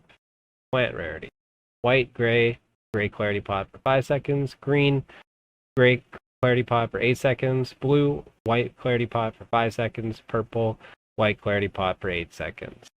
And that is Another One Pipes the Dust. Now we move on to the tier 3 talents, and we have Glowflower as our first one. It's a spell. Cast to summon a seed which quickly forms into a bulb that starts to glow, then blooms into a flower with an even greater light source. Detects enemy footsteps that are no older than 80 seconds in an 8-meter range.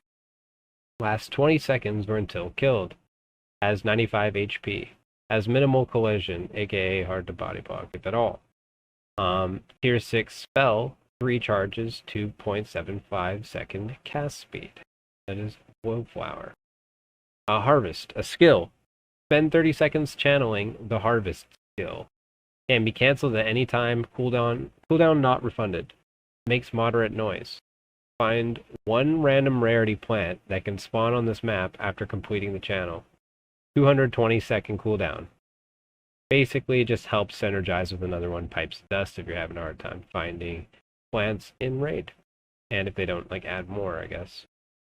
Not that they need to, but it's always fun to loot more stuff. Have more reasons to loot. Always good. Okay, now the final spell in the tier 3 talents, we have Flower of the Harvest. Cast to summon a seed which quickly forms into a bulb that starts to emit a healing blast in a 3-meter range for 3 health every 1 second. If a corpse is within 10 meters of the flower, it harvests their soul, takes 2 mobs or 1 player corpse. A new corpse can be made while the flower is alive to activate this early. Once activated, or after 10 seconds, the flower blooms and gives off a 5-meter range healing blast, 5 health every 1 second for the remaining duration or until destroyed. Lasts 20 seconds or until killed. Has 145 HP. Tier 7 spell, 2 charges, 3-second cast speed. Flower of the Harvest. but it doesn't actually take their souls so that they're unrevivable, but flavor. And for the supreme talent for the Circle of the Harvest Druid subclass, we have Freeform. This is a form that you just turn into with this ability. And yes, it says at the bottom, it's not part of the normal shapeshift wheel, it's its own skill. So this is an actual skill that transforms you into the tree. And the reason why it's done like this instead of just being on the wheel is it allows for a lot more balancing mechanisms and levers to be had because it's tied down to a single skill and it takes up an entire skill slot, for potential more spells or another skill or another, in this case, it's a druid shapeshift wheel. You have to give up an entire wheel just to be able to equip Treeform. This is one of those. Treeform. Turn into a tree with 350 flat HP and 66 physical and magical resistance. Become permanently rooted in this form. Mouse 1. Shoot your roots from underground and root all targets in targeted area. Root lasts 2 seconds.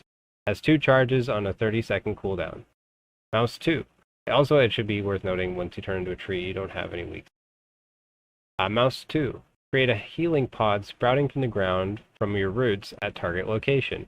Any unit can enter to be locked inside for 8 seconds and regenerate 5% max HP per second.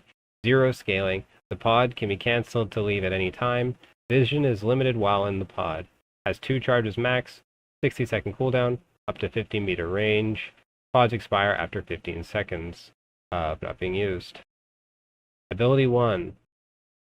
Release mass confusion spores that does not affect you or allies, putting all units within 12 meters into a state of confusion for 8 seconds.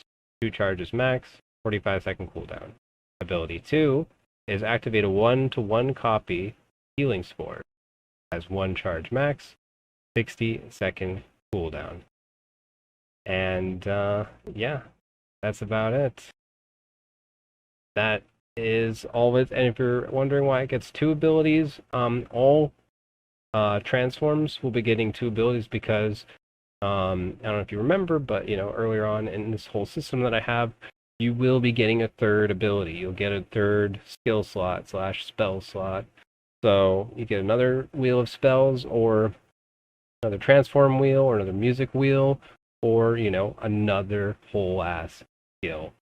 And because of that, that also means all transforms get another whole ass skill. So we'll be going through all those and the old ones at the end as well for the druid.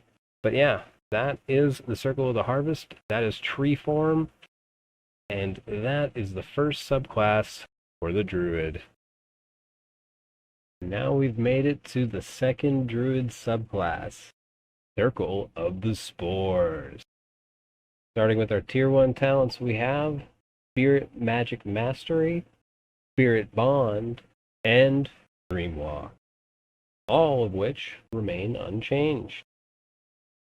For our tier 2 talents, we have Aura. Constantly release spores, dealing damage to non-party members in a 3-meter radius, you every second. 4 magic damage. Add and true do not apply, and has a 1-to-1 ratio with magic power bonus. Cool. Healing Spores, which was alluded to in Treeform. It's a skill. Create a much different color spores that constantly heal allies, but not the user. And constantly send out healing tick wave every 2 seconds for 3 HP in a 5-meter range. 10% magic power. Scaling. Last 20 seconds, 1 charge max, 60-second cooldown. And I was just thinking, maybe this could still heal enemies, and something that, has to be played around. And maybe it doesn't have to be every 2 seconds, maybe every 1 second. But either way, that is Healing Spores. Now we move on to our Keystone talent, Spore Master. Gain the ability to wear Ceremonial Headdress, Chaperone, Arcane Garb, Troubadour outfit, Arctic Pants, and Arcane Glove. Spore Master, the Keystone talent. Alright, now for the Tier 3 talents, we have Supernatural Remedies. Causes potions to be buffed from 50% benefit from magic healing to 100% benefit from magic healing, but it is now the only way you may self-heal. Also enables the user to equip Mystic Gloves, Occultist Hood, Occultist Robe, Occultist Tunic, and Occultist Boots. Now we go on to Spore Form, which is a skill, and this one, much like Tree Form, replaces an entire skill slot. It's a skill slot transformation rather than skill wheel, if that makes sense. It's not part of the transformation wheel. It is its own button for a transformation, a single transformation. And that is Spore Form. Spore Form constantly emits Spore Aura. If you already have this perk, increase its base damage to 6 and double the magic power bonus ratio. Mouse 1, Poison Punch, deals a weak 8 base damage punch with 4 damage per second poison that lasts 4 seconds. Does not stack, does not refresh. 2-to-1 ratio, 50% ratio bonus, half the magic bonus ratio. Mouse 2, Curse Tainted Soil on the ground at target location, applying 4 damage per second poison that lasts 4 seconds. Does not stack, does not refresh, soil lasts 4 seconds. Cooldown 60 seconds. When it's on cooldown, you can press to do an animation sound and root yourself in place, after which this cooldown recovers at 50% increased rate as long as you stay rooted. So you can root yourself and refund the cooldown basically at 50% increased rate, but you make a big sound, everyone sees it, you kind of root yourself in some dirt. Ability 1 can spawn a Confusion Spore Cluster that lasts for 45 seconds. Fusion is universal, lasts 8 seconds across the board. Strike anyone, allies or enemies. The cluster of mushrooms where it gets if you touch them, you start to become confused, or it's like a stacking debuff where after every half second you get a stack, and after 3 or 5 or 6 stacks, then you get confusion on you or something. Ability 2 can spawn a Nightmare Spore Cluster that lasts for 45 seconds, a 30-second cooldown. Nightmare causes the same effects of the Mind, Cleric Supreme talent perk, which if you don't remember going all the way back there, it's just basically nightmare images start coming out and you don't know what's real and what's not, and even they damage you very slightly, 5% of the damage. So you take a damage tick and you're unsure. You have to look down really quickly to see your health bar and to tell if a nightmare image is truly real or just a nightmare image. So you can get a Nightmare Spore Cluster and a Confusion Spore Cluster, essentially. And yes, this form is not part of the normal shapeshift wheel, it's its own skill. Once more, just in case anyone missed it. And now for the final Tier 3 talents, we call it Going on a Trip. It's a spell. Going on a Trip. After a long cast time, do a channel and affect everyone in a large circle around with the trip debuff, range 20 meters. Everyone affected starts to leave after images for a few seconds to everyone else affected. Anyone unaffected will just see everyone slow to a crawl, then to a stop. After 2.5 seconds, all movement is in the spirit realm and the bodies are left in a suspended state. Attacking someone in this state will immediately wake them. All affected units can see each other in a new glowing purple version of the world they were just in, but only 30 meters range from where you cast, then visible walls block you. You can attack each other in this state and it will not wake you up early, so long as you are affected and also in the spirit realm yourself. The spirit realm and sleep last 15 seconds. Increase to 20 seconds if you have more than 50 resourcefulness. This always affects the caster. 1 spell charge, level 10 spell, 6-second cast time, then a 2.75 second channel. That, going on a trip.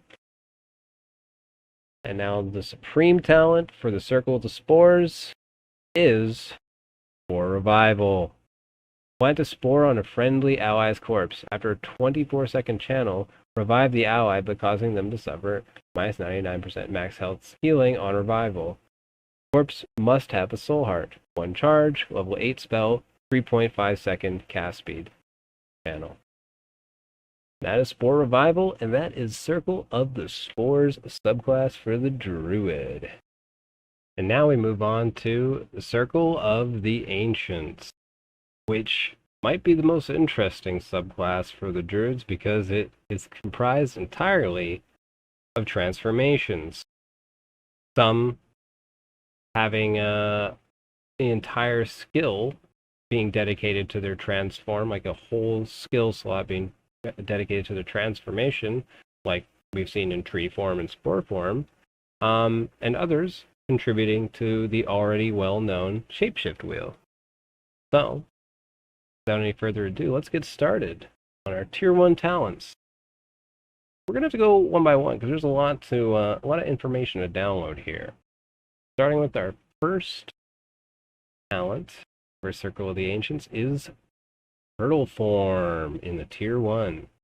Turtle Form, knowledge plus resourcefulness based form. Mouse 1, Turtle Bite, bite forwards. Knowledge based scaling. Mouse 2, Shell mode. Go inside shell and reduce all damage taken to 0. Can sit inside for up to 8 seconds. 22-second cooldown. Can slowly move while inside, but exposing the legs. Ability 1. Turtle Slide. Jump on your shell and slide forwards with great speed, knocking all enemies hit to the side and dealing resourcefulness scaling damage. 30-second cooldown. Ability 2. Shell Spin. Spin like a top with your legs sticking out and damage all you collide with, dealing damage with your legs and knocking back anyone who gets hit by the shell. Last 7 seconds. Knowledge-based scaling. 26-second cooldown. And you could obviously end it early. And it should be worth mentioning, just in case you missed it earlier, in this version of the game that I have, you have a third skill slot. So, for the Druid, you could have Transformation Wheel, Spell Wield, and a skill, or 2 skills and Transformation, or 2 skills and a spell, and any other combination. So now we have a third skill slot, essentially. So that's why we're going to have ability 1 and ability 2, and you'll still be able to use ability 3, to transform back, to shapeshift back with either the shapeshift wheel, or if the form required its own slot, which Turtle Form does not. We'll say it when it does. Okay, now for our second form, we have Spider Form. A willpower-based form. Mouse 1, Spider Bite. Deal magic damage and slow the target for 4 seconds. Also poisons for 4 damage a second for 5 seconds. Willpower-based scaling. Mouse 2, Venomous Spit. Spit your venom at mouse cursor, poisoning the first target hit. Deals 2 damage a second for 10 seconds. Willpower-based scaling. Does not stack. 2 charges max. 30-second cooldown. Ability 1. Shoots sticky and snare webs that connect each other, as if you were painting a surface. This uses a new web resource which fills up over time. Spraying your webs expends this web resource. The web resource between ability 1 and 2 are shared.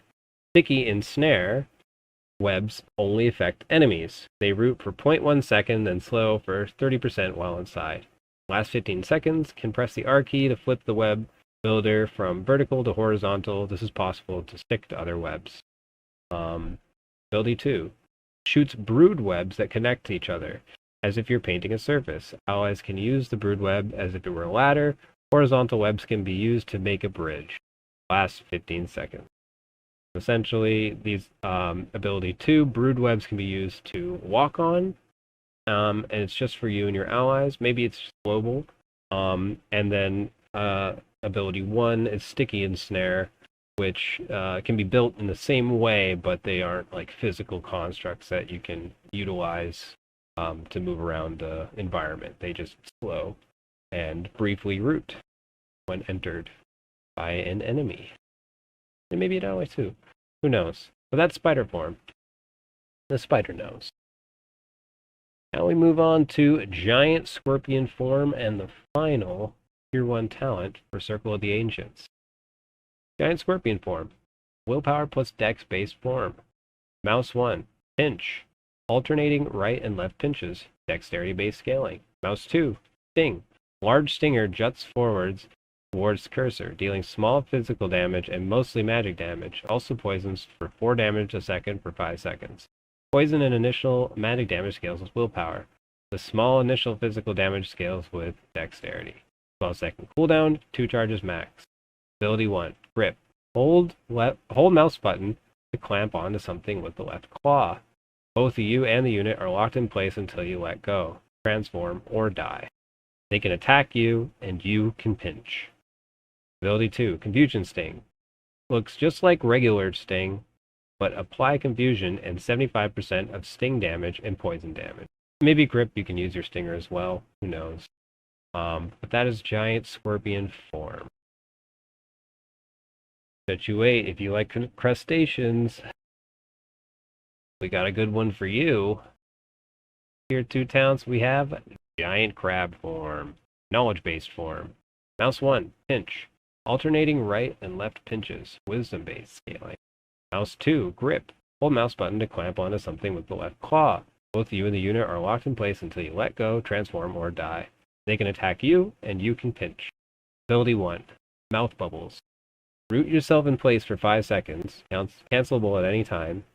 If successfully channeled, gain plus 15 physical and plus 15 magical damage resistance for 15 seconds. 30-second cooldown. Buff only lasts in Giant Crab form, so you don't get to keep it afterwards. You can't just activate it and switch forms or switch to human and benefit. It's just a crab buff, and you basically can root yourself in place essentially. And if you get it off for 5 seconds, it'll end itself normally, and then you gain 15% physical and magical damage resistance for 15 seconds while in crab form. Ability 2, Burrow in the Sand. After a brief delay / animation, jumping into the air, burrow yourself into the ground and to possibly avoid a hit. Part of you is still exposed, just much less. 12-second cooldown, lasts 0.25 seconds after the animation. So you do this crazy animation where you kind of like look up, jut for a second, jut upwards, jump, and then instantly dive down in the ground and like make a small like little sand blast as you go straight into the ground. And you're kind of like the top of your little face and head, and your little eyes kind of stick out, so you can take like, maybe like 2 to 5% of your body showing, maybe even like 2 to 3% of your body showing in that little face eyes kind of portion. And that's basically it. It's just like you're doing that animation, kind of like, the tumble or backflip, and it just helps make your hitbox a bit harder to hit. And in this case, like if you get really good at it, a lot harder to hit, especially like spells and stuff that are like flying at you. Specifically projectiles that aren't arrows. You'd be really good at dodging with this. Or if you could predict arrows, then this is also good. That is Giant Crab form. Alright, now we move on to Great White Shark form. And now this one is not part of the normal shapeshift wheel. It's its own skill. Great White Shark. Only activatable in water. Once reaching land, automatically transform back. Press space for a short dash. Can be used to jump out of the water. Not reaching land, but you can use it to kind of like crest like a dolphin or whatever. 6-second cooldown. So you get something else with spacebar at least when you're underwater as the shark. Mouse 1, Chomp, strength-based scaling. Mouse 2, Blood in the Water, only activatable if an enemy is damaged or you recently damaged an enemy. 6 seconds. Activate to see in red and highlight enemy units within 15 meters. 25-second cooldown. Ability 1, Ravenous Bite. Chomp with a plus 15% damage bonus. If this ability kills a non-summon or spider unit, heal 25% of your maximum HP. 12-second cooldown. Ability 2, Frenzy. Gain 5% move speed, 5% physical damage resistance, 5% magical damage resistance, 10% action speed, and 10% cooldown reduction for 13 seconds. Once it's over, 26-second cooldown. Buff is lost upon transform. So if, you can't benefit from this in another form or human form.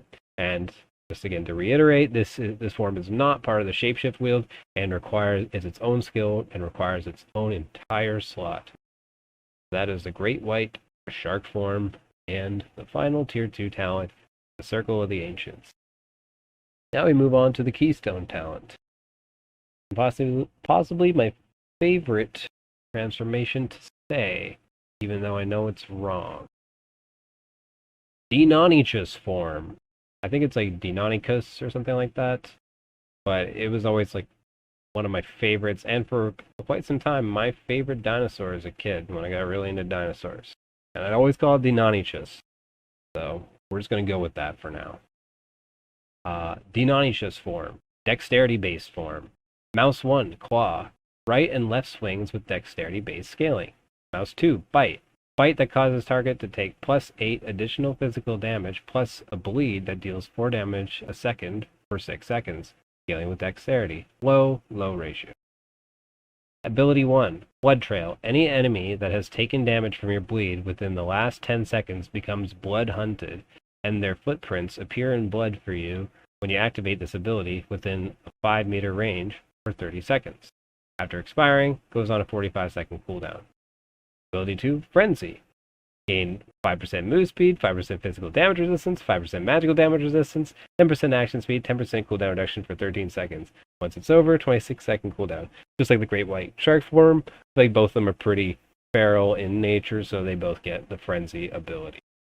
Buff is lost upon transform, and this goes into the transform wheel, unlike the Great White Shark, which is its own skill. And that's the Keystone talent, the Deinonychus form. I move on to the tier 3 talents.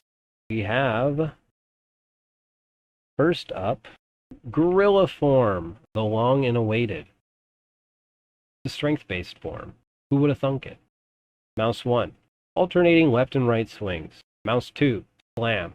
Start an animation briefly, then slam your hands to the ground with such force that it hurts all around, except Gorilla, and applies a 20% slow for 1 second. Ability 1, Sweeping Strikes. Alternating right, then left sweeping motion, dealing high damage. Can combo into Mouse 1 or Mouse 2 after the second sweeping strike. 12-second cooldown. They're just huge, heavy hits, but very telegraphed. It'll probably look like the Yeti or something. Ability 2, Gorilla Punch. Pull your arm back for a mighty punch that knocks the target directly back and deals high single target damage. 15-second cooldown. And that's the Gorilla form. Pretty cool, and you could already think of some crazy and unique ways and creative ways to use and play the Gorilla. Alright, Crocodile form. Strength plus dexterity-based form. Mouse 1, Chomp. Strength-based scaling. Mouse 2, Tail Whip. Dexterity-based scaling. Ability 1, Enhanced Senses. Only works underwater. Can detect the outlines of players within 15 meters for 7 seconds. 20-second cooldown upon expiration. Ability 2, Hold Breath. Only works underwater. Pauses breath timer for 15 seconds. 30-second cooldown upon expiration.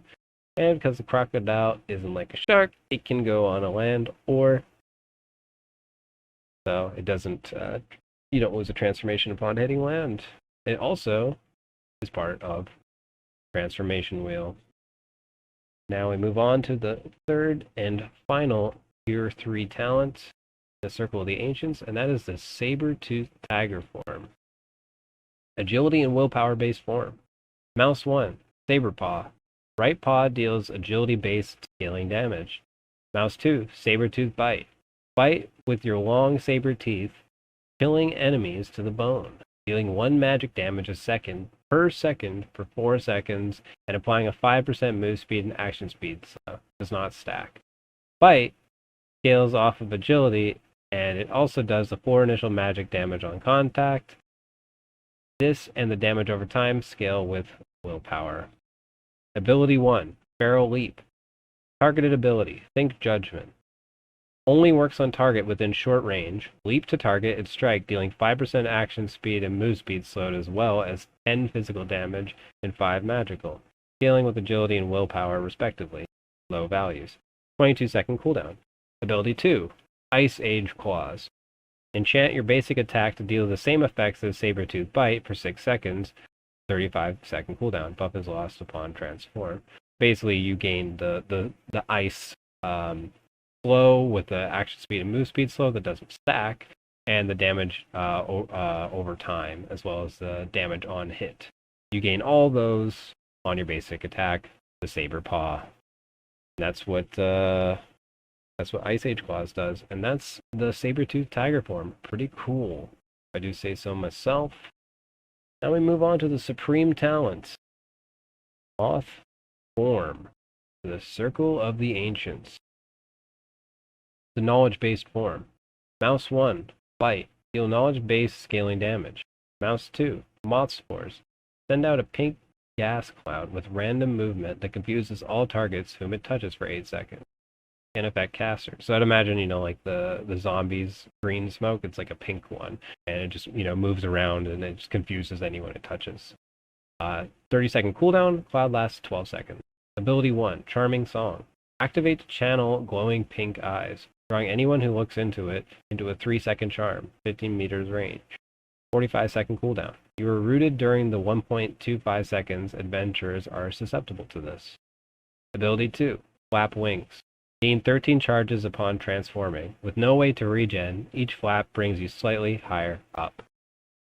And yeah, that's essentially Moth form. And I was thinking this one would be something that requires an entire slot too. I didn't write it down, but essentially, yeah, just because the way you would gain your wing flap charges would either have to stay permanently 13 throughout the run, or you could reactivate it again after a very, very, very, very long cooldown, if it's an independent transform rather than one that belongs in the shapeshift wheel. But either way, that's the idea. That's the gist of Moth form. If you ever played like Helicopter or whatever the hell that game's called, where you like Flappy Bird essentially, for all you zoomers, where you just spam spacebar or whatever button, and you keep going up, and then you fall down, and you keep going up and falling down. But you have to work with that with only 13 ups, and then you just kind of have to juggle it, and then everyone else kind of has to count it, like counting bullets. And it's like a fun little mini game where you don't just get unlimited flight, but you also can be played around. But it's a fun little mini game that you get, and everyone else gets at the same time. That's Moth form, and that is Circle of the Ancients. And now we finally reach our final subclass for the Druid, which is Circle of the Moon. Let's get right into the Tier 1 talents, and you're not going to believe this first one. It's Sun and Moon. Also, Shapeshift Mastery and Enhanced Wilderness, which, for all intents and purposes, are unchanged. Now, before we get into the Tier 2 talents, I do want to quickly mention the changes to the Druid class regarding Shapeshift.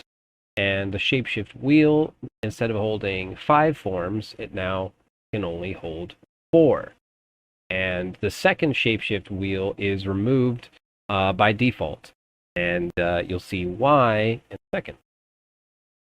Now we go into the Tier 2 talents for the Circle of the Moon, and we have Apex Predator, gains a 5th Shapeshift slot, also works with Chameleon perk, and Chameleon, gain a 2nd Shapeshift wheel.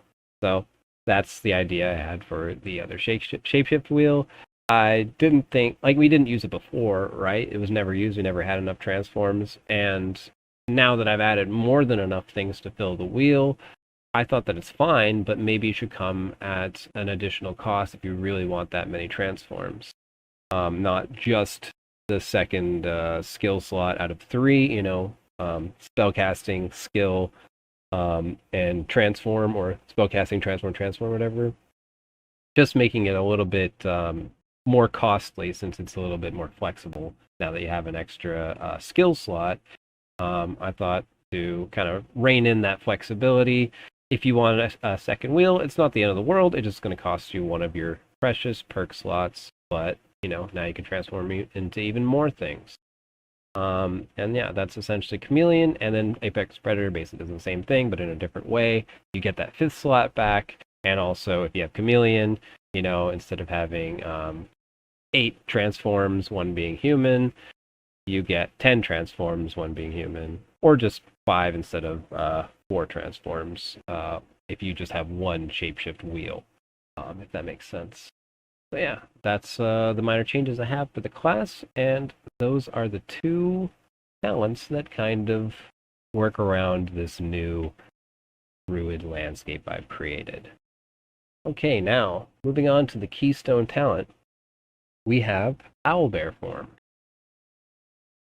Vigor plus willpower based form. And this is, just so you guys know, bottom here, this form is not part of the normal shapeshift wheel, and it's its own skill. So it's not part of the wheel, it takes an entire skill slot. But this is Owlbear form. Vigor plus willpower based form. Mouse 1, Dream Spark. Shoot a purple glowing spark up to 20 meters. Scales with Vigor, 4-second cooldown. When on cooldown, can be pressed to Wing Slap for Vigor-based scaling damage. Mouse 2, Healing Star. Fire star from above at target location, healing the first target hit. If it hits an ally being affected by a moonbeam, perform a star blast, damaging all non-allies in range with Vigor plus willpower-based scaling damage. Ability 1, Moonbeam. Heals allies and damages enemies in targeted area over time. Willpower-based scaling. Ability 2, Starfall. Hail a rain of stars upon target location, dealing damage over time and increasing damage received by 10% from all sources. And to go over it again, this form is not part of the normal shapeshift wheel, and it's its own skill. It doesn't go on the wheel. At a 280-second cooldown upon expiration, and that is the Owlbear form, my friends. Now we move on to the tier 3 talents. Coming in first with Penguin form. Knowledge plus resourcefulness based form. Mouse 1, Penguin Slap, resourcefulness based scaling. Mouse 2, Slide, press and hold the slide, based on momentum and slope. More generous when on icy or wet surfaces or freshly out of water.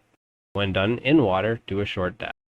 18-second cooldown. Ability 1, Snow Spray, kick snow into the face of your enemy, dealing moderate magic damage based off of knowledge, and slowing for 20% for 1.5 seconds in an area.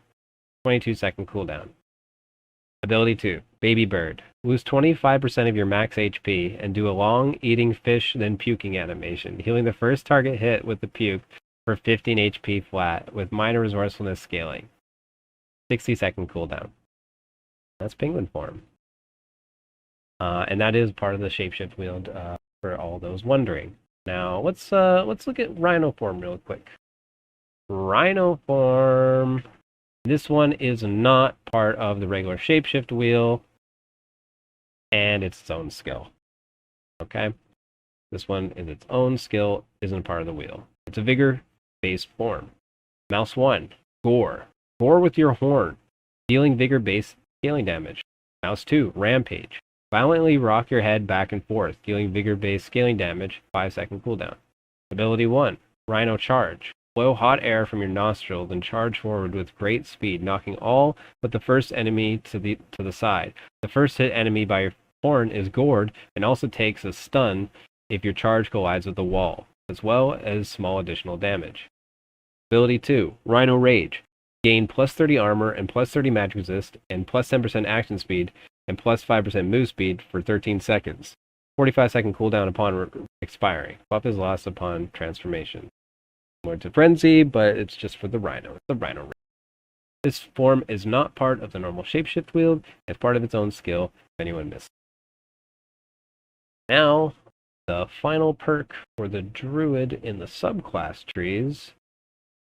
Tier 3 talent, if you will, it is called Iceborne. Gain bonuses against the harsh cold, depending on your current form.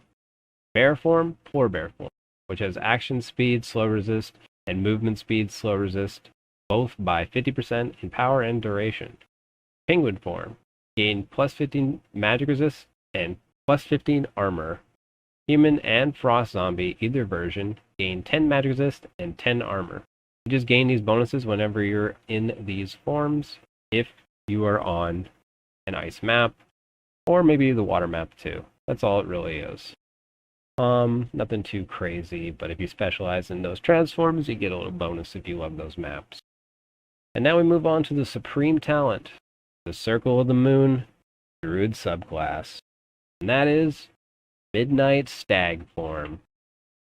A vigor plus agility based form. Allows one ally to mount and ride you around. Mouse 1, Gore. Gore with your horns. Dealing vigor based scaling damage. Mouse 2, Kick. Kick directly behind you. Dealing a small knockback and agility based scaling damage. Ability 1, Stride. Gain 5% movement speed or 10% out of combat movement speed instead, depending on if you're in combat, for 20 seconds. 80-second cooldown. Ability 2, Midnight. Make a strange sound. I would also probably have Stride like cancels early if you lose 10% or 20% of your max health or something like that, or 25% of your max health.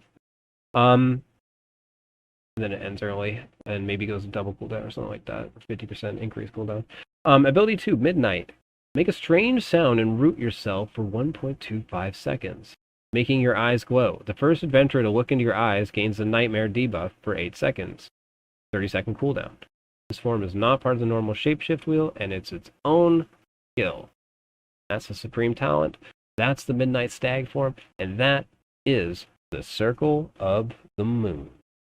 Alright, and before we wrap up the Druid, let's look at the starting skills, starting perks, and the remaining class changes. So first up, we have the starting skills, which goes as follows. You're going to be very surprised. Shapeshift wheel and spell wheel. Yep, that's right. That's what you get at level 1. And don't worry about having a third skill slot, because you don't even unlock yours to level 20 anyways, and then you'll be able to interact with the subclass system well before then, starting level 5. Alright, now let's go into the starting perks. These are the starting perks at level 1 for Druid, and they are Oak Shield. Gain the ability to equip the round shield. Bada bing, bada boom. Grassmancer. +1 magic healing. When you have the Life Bloom aura, also gain a 5% chance after healing an ally to gain a free cast on your next spell. This can only occur once every 120 seconds. Kindred. When allies are within 15 meters and at or below 33% HP, they become outlined in red, even through walls to you. When you have Life Bloom aura, increase this range to 20 meters and outline allies in green, yellow, or red, depending on 67% plus, or 34 to 66%, or 33% and below, respectively. And then they'll glow those colors, respectively. And the final starting perk for the Druid is Third Eye. When resting, allies nearby gain +5% spell recovery bonus. Does not include self. Increase this bonus to +20% spell recovery bonus when you have Life Bloom aura.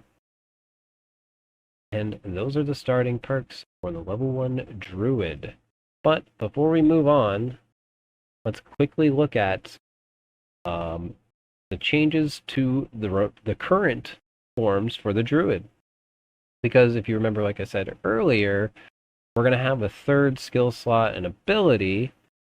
So that also means that every transform that I went over has an extra ability, because you have an extra slot to cancel the transformation now, essentially.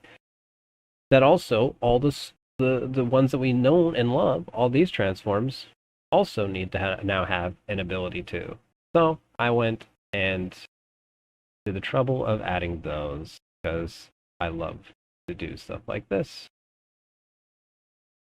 So here we are. Beautiful. Okay, so starting with Bear form, ability 2, Keen Smell. Activate to create smell trails of adventurers who have recently been where you have, up to 2 minutes ago. Last 25 seconds. Buff is lost upon transformation, 60-second cooldown upon expiration. Panther form, ability 2, Mouse Tracks. Activate to see footprints of mice, if any, that are within 7 meters of you. Last 30 seconds, 45-second cooldown upon expiration. Chicken form, ability 2, Lay an Egg. Lay an egg for your human self to interact with later. once in human form, can interact for a flat 5 seconds, meaning you can't scale with interaction speed, then heal 2% max HP, 0 scaling. Egg lasts 60 seconds, and maybe allies or enemies interact with it too. Who knows? That's chicken form, lay an egg. And rat form. This one I was thinking about for quite a while, but, let me know what you guys think about it. Ability 2, Silent Squeak. When standing still, activate this skill to stop making squeaking sounds periodically for 15 seconds flat, 0 scaling. And for your first 3 steps within 16 seconds, after which it will cancel early unless canceled at or after 15 seconds, canceling at the same time every time. 2 charges max, 90-second recharge. And this would just be a way for you to kind of stealth and move around still, and you still don't get like infinite, hide, but it's like you can actually play the stealth game properly instead of it just being like, oh, everyone can tell you where you are because their sense of sound instantly lets them know where you are, or just, other things like, with Rogue where they can see it or you can't. It's just being like cut or dry like that. This way you can just be like, hey, well, now sometimes I don't make sound. Now I have to play around that minigame. And I think that has some merit and has some fun to it. Potentially. And that is the Druid. And now we've made it to the final class, the Sorceress. Alright, starting off with our first subclass for our last class, we have Blue Magic.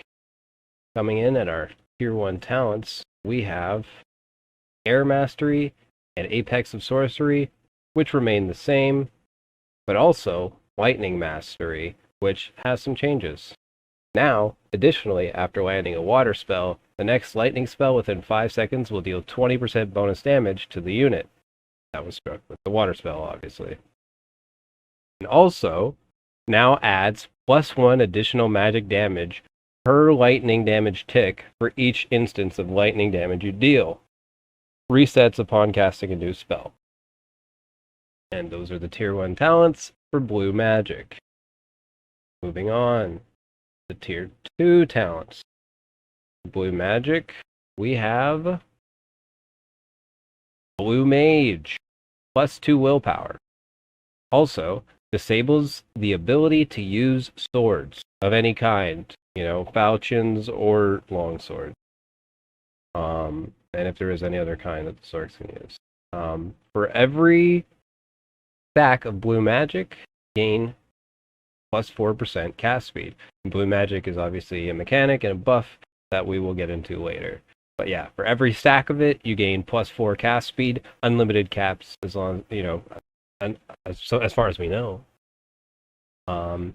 Anyways, moving on to Blue Hatred, +2 strength.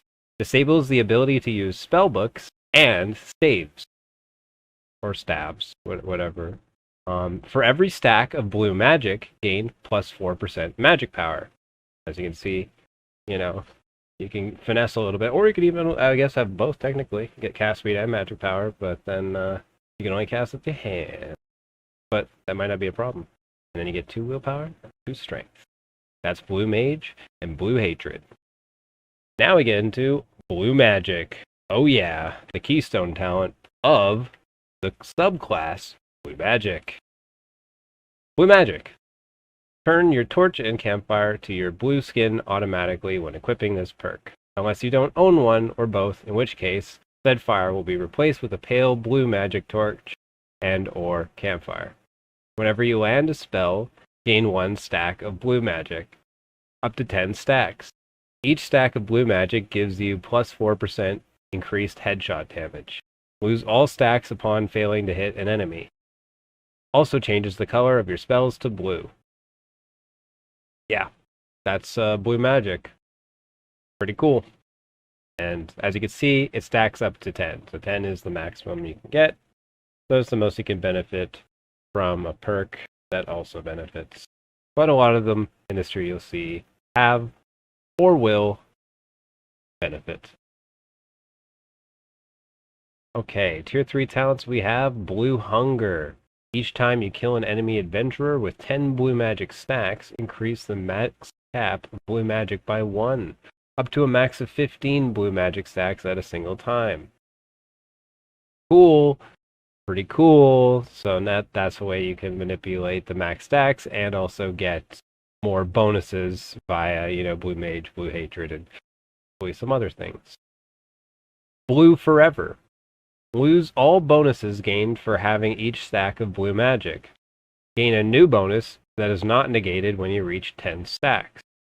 Lose the ability to lose stacks upon missing a spell. At 10 stacks, the next instance that would kill you instead turns you into a little blue ball of magic that can be interacted with by an ally to resurrect you at 15% HP and a 10-second 10% movement speed slow. This consumes the stacks and they must be regained without missing again. Your ball dies when your whole team dies. You emit a blue fiery glow at the base of your feet shooting outwards when this is ready. So this basically just gives you like a little like revive mechanic, but you need an ally to interact with you to complete it.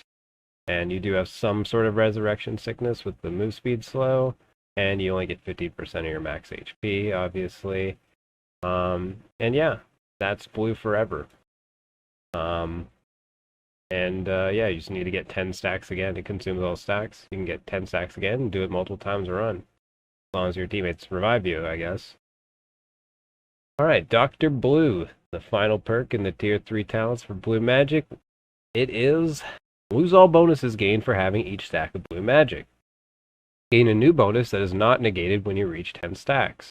At 10 stacks, the next spell you cast heals for 40% of the damage it would normally deal. Instead, the spell consumes the stacks. That is Dr. Blue. And that is the tier 3 talents. And now we move on to the supreme talent for blue magic, which is Empowered Spell. So I want to go into this a little bit. I'm basically creating a new mechanic in the game that I'm going to call mana magic. I'll coin the term, but it's really just meta magic. If you ever play Dungeons and Dragons, and it basically allows sorcerers to like modify and augment their spells, and they spend points. They have to spend points to be able to do stuff, and I think that's actually a really interesting and fun system with a lot of cool and interesting trade-offs. So I have a similar system in place for this, but I'd rather call it mana magic than meta magic because this game's already sweaty enough as it is. It needs more of a fantasy feel, so mana magic, the next closest thing that makes sense and rolls off the tongue, I guess. So mana magic, essentially, it's just like a charge system. I believe it's 5. You have 5 charges. We'll go over it later fully, but I think it's like 5 charges that you can have, and you spend them, and they take a long time to get at campfires, and that's the only way to retrieve them.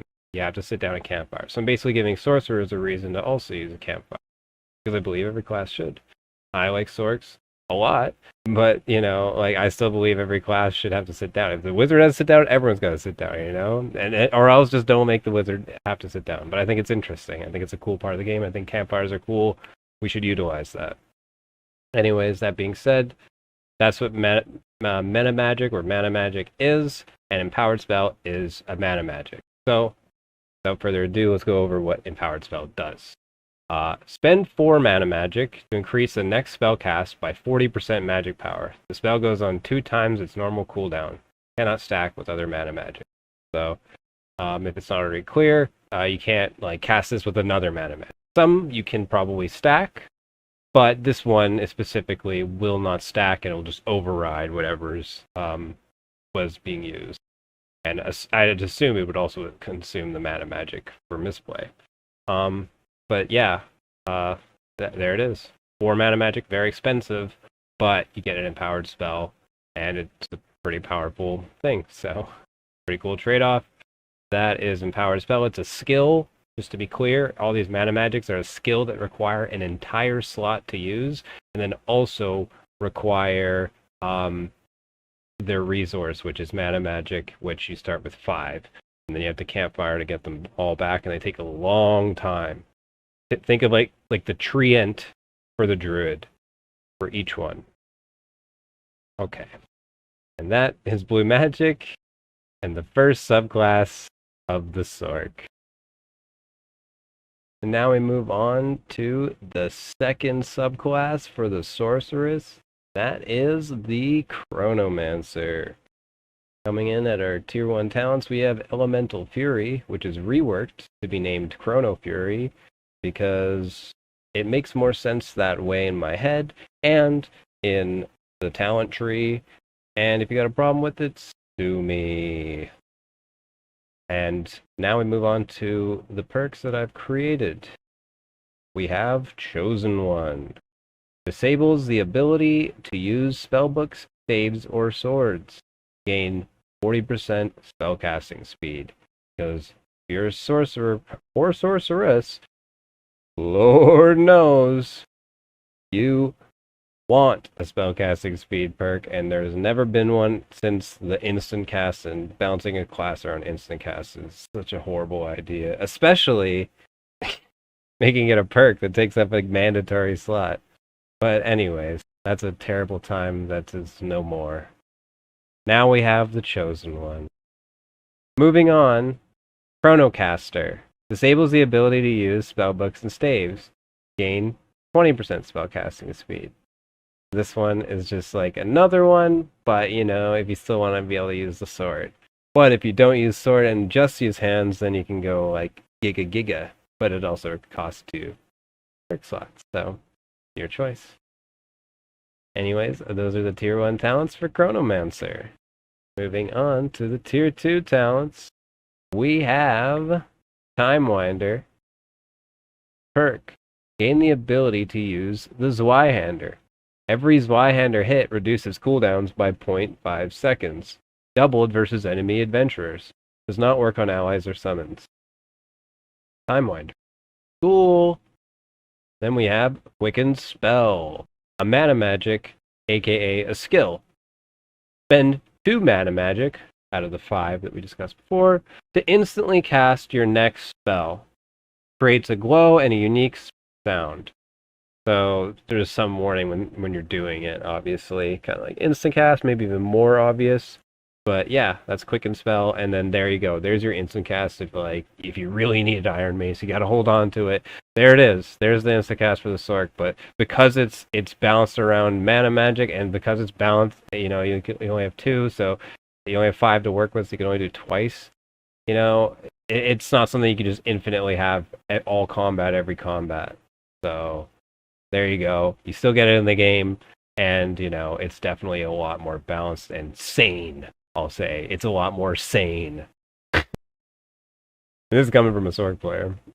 Anyways, let's move on to Time Distortion, where this is now the Keystone talent, and something that I reworked to be a little bit better because it's never been a fun perk.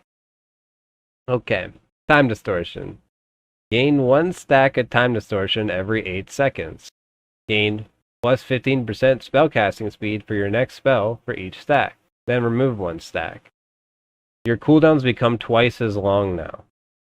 So it's not just like, oh, what? You could get, whoa, you could get so many, you could get 45% spellcasting speed for free. That's so good. Oh, your cooldowns are double. And there you go. That's it. That's it. That's Time Distortion. I think that's a better version. I'm not saying it's the best version, but you know, I wanted to add another perk, and I was like, you know what? Rather than just create a new one, I'll just overwrite this garbage one. Anyways, that's my take on Time Distortion, but also could have been its own perk. Moving on to our Tier 3 talents, we have Timepiece as our first one. Lose the left hand topmost slot's ability to store spells, or right hand if only 5 spell. Gain 1 ring slot. So basically that just means you lose the top left, like in your left hand, your topmost slot. You lose that ability to store spells. But you can block with it. But if you are only doing 5 spells for some reason, then you have to disable the top of the topmost slot of your right hand, because that's the only hand you have to cast spells. So essentially, you lose one spell, but you gain a ring slot, and that's Timepiece. Deja Vu. This is an ability. Shoot a time anchor, anchoring down the first enemy target hit.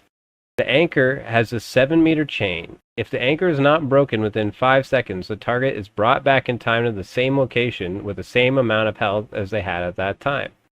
60-second cooldown. Does not recharge over time, can only recharge at a campfire. Time anchor has 95 HP. Maybe I misjudged its length. Maybe it has like a range of 7 meters, but then like its length is like a 12-meter chain or something. I don't know. But it's basically Deja Vu. It's just like a thing that brings them back. Can be played around both as the ally or even as the enemy. You know, with that information, you can be like, hey, he's going to come back here. He's going to be healed. What we're going to do. That's Deja Vu. All right, last magic. The last perk of this skill tree, of this subclass. Quicken Spell Mana Magic, which we went over here. Skill works for each spell on both spell wheels now.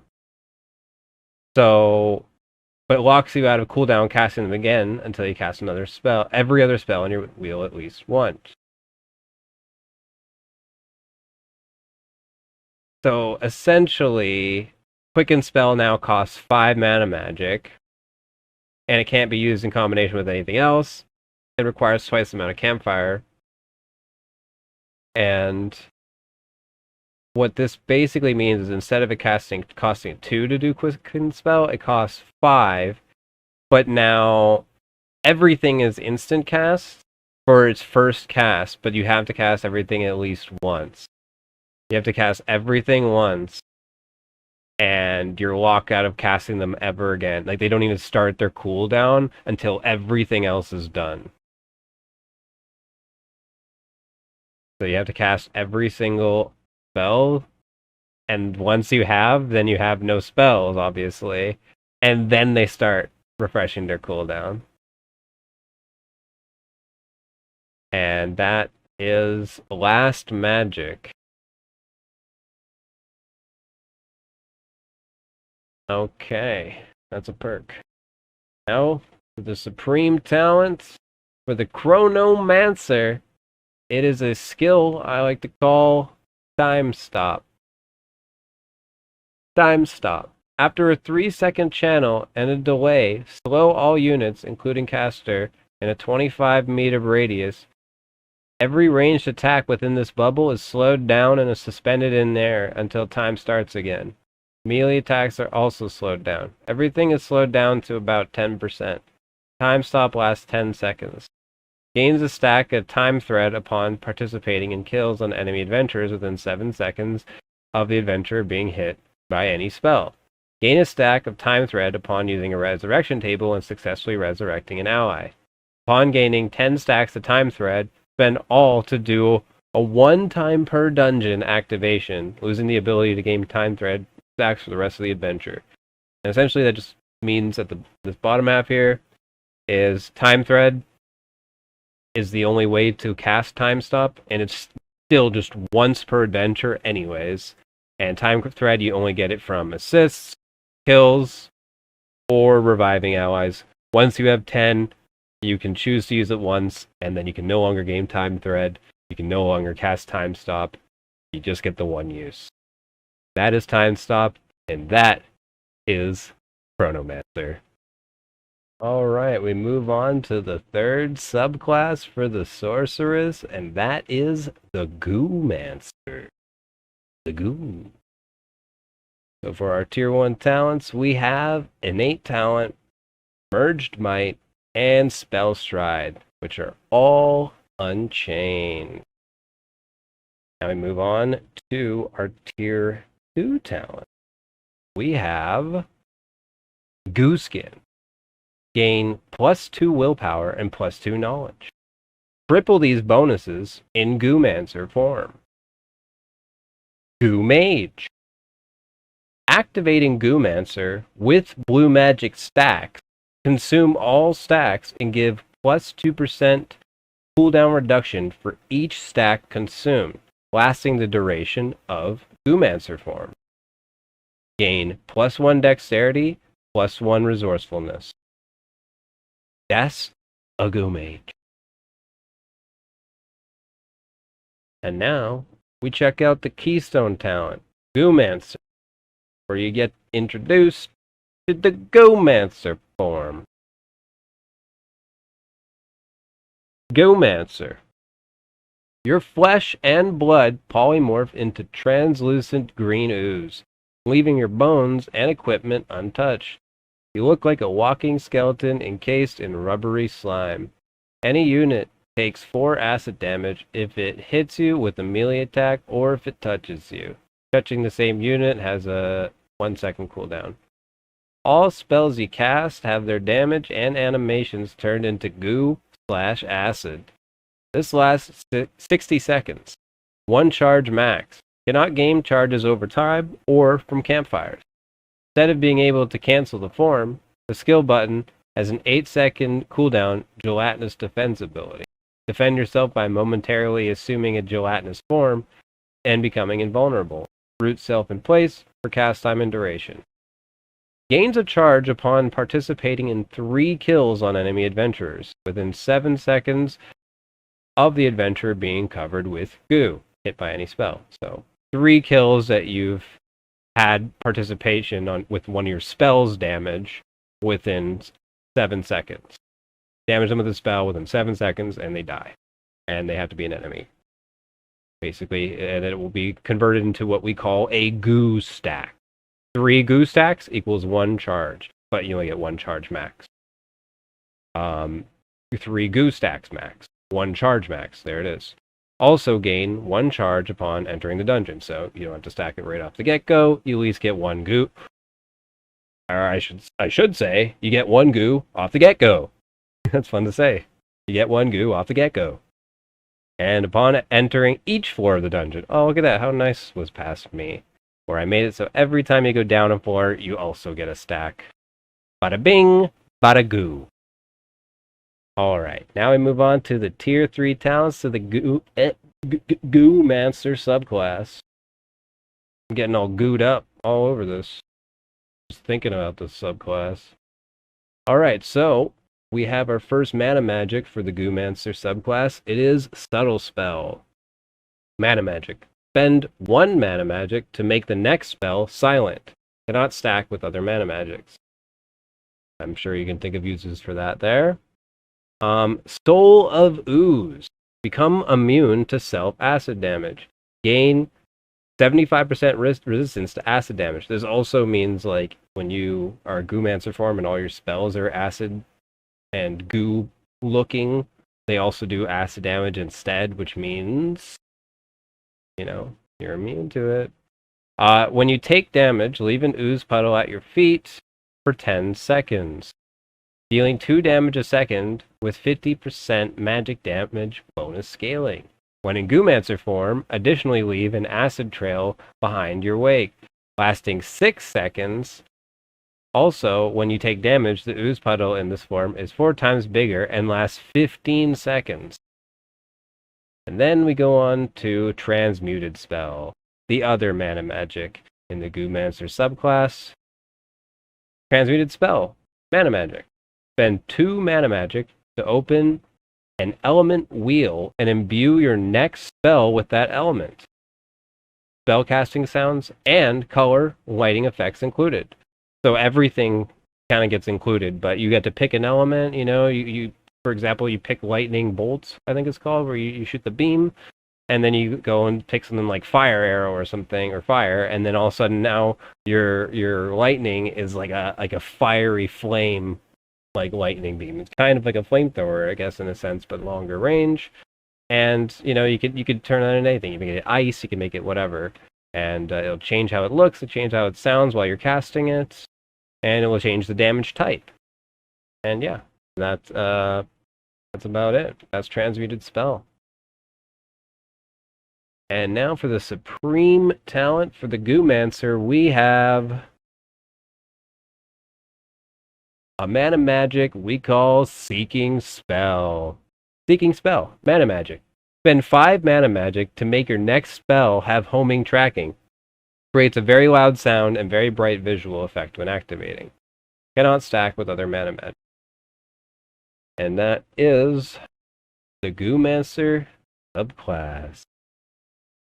And thus we finally made it to the final subclass for the final class. We have the Sorceress with mana magic. So without further ado, let's get into it.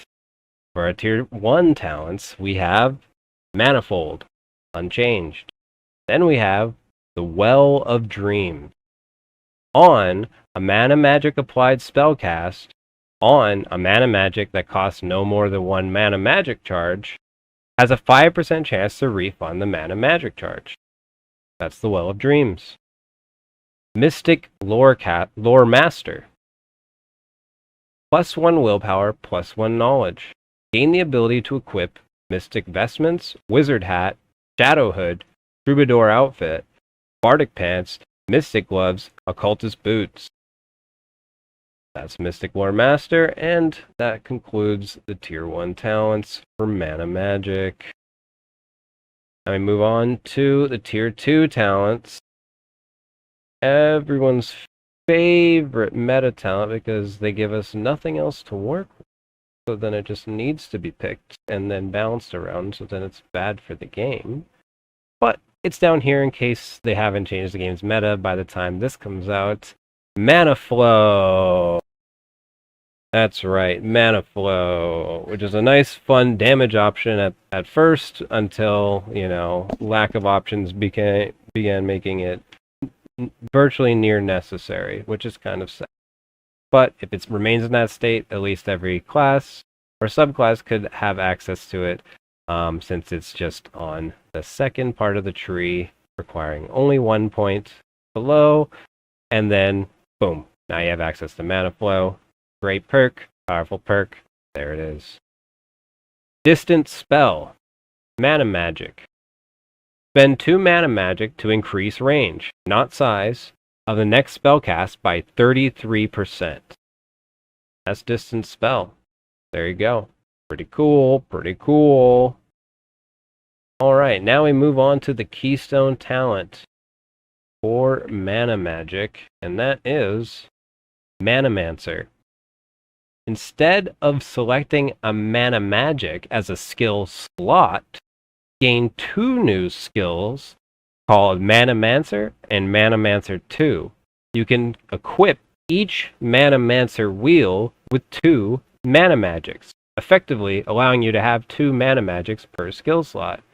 So essentially, this just means instead of each mana magic costing 1, like Distant Spell and what we're going to see later, Careful Spell, those cost a skill slot each, and then I only get 1 slot left, and that's for my 5 spells. I don't even get 10 spells as a sorceress. That's all I have. This allows me to at least have a wheel called Manamancer, and then I can get Distant Spell and Careful Spell inside that wheel, and then I can have 10 spell sort. Or if I wanted to have 4, for some reason, if I wanted to have 4 mana magics, then I can use Manamancer 2 and pick up another 2 mana magics. And that's essentially what Manamancer is, and that's what it's for. It allows you to have 2 mana magics per skill slot. Alright, moving on to the Tier 3 talents. We have Mana Well. Gain +2 mana magic slots, giving you 7 out of 7 upon adventure start, making 7 your new max. Careful Spell, a mana magic.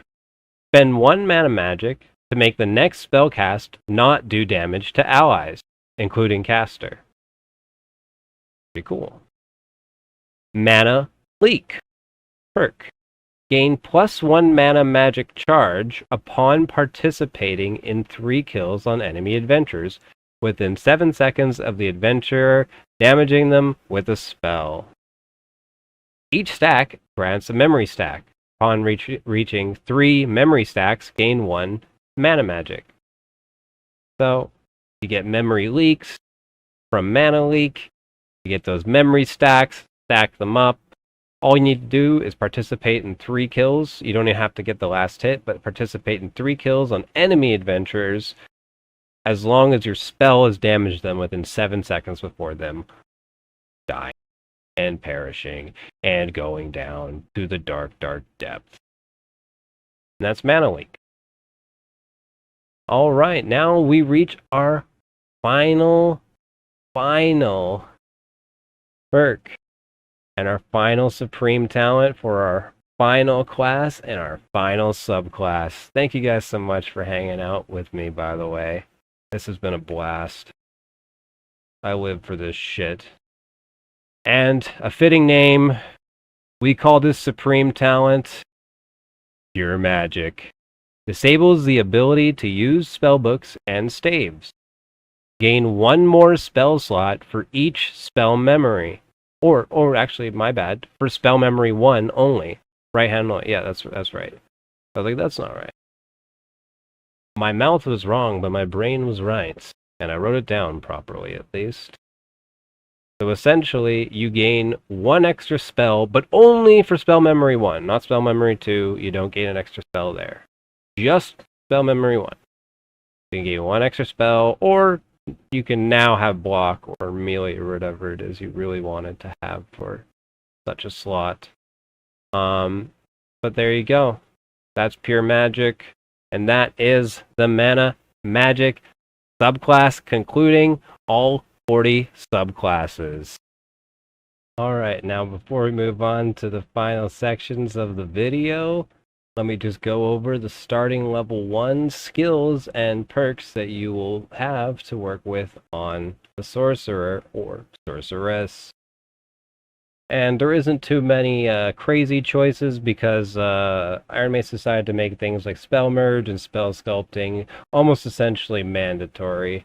Not entirely, but virtually, you know. So I apologize for the lack of creativity there, but obviously it went into the tree elsewhere. So it was just a transferal of creativity, if anything. For the starting skills, we have Spell Memory, obviously, but also Extended Spell, another Mana Magic. Spend 1 Mana Magic to extend the duration of next duration-based spell by 33%. I think it's mostly just going to be like it's going to be the next spell, so no matter what, it like it could, you know, you could cast it, it'll consume extended spell, but it like won't do anything, you know, very much like things in this game would do, or it would just fizzle out, and it'd be a waste of Mana Magic, and you don't even get to try it again on another spell. You have to like basically figure out each spell that does count as a duration based, because some will and some won't make sense on that. But yeah, essentially this will just make them take longer, but some of them might think they should. You'd think they should, but they don't. Either way, I'd imagine it consumes it, but maybe you just hold on to it and you can just spam spells and not even have a care in the world. Maybe that's fine. Anyways, we move on to the starting perks, and those are Spell Merge and Spell Sculpting, as we already know. And then I added 2 more cool ones called, since we already got Wind and Lightning, as you can see right here, we got Earth Mastery. Self-cast Earth spells do not hurt the caster, +1 vigor. And I was going to do Fire Mastery, but I went and looked, and that's a wizard perk, so I had to do something called Pyromancer. Self-cast fire spells do not hurt the caster. Fire spells gained 5% cast speed. And that's about it. That's it for the Sorcerer. That is it for the Sorceress. You enjoyed. Welcome to the Patch 420 patch notes. We'll call this Patch 420 for all intents and purposes because this patch actually takes place in between, you know, everything that's kind of happened now and the very first patch of the season. Right after the first patch of the season. Essentially, this is where this would, you know, at the start of Season 6, for all those viewing, if it's not that time anymore, start of Season 6, this would be the first patch that isn't the initial patch of the season, if that makes sense. The following week, this is what would be that. That's where the patch would land. That's good to note. So some of these changes might not make a lot of sense retroactively because they've already been done, or they because of the new climate of the game. But yeah, this is essentially being applied, before the game went into testing mode and all that. So here we are. Gear. Starting off with gear, we have green gear gains +1 attribute, and thusly, so do all the following rarities. Blue gear gains +1 attributes, and only has 1 attribute roll now. Purple gear gains +1 attributes, and only has 2 attribute rolls now. Legendary gear gains +2 attributes, and only has 3 attribute rolls now. Unique gear is slightly toned down. Plus all movement speed, and both types, physical and magical, true damage, don't have a place in the game, at least on gear rolls. Therefore, shifting core alliance and balance around armor and magic penetration, max HP, and resistances. So those 3 rolls or 4 rolls are all removed. Plus all stats, movement speed, and physical and magical true damage. Also, Squire lobbies are back. Now, we look at the drop rate of things and how it will affect the dungeons.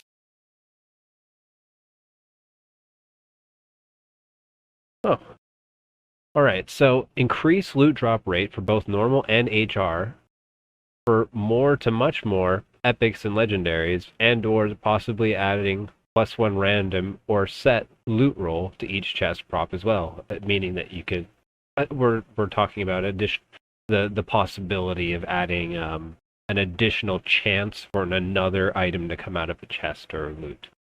HR uniques also now findable in praying skeletons, skeleton corpse, stone tombs, old coffin, and lion's head on surface levels, and casket if not already. Exception: ice and goblin caves. Additionally, wooden coffins, barrels, crates, small coffers, and heavy ornate plus bronze ornate plus large oak plus large reinforced plus flat chests. Middle levels. Additionally, wooden coffins, barrels, crates, small coffers, and heavy ornate plus bronze ornate plus large oak plus large reinforced plus flat chests have a chance for uniques. All on these middle levels here. The previous ones are the surface levels. Third floor, Inferno. Every prop now has a chance for uniques, each prop with existing chance already adjusted and buffed accordingly. Normals. Epic legendary drop rate up, an additional bump more on top of the loot buff mentioned above for normals and HR. Uniques are now possible in normals. The rough draft formula is as follows. Ruins. Extremely small chance, talking about 0.01% from Treasure Hoard, Boss, and Marvelous Chest only. Crypt. Extremely tiny chance, talking like 0.01% from wooden coffins, small coffers, heavy ornate, bronze ornate chests. Extremely small chance, talking like 0.2% from old coffins, large oak, large reinforced, and flat chests. Very tiny chance, talking like 0.03% from lion's head and stone tombs. Very small chance, talking like 0.04% from caskets, praying skeleton, and skeleton corpse. And tiny chance, talking like 0.05% from golden chests and royal coffins. And small chance, talking like 0.1% from treasure hoard, boss, and marvelous chest. And Inferno, all crypts values above, roughly doubled or quadrupled. And that's just basically super nerd talk to what I would do to the loot. But I think it would make a significant change in all the right ways. So yeah, let's move on to the next section, which is a couple of fun things. So let's go take a look at them, shall we? So, first in the docket, I believe we should have an exclamation mark next to the Merchants tab when Goblin or Expressmen are ready. When they're ready to go, and you're not necessarily are, but you see it, you know, just before it goes out, and you're not sure. This way you can tell, or if you're in the middle of doing something else because you checked and you saw it was not there, you can at least know when it's ready and when it's good to go. And those things you always gotta check everyone over and over again, and it helps. And why not just make it also on your character too? So on your character tab, if you have a goblin or expressman who's like counting down their 45 minutes, like it should get, I don't think it'd be too annoying because you're not going to have too many characters with it on them at a time, and you'd probably want that information. So that'd be the first change. In this section, quality of life, I guess. But what if? Oh yeah, I was thinking this is just a fun little idea. This is a fun little idea, not really quality of life. What if instead of Tarkov scavs, we get like a goblin mode where you play as a goblin and you get sent on a quest with a module and a name to get their kit and extract with 2 other rando goblins. Like you're literally trying to become the goblin merchant and like help get other people's gear out. And like you'll have like a bounty to like someone's like gear set, and like you'll have like a job to get it, and you might come in with some other random goblins, and I think that could be really fun. But that's just an idea. Anyways, this is super important. All quests are unlocked at the start of wipe. Every wipe is SSF, of course. That's what I'm thinking. I think that's just the best way, but obviously I'm pretty biased being SSF from the start and having to play against people who are not. But either way, I just love it, so maybe I'm wrong. HR is Squire to Hero. This is a cool change. I think this would be really fun and give HR a reason to be played. This is where this is where boys turn to men, People become heroes. Legends are written. And I think that's definitely the place for that to happen, and I think that's a really cool and fun environment. I'd engage with it definitely, because I'm a 0 to hero kind of person. And you could 0 to hero in like normals, then Squire to hero in HR, and that's fun. I think that's cool. But yeah, to each their own. But I think this would be a pretty cool solution to HR. That's what patch 420 HR is. It's just Squire to hero, baby. I also added 4 new races. Actually, I added 6 new races. We have the Vampire, -3 Vigor, gain 1 life on successful melee hit. Kind of like the, whatever, Dark Touch from the Warlock. But instead of dealing additional damage, you just gain the life on hit, and it doesn't scale in any way. That's kind of like the balancing mechanism I have for it, and it could be even more Vigor and something like that. But I figure it's something cool, and every class should have access to it, since it's like almost default on every Warlock. It's a really cool ability, and everyone wants lifesteal at the end of the day. Give us the option, at least, in a race. And that's what the Vampire's for. Alright, we move on to Tiefling. -1 strength, -1 vigor, +2 resourcefulness. We need a resourcefulness guy. There it is. Dwarf, -4 movement speed, +20% mining interaction speed.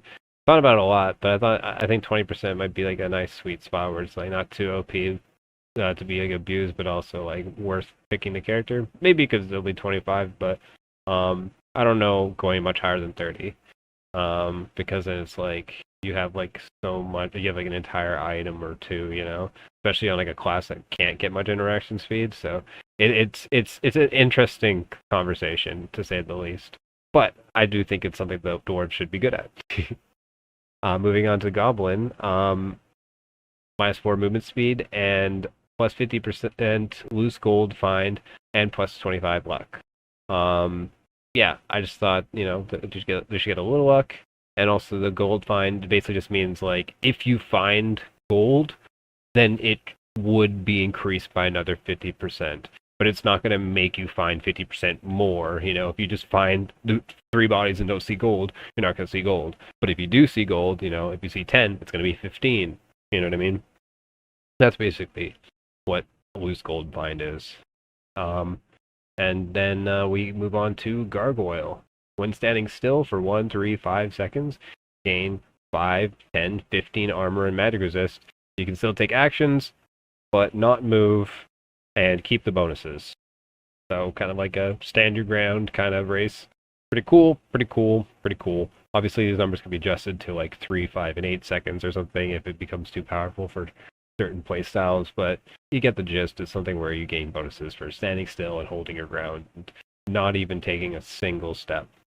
And there can be some visual indicator to show that the stone doesn't crack, but then once you move, it starts to crack. So you're kind of like a cracked gargoyle at all times for the most part. But when you have this going on, you look a lot more pristine or something. Anyways, that's a cool idea. I love gargoyles, and gargoyles should be a class in every video game. But at least in this game, we should make it a race because that'd be cool. And I love gargoyles. Gargoyle! Anyways, let's move on to the last race, which is the Yeti. Kobold aggro radius decreased 33%. I don't know. I just thought this would be cool. Like, what if that just was their effect, and like they could have minus like anything, like one like vigor or something. But really, it's just like this is something that's very interesting to play around with the concept. But it could just be something that also just gains different bonuses based on the map or something like that, or it's just like another strength one. But it's the one that was like data mined to have like 2 strength or whatever. We finally get that. It could be whatever, really. But we do need a knowledge race. I'm telling you. But these guys didn't really fit the profile, so I didn't make one. But I would want that the most anyway. Other than vampire, maybe. Okay. Now, we move on to the next. The +1 attribute, actually, yeah, it was applied somewhat on one of the patches, patch 89 or whatever. I don't know what it was. I wrote this down a while ago. But I do remember that happened. I don't know if it was done or not, but that's why I'm saying all these patch notes are done right after the first patch of the season 6. So 6.1 or whatever. This would be the new 6.1. So all the things applied afterwards, don't apply here or take with a grain of salt. Everything since those patches. If you want to apply them to this patch. Okay, and I have a little free-to-play solution. HR ticket system for free players. 24-hour refresh. Max 3 tickets at one time. Visible tag somewhere that they are new, or make a lot more nameplates and give free players access to none. Obviously, this is under the assumption that everyone can see nameplates now, like on corpses and all that. To organically communicate the same thing, but fitting with the hardcore theme a bit more. Like, for example, add a nameplate for every achievement, like Call of Duty style, but lock them behind the full version of the game, so you could easily spot out a Timmy, because every time you look on the ground, he's got like the basic dog tags or whatever. But if anyone has a full version, they have like any of like the demigod ones, or any of the Call of Duty style achievement ones. That I feel like that's what the achievements should be used for. Each achievement should have a cool nameplate. They should just slowly add them, and that'd be a fun little content addition they could always add to the game. They have great art with their load screens, and then just every achievement just leads to one of those, and it gives you a reason to do or not. And there you go. Cool little change for free to play and for the nameplates. And one last change for quality of life. I've been begging for this since Squire slots came out. Give us +1 Squire slot for each stash slot per character. Obviously per character, so that's like each character has to earn them over and over again. But like, come on, like if I'm buying another stash slot, I should be able to also get another, doll, as people call it, that I can like outfit on my Squire. I should get one more slot for them, It just feels natural to me. So that's a minor change. And it's not just account based, it's just per character, so you still get that sense of progression, and I feel like that'd be very satisfying to me, and possibly a lot of people. Okay, let's move on to the final notes. Final notes. Thank you guys so much for being here, by the way. Alright, so achievements give you calling cards. Okay, I already did that. Call Duty Scout, we already said this. Plus 1 skill slot at level 20. This is important.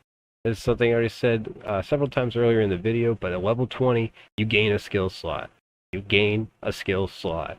You know, a whole other, wheel of spells, or a whole other wheel of transformations, or wheel of music, or just a whole other skill that you can slot in. And that's essentially it. You get a whole other skill slot. And that's basically it. Now, spectating replays, I think, should be put into the game so that it can allow you to watch games, and also allows HR spectating to be enabled. So then it means like we can full on like spectate, when we die, we don't only get like a minute. We get unlimited spectating, because that was just supposed to like prevent like cheating and whatever in like abuse case. But like if we have spectating and replays, we have replay system, it's very easy to detect patterns and ban people who abuse the spectate feature. And like they don't need having more than a minute doesn't affect what they're doing anyways. They're still doing it to this day, the people who abuse spectate. So it's like, at this point, you know what I mean, we might as well just have a replay system and then just ban everyone who abuses spectating, because it's a very common pattern of behavior, I feel like, and it's very identifiable over a decent sample size. And that's all. I mean, it helps cleanse the game of people who are abusing things. It also just gives us a cool, fun tool to replay and watch things, and also be able to just spectate normally again, and maybe have like a live spectating game that people suggested, where it's just like a top match with a bunch of streamers or whatever. Like, people can just tune in to a live match and spectate it, or something like that. Maybe with like a 30-second delay or something. But like, wouldn't that be cool? Like, let's get more spectating in the game, more replays, and not just like limit it to a minute, and just like try not to deal with it, rather than like solve the problem. That's my solution. And and the last notes for this section in the patch notes, I just wanted to say I decided to shoot all 10 classes in one video because I like you a lot. I love this entire community. No matter who you are, even if you're a warlock, even if you're a barbarian only, I love each and every one of you. People who quest only, PvP only, arena only. I just want everyone to enjoy the game more, and hopefully a subclass system and changes like these would lead to that. And hopefully we can make the steps towards making that a reality if other people agree too. And the final notes are: questing is uncapped, everybody. Questing is uncapped, and the game is full SSF. I repeat, the game is full SSF. I said it before, but the marketplace is the problem. SSF is enabled infinitely. Have a good day. I love you all. SSF needs to be enabled indefinitely. And those are the patch notes for patch 420, my friends. Thank you. Alright, as for my D&D experience, there's not too much to say, but we'll quickly go over it. I got 12,000 hours in the game. I placed, number 1 Sorc NA, and the first season Sorc came out. I got number 33 Druid. The season Druid came out. I got number 92 Cleric in the world, when Cleric was bad in season 4 as Spellcaster Cleric, and in solos, and again, SSF. I got number 420 Bard in duos as a solo on season 1. And I also got number 330 Wizard in the world.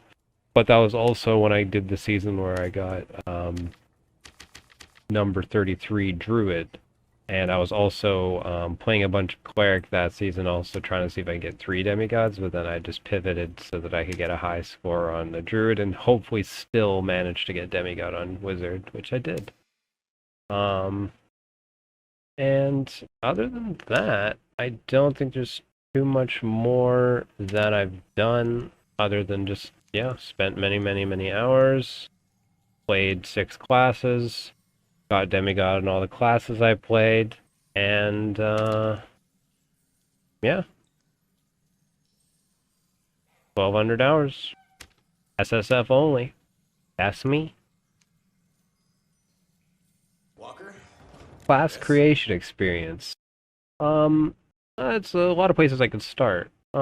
We can first go into Dungeons and Dragons, where a couple years back I started to create a world and a campaign for my friends, along with creating some classes that fit their playstyles, because they were asking to play classes that didn't exist and asked if such a class did exist. So I would create a couple of them for them.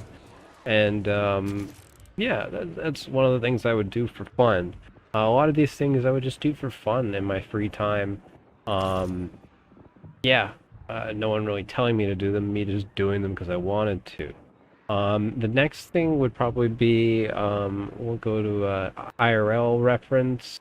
We have 2. There's a card game me and my friend have made and gotten it to the prototype level. We have an actual card game that we can play, and, you know, we could make it out to even be digital one day and, you know, have it something that, like, could be played online and stuff. But, yeah, right now we just have a prototype in physical form, and we are also working on a board game, me and my best friend. We made the card game. We're also working on the board game. The board game is more of his child, and I'm just kind of helping balance. But yeah, those are 2 of the things that, like, you know, are physical, but you obviously won't really be able to see on the internet at the moment. Also, I have some involvement in modding my own characters and custom characters slash classes in Binding of Isaac.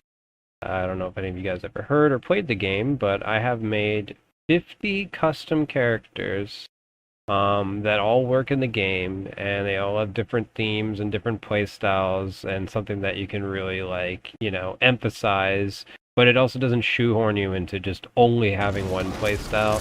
It gives you the freedom to just kind of, like, it's like a stepping stone of, like, oh, like, this could be the perfect start to if you want to do this build, but you could, you know, pivot into this and make it something unique. And basically everything is like that, and I had a lot of fun making that.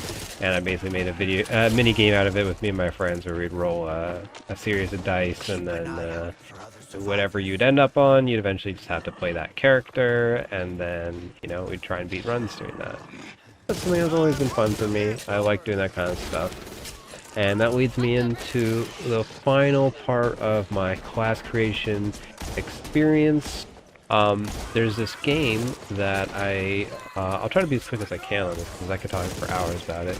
There's a game that I was super into a couple years back, still really love it and enjoy it. You know, it just doesn't have the same appeal. It's a game called Back 4 Blood, and it's like a first-person shooter, like Left 4 Dead, but it kind of, I don't know if many people know this, but Left 4 Dead is kind of like a roguelike. It's just very, very bare bones and very light on the roguelike elements.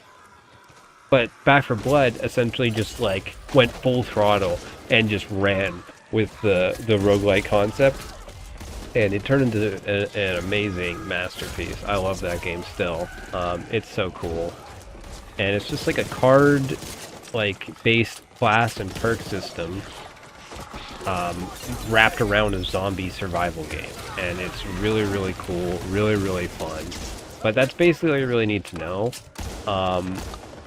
And basically the game would work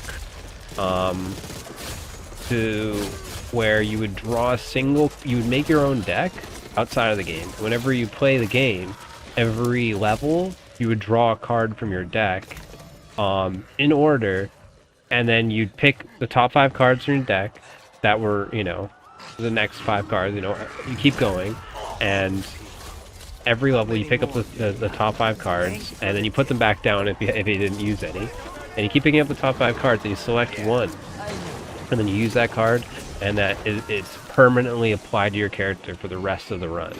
And it was a really, really cool and fun system. But long story short, they completely changed it, and Borderline killed the game for a lot of people by making it so instead of gaining one card every level, you just get them all at once. So you have a 15 card deck, and now you just get them all at once. And then the game got balanced around it, and then it became something where you just had to have, you know, mandatory cards and stuff like that, and the game just kind of like fell off very quickly after that, unfortunately. But the reason why this is important is because I loved this game to death until that point. And then when that point happened, I didn't know what to do anymore. I didn't know what to do. Like, I still wanted to play the game, but like, the runs started to blur together. I stopped like remembering what was I couldn't remember what happened last run and the run I was doing right now, or the run yesterday, and it was just like, it was all becoming too samey and too boring. So then I decided I just needed to make something, I needed to make the game fun for myself again. So that's when I made this thing called the Monster Mystery Box, which started out as a way for me to have fun with the game. It was literally just a single player, like, kind of like modifier that I added to the game, where I just roll a d20, and based on the d20 roll, I would play the assigned, you know, I would have a predetermined list deck, and I had to use that deck, and just, you know, that just had to be my deck for the whole run. And then it would be something themed, like, you know, like, this is the Pegasus, and this is the Gambler, this is the Marksman, and stuff like that. And it was actually really fun, and I started to remember my runs again. And, you know, not before too long, people started to ask, like, hey, like, this is a pretty cool game you're playing. Like, what are the rules? Like, where do I get it? How do I play? And I had people coming in, like, asking, like, what are the rules, or can they join? And I was just like, I never intended this to be something that, like, you know, other people wanted to be a part of. It's mostly just something for me to do while going in a solo queue to enjoy myself. But if you, like, yeah, I can print out like a rule sheet. So I eventually did. And then I kept working on it and iterating on it, and then let's say like a year goes by, and by that time I've added so many new systems to the game. Essentially, let me break it down as quickly as possible to y'all nerds out there who want to try and get it. But like, I started adding in like synergy systems where it was like, if you know, you're on a team of 4 people or whatever, and for example, like, I spin the Monster Mystery Box wheel, and I get Batman, and then it's like, okay, I'm Batman, I get the Batman loadout. Then my friend, they spin the wheel, they get the Joker, then they get the Joker loadout, but then Batman and Joker, they have a synergy because they're from, like, you know, the same world or whatever. And then it's just like they get some sort of bonus, you know, they get some bonus card that they can add and add it to their deck. So it's not completely locked into Batman, it's completely locked into Joker, you get a little more flexibility. And then say my third friend, or second friend, I guess, gets, spins the wheel, gets Gambler, and they get the Gambler class and the Gambler deck, and the Gambler has a synergy with the Joker, but it doesn't have a synergy with the Batman, so I don't get a bonus, but the Joker and the Gambler get a bonus, as well as the Joker and Batman getting a bonus, because those 2 different synergies. Now, hopefully that made sense. If that didn't, I'm terribly sorry, but it's just a bunch of super nerdy stuff like that, and we have like over like, I don't know, like 20 different synergy types, and like so many different characters, and characters have multiple different synergies that they can have. And it turned out where a year after me starting this thing that was just meant to be a single player thing for me, ended up having 420 characters, 420 classes. And this is just a little game mode I made for myself at the end of the day that turned into something that was meant for multiplayer and now has 420 different classes that you can spin with virtually endless possibilities. And one of my closest friends at the time who played Back 4 Blood with me and was actually the #1 streamer at the time, Billy Hades, he coined the greatest term that I could ever flatter myself with for this, and he called it the D&D game mode for Back 4 Blood. It's like if you wanted to play a D&D party mode with your friends, like this is what that is. And I just found that so endearing. And you know, the more I thought about it, the more I realized he was right. Like it basically is, like it's not like what I set out to do, but it basically is like a Dungeons and Dragons, like, you know, version of the game where it's just like, oh, I'm the thief, and you know, you're the locksmith, and he's the muscle, and this guy's the brain. Okay, well, I guess we gotta go in. Like, I didn't want to be the brain today, I didn't want to be the locksmith today, but that's just what I am. And then, you know, you just go in and you deal with the end. I don't know. It's something amazing. It's something I love. It's something I spend so many hours on, and it's something I could just have so much fun doing something like that again. It was one of the most fun times of my life working on this, and it still is really fun for me to play it and get people into it and having fun with it. And I still play it occasionally from time to time with people, so it still proves to be fun. And people still come by and thank me for the game and tell me that they still play it and stuff like that. So, you know, and I even have a friend who told me that it reminded him of like when people made ARAM in League of Legends before, you know, it was an official game mode that you could queue up for. Like, people would go into a custom game and they would set their own rules and stuff like that. And he's like, this reminds me a lot like that.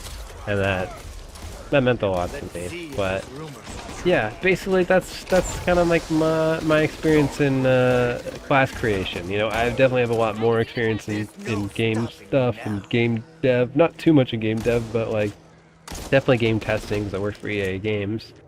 But yeah, you know, at least when it comes to like ideas and testing, I have a decent amount of experience there. Game dev, definitely not so much. But yeah, that was my class creation experience. I hope you guys enjoyed it. But it's not all doom and gloom. There's another game, Midnight Walkers, that I've been enjoying.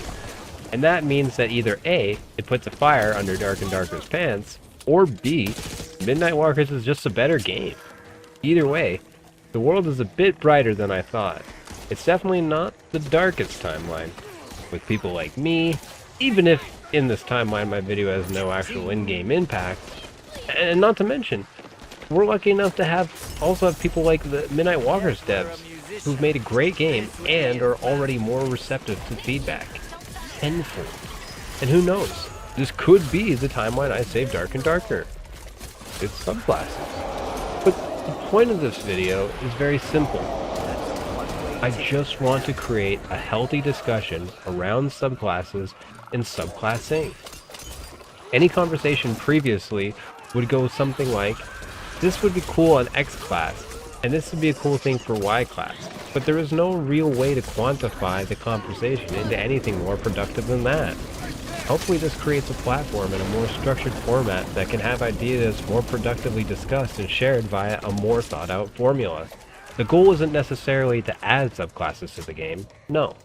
The goal is to make the game the best it can be. And if the consensus is that the game would only benefit or just be more fun with subclasses, then yes, that is the goal. I see two possible timelines from here. Either my ideas have some positive impact on the game, either through one-to-one or inspiration, or the dark grows darker. Ain't no use waiting around.